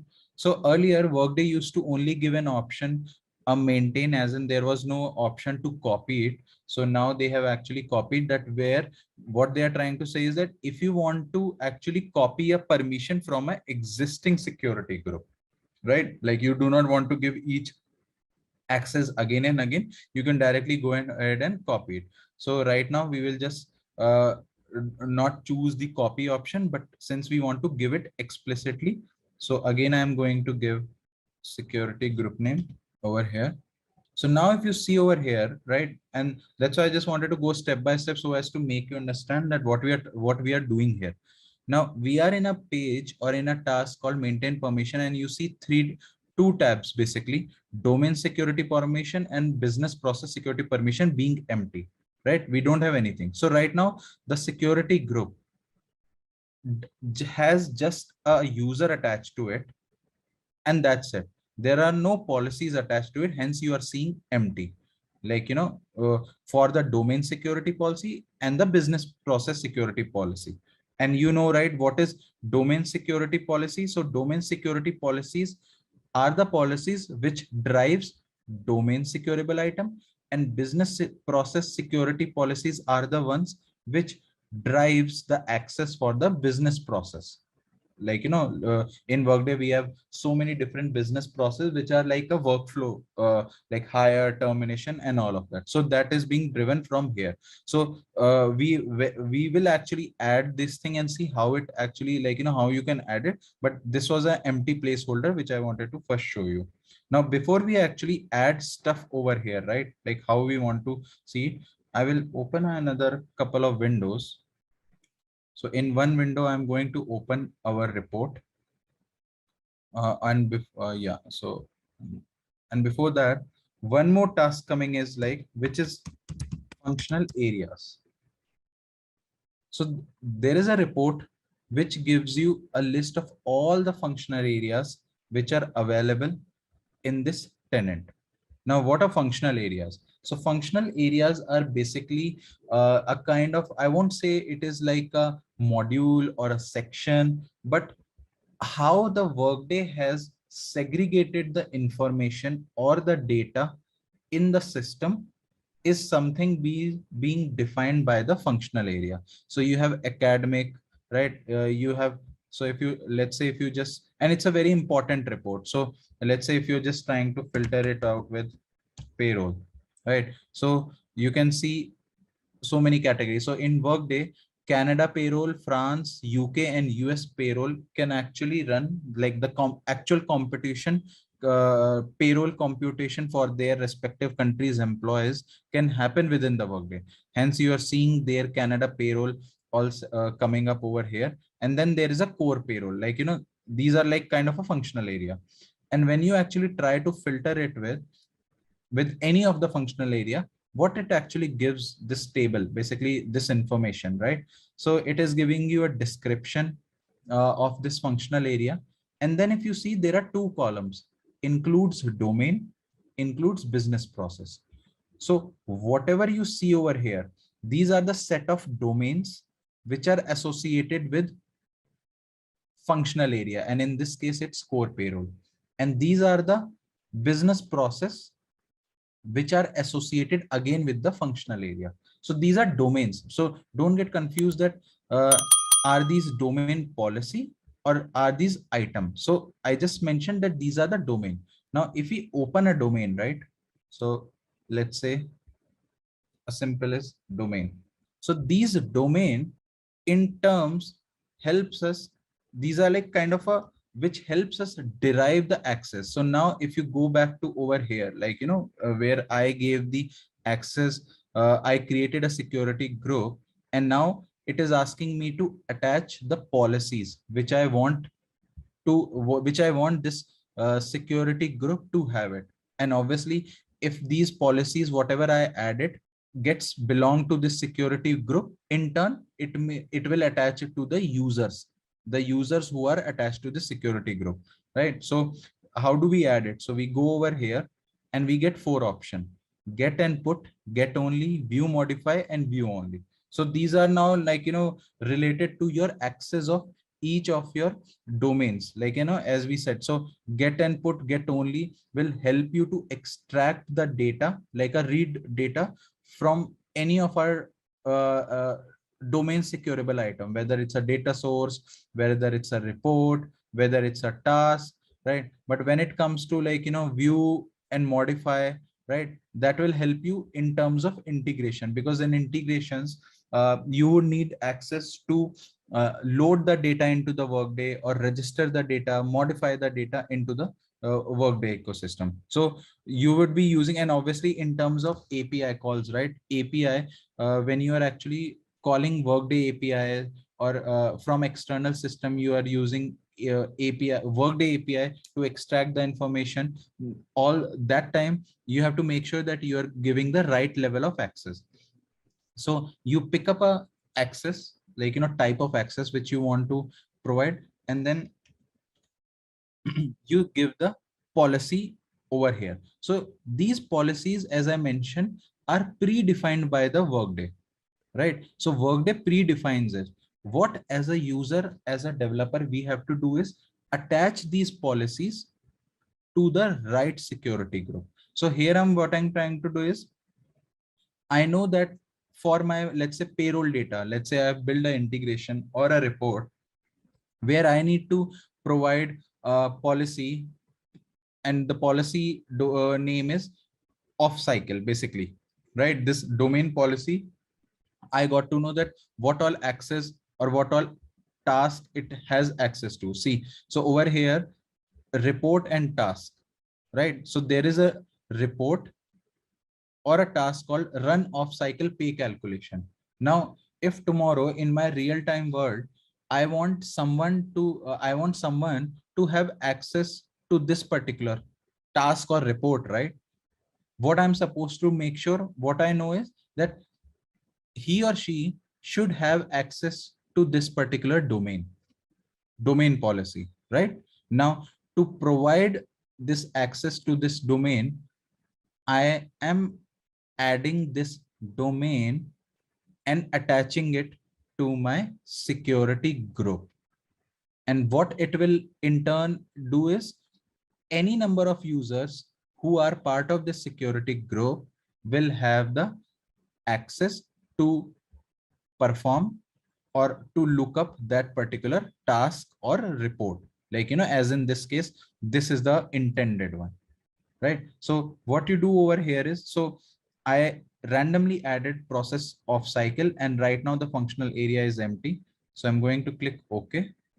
And what Workday took automatically is, Workday interpreted that, hey, process of cycle is actually a part of core payroll area, right? We saw it, right? So if I just go back in that functional area table again, I will filter it out, payroll, core payroll, and under core payroll, I had randomly picked up process of cycle. Which one was that? Process of cycle, right? Over here. So when you choose that, this domain, Workday has automatically interpreted that this domain is actually part of which functional area? Core payroll. And hence it is listed over here. So now what I have done is, this security group is now attached to this policy, which is obviously associated with functional area, but this is more important, that it is now attached to this security policy. So I click OK, and it is not yet done.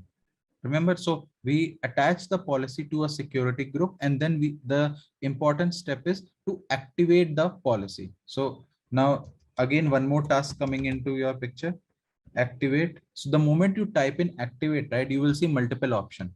Activate all pending authentication policy, activate metadata schedule. But here we are trying to work on the security policy. So we have to activate pending security policy changes in the tenant. And what this task is doing, it is not running just for you. So let's say if Karuna has added few policies, and Ashwath has added few other policies. When you are trying to activate it, cumulatively everything will come up in a a single list. So it has to be very calculated, that when you are activating, making sure that all your developers know what has been activated. So normally this kind of access is not given to everyone, right? Again, I say only the privileged developer or privileged users will have all these access. I'll click OK, and it will ask us whether we want to go ahead by showcasing a list of all the things.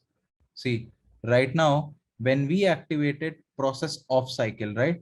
Internally, Workday also interpret that what all things will come up as part of the security policy. So these are like internal. So this was a main, you can say root level. So if I open up over here, process off cycle, see, so process off cycle was a domain policy at a root level. And then if you see the subdomains policies, these are also coming up as a by default when these policies are getting activated, right? All of these. So when you click on confirm and click OK, and it gives me when it has was changed and the time, the policy will be activated. Now, if we again go back to edit security group, right? Edit security group, and then again we provide our security, edit security group, going to my security group. Now, if you see over here, earlier this table used to be empty, right? So now what it is coming, now what all information it is giving. We are in the security group. We know that there is a user attached to it. And let's say if you want to attach multiple user, so all the users will get listed in the system. Whatever each and every a developer might have created a security group, everything will get listed over here, and you can actually select multiple one.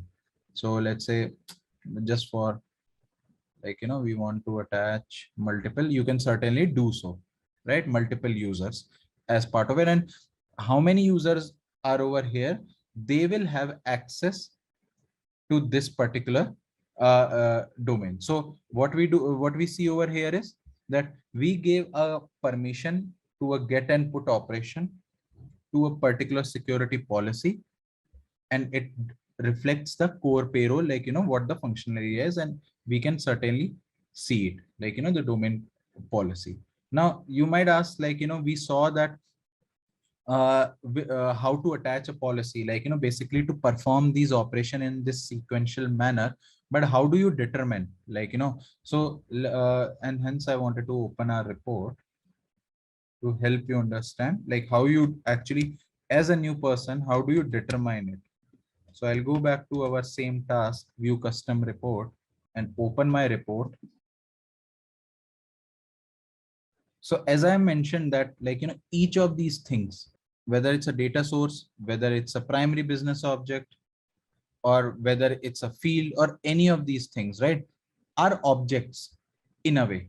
And each of their security access is driven by a policies, like how we had mentioned that you have securable item on one side, you have security group on the other side, and policies are the decision maker over here. And these policies, you cannot kind of change it.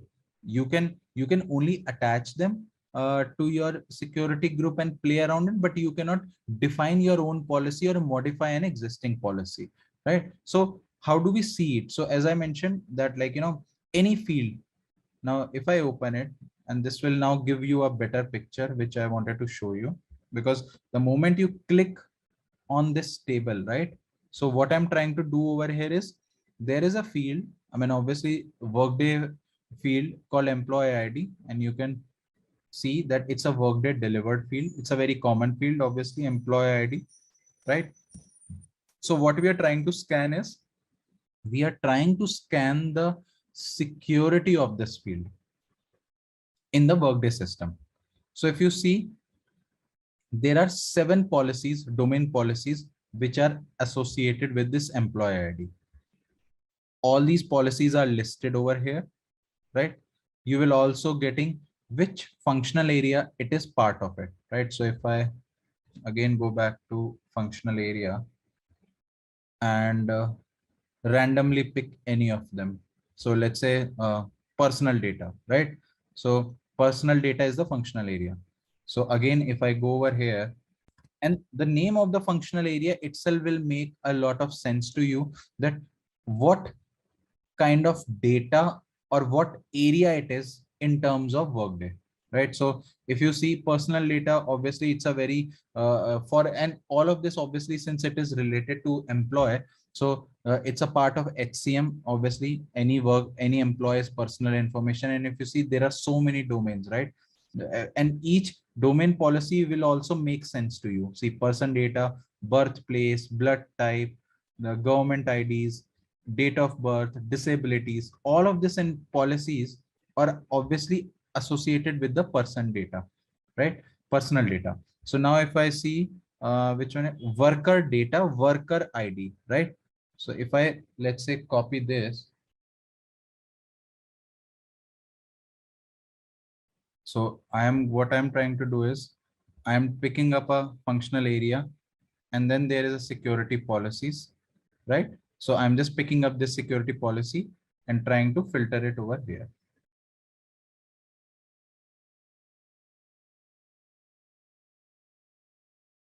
Yeah, over here, right? So let me just filter it.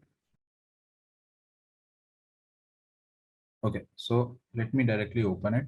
Yeah. So over here, if you see, this kind of a analysis will help you understand if in case your field is not being accessible. Now, uh, how I'm trying to explain over here is like what scenario you would need to do all of it, right? Multiple scenarios. One, if you want to associate your report with a particular security user. So let's say if I go to the edit, and now comes the picture, right? So here what I'm trying to do is, let's say till now we were using do not share it with any of the user.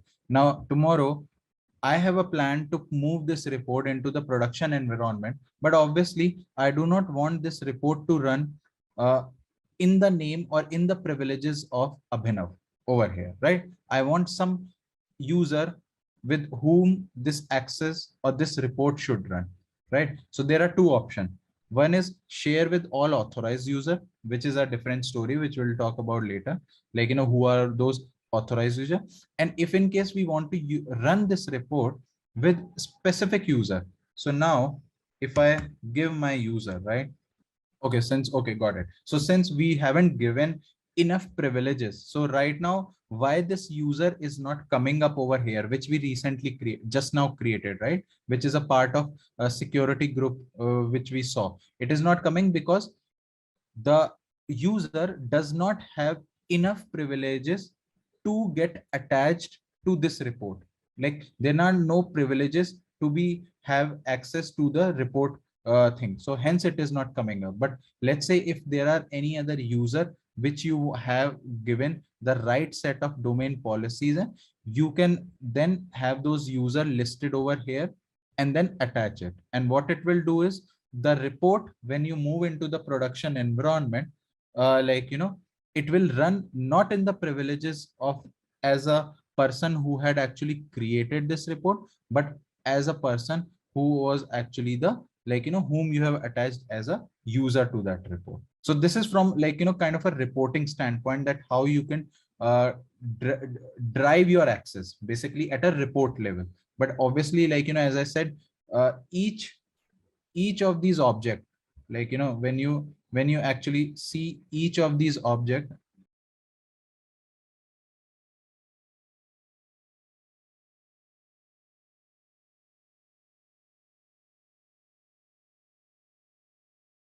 it's like it has reached its expiration date. So let me see if I can extend the date of the expiry.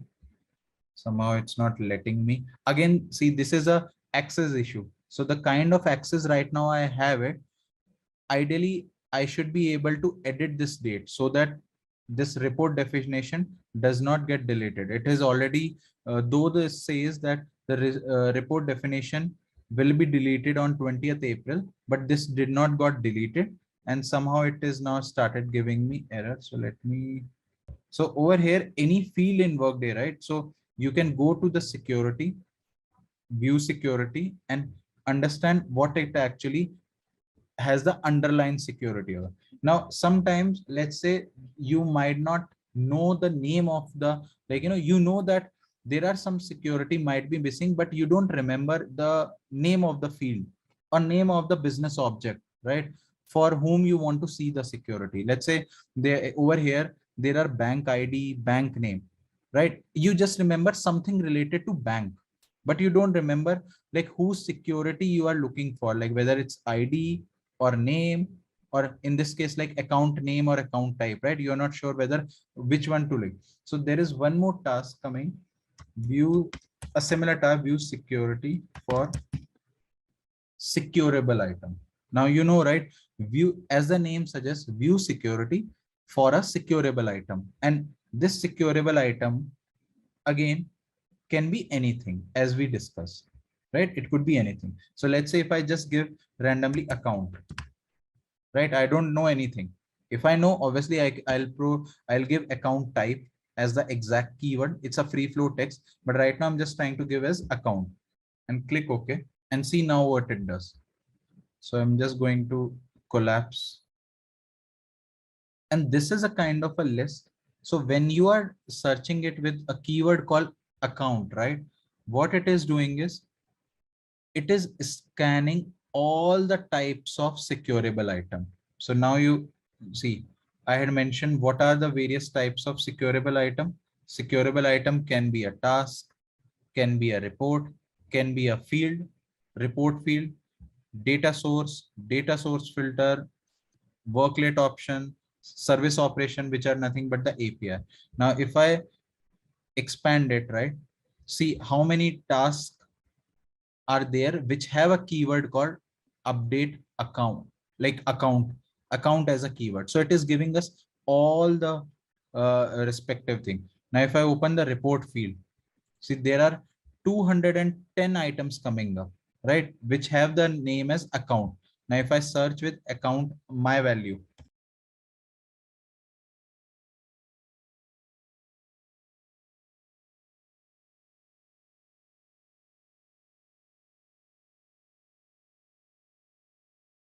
account name or account type, I think I gave correctly.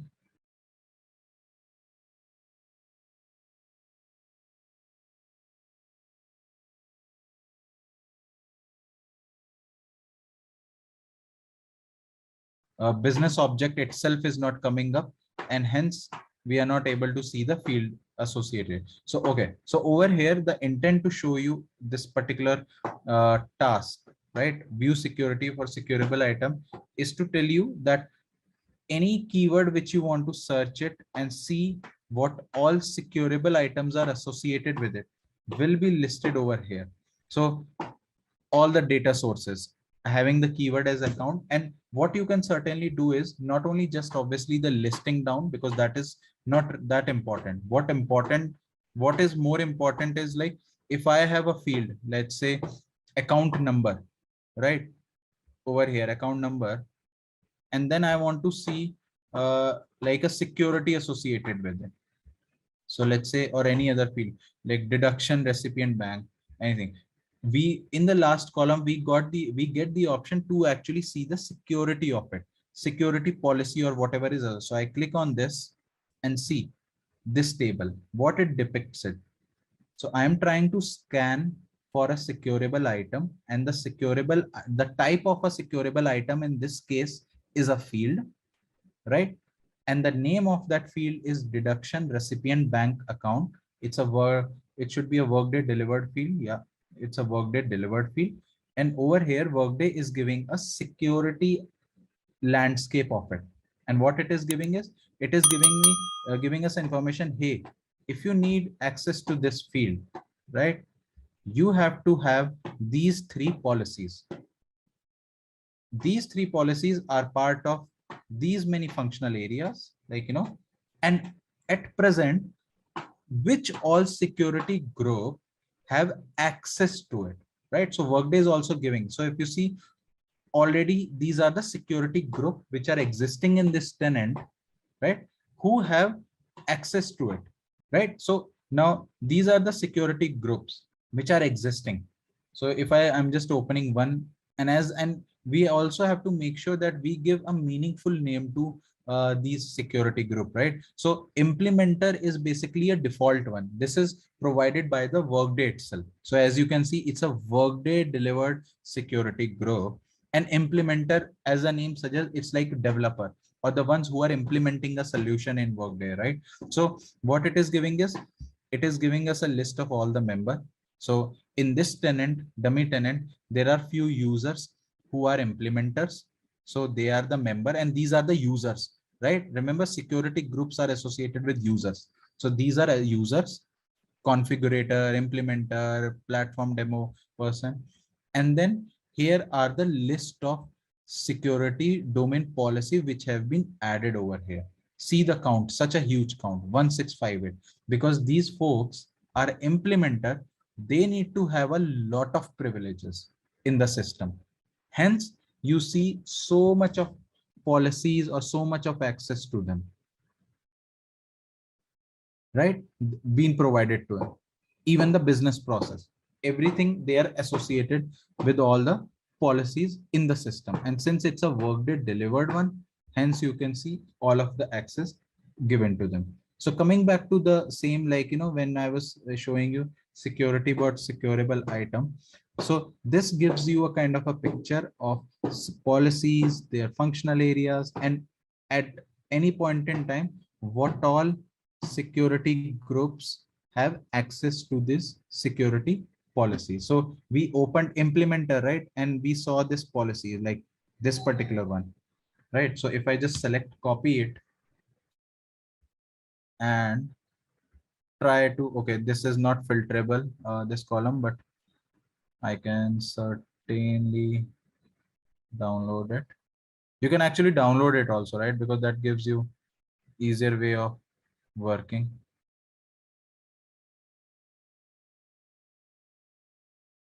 Provide filter. And what I was trying to filter is to show you is like over here, I see that implementer secure. There is a security group called implementer who has already access to the security policies. So when we actually went into implementer, just to make sure that we interpreted correctly. So we go to the domain security policy, search for it, and here we have that information. So which one was that? It was results, right? Bracket result. Bracket result. Yeah. So these are coming up. These are like all child ones also, listing it down over here. Any questions, guys? Because obviously I know there is a lot which you have grabbed today. Obviously, unless you see it again and do some stuff in the tenant, this will be very difficult for you to understand. But any question based on, like, how I try to explain in a very layman language? No. So let's say today you added 5 policy, you have to activate. Tomorrow you added 10 more policy, you have to activate again. So that is the beauty. So Right. you have to work on the security group, right, to provide the policy. Now you can just let's say you added 100 policies to your security group, and then later point in time you can add or subtract user whenever you want. And simple example I'll tell you, which will make 100% sense to you. When a person joins an organization, and an organization which uses Workday, right? So he or she needs to have a Workday account. So your HR partner or your folks who are like, the operations team will add the right security policies to their account in the Workday. But what happens when that person leaves, terminate? So that access, their user account will stay, but their policies and their permissions will be removed, and they will be removed from a certain security group, and they will be moved to a security group called, let's say, terminated employees. Does that use case make sense? Like, hey, there could be chances that a person can be part of multiple security group, and that is obviously, that is always a case. There are chances that you are part of multiple security group. So in that case, what happens is, like, when you actually log in into the tenant, it doesn't work on one individual security group level. Rather, it's whenever you are accessing any item, right, any securable item, Workday in the background interprets your access related to that securable item and see what all policies you are part of from different security group, and then help you to see what all access you have.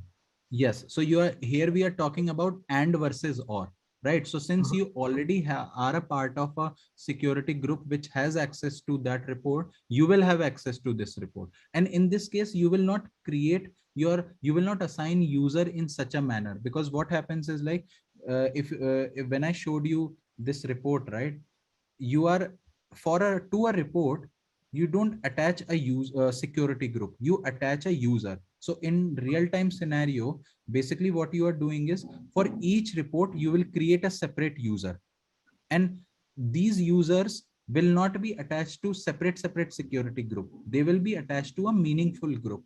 Like, as in, let's say, if there are 10 reports which are related to payroll, right, 10 reports, and you want them that, like, they should have, the user should have similar level of access. So instead of creating 10 security groups, you may want to create a single security group, but you can have 10 security users, basically, right? So that will drive your access. So in that case, what it will help is that a single group is there, but there are multiple users, and all the user will have similar level of access based on your the policies which you have added. Yeah, it will become like a laundry list of users and security group, because if there are multiple developers in an organization, it will become a haywire to manage all Yes. the users and security groups. And Okay. also, an important point to remember is when you are moving from one tenant to another, right? Because let's say you are given a platform, this is a development environment, right? Now you are moving to a sandbox, and then you will move to production. This activity you cannot migrate with any of the Workday solution. This is a manual process only. So every time you want to move from one tenant to another, it is a manual. You have to create, you have to add policies user manually, Got it. right? So it has to be a meaningful way of categorizing and creating security group and their respective users in a proper manner. So when we say about these objects, right, like, uh, as I mentioned, that this particular task, view security for securable item, why it is important is, like, because many a times we might not remember, like, what is the API name, what is the field name, what is the business object name. So a keyword can help you suggest over here. So if you see over here, like, as we had scanned it for just the account keyword, it also gave us an API set of list which is exposed, REST APIs exposed by the Workday, which has a keyword called account, right? So you may look up to their respective security from a single page holder, like, it's kind of a placeholder for all the tasks. And as I mentioned, that this search bar, right, whatever you are seeing right now, whatever task or report we ran it right now, there are highly chances that when you go into your own tenant, as in your company's tenant or wherever you work in future, you might not see these tasks, or you might not have access to these tasks. Why? Because you are part of a security group, like, you as a user are part of a security group which does not give you privileges to access these tasks, because these are kind of a configurational or a functional data, like, which nobody wants to you to touch it. And there is a report called view.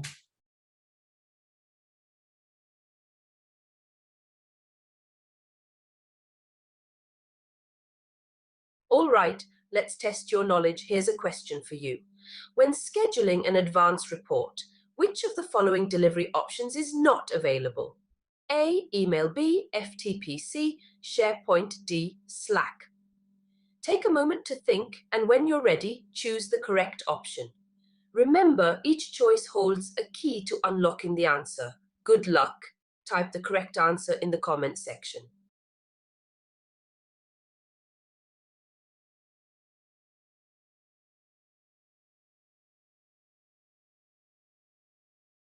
There used to be a task called a security group, which actually used to help to give a kind of a laundry list of the entire view security group. Okay, so looks like in the latest release, because this tenant has the latest upgrade. So there used to be a laundry list of all the security group, a single page where you can actually kind of modify few of those tasks, like how we had done it through the edit option to it. But that's doesn't seems to be coming up. And these tasks and all of these workday seems to be changing quite often. I mean, they don't change the fundamental options, because most of them are being extensively used, but as part of 2 times a year release which happens, workday tends to, like, bring new capabilities or make some modification to these policies, and in fact improvise these policies, right? Like because again, depending on the client's requirement or new stuff coming into the workday, these policies have to improvise hand to hand. Like if there is a new data set coming up in workday, a policy needs to be set it up so as to control the access of these data in the ecosystem, workday system, right? So these policies also keeps on refining and how basically you want to access your data for various user, and provide the kind of a kind of a thin or thick layer between your users who are there in the system, and help you to define the permission level for each user. And even all the application, like, because the foundation level of data. So when we actually created that user and logged into it, we were not able to see any of that information, right? Which you can see right now when I'm logged in with a certain dummy user. So these application level access, the task access, the kind of data you can see, the kind of operation you can perform, whether it's a building a report, whether it's building an integration, or maybe navigating from section to section. Like when I'm navigating over here to my profile, right? And let's say if I am in under job section, I see 7 8 tabs over here, or probably around close to 10, right? Tabs listed over it. There are likely highly chances that for other users you might not see a complete list of it. There would again be, like, a set of a UI field. So workday gives you a flexibility that not only you can drive your data in its access, but also the UI representation, like, how your UI should look in from an employee standpoint. You can set up, like, what tabs or what actual foundation or a core configuration level of data you can set it for an from organization to organization. So basically a kind of a minimum level of customization. I won't say a very extensive one, but a kind of a bare minimum level of customization is something what workday offers to its customers. So yeah, I mean, copy and access. See, a user, when it defined, like, when your operations team gives bare minimum access to a new hire employee, right, who joins the organization.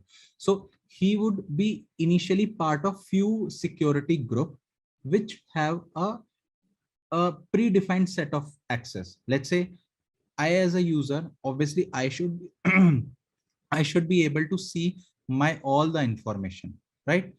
But at the same time, when I search for some other person in this tenant, right, if I want to search someone else, I should not be able to see their compensation data, right? Because it's a sensitive information.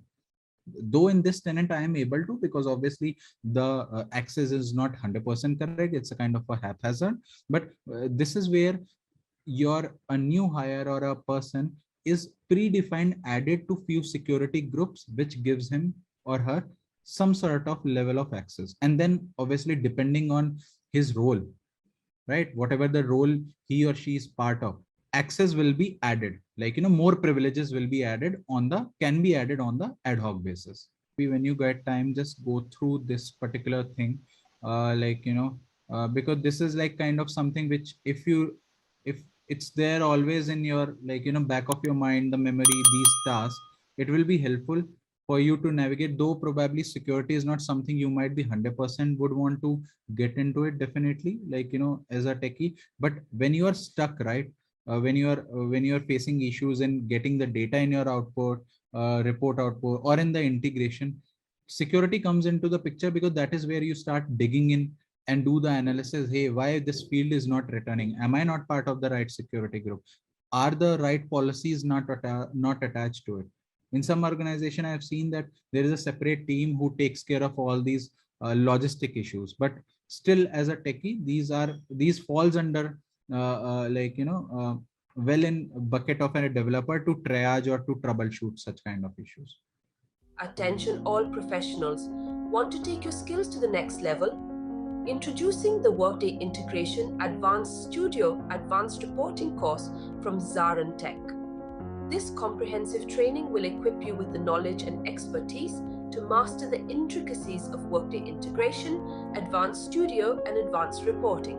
Through this self-paced course, you'll dive deep into the world of Workday, exploring advanced techniques and best practices to streamline your workflows and maximize your productivity.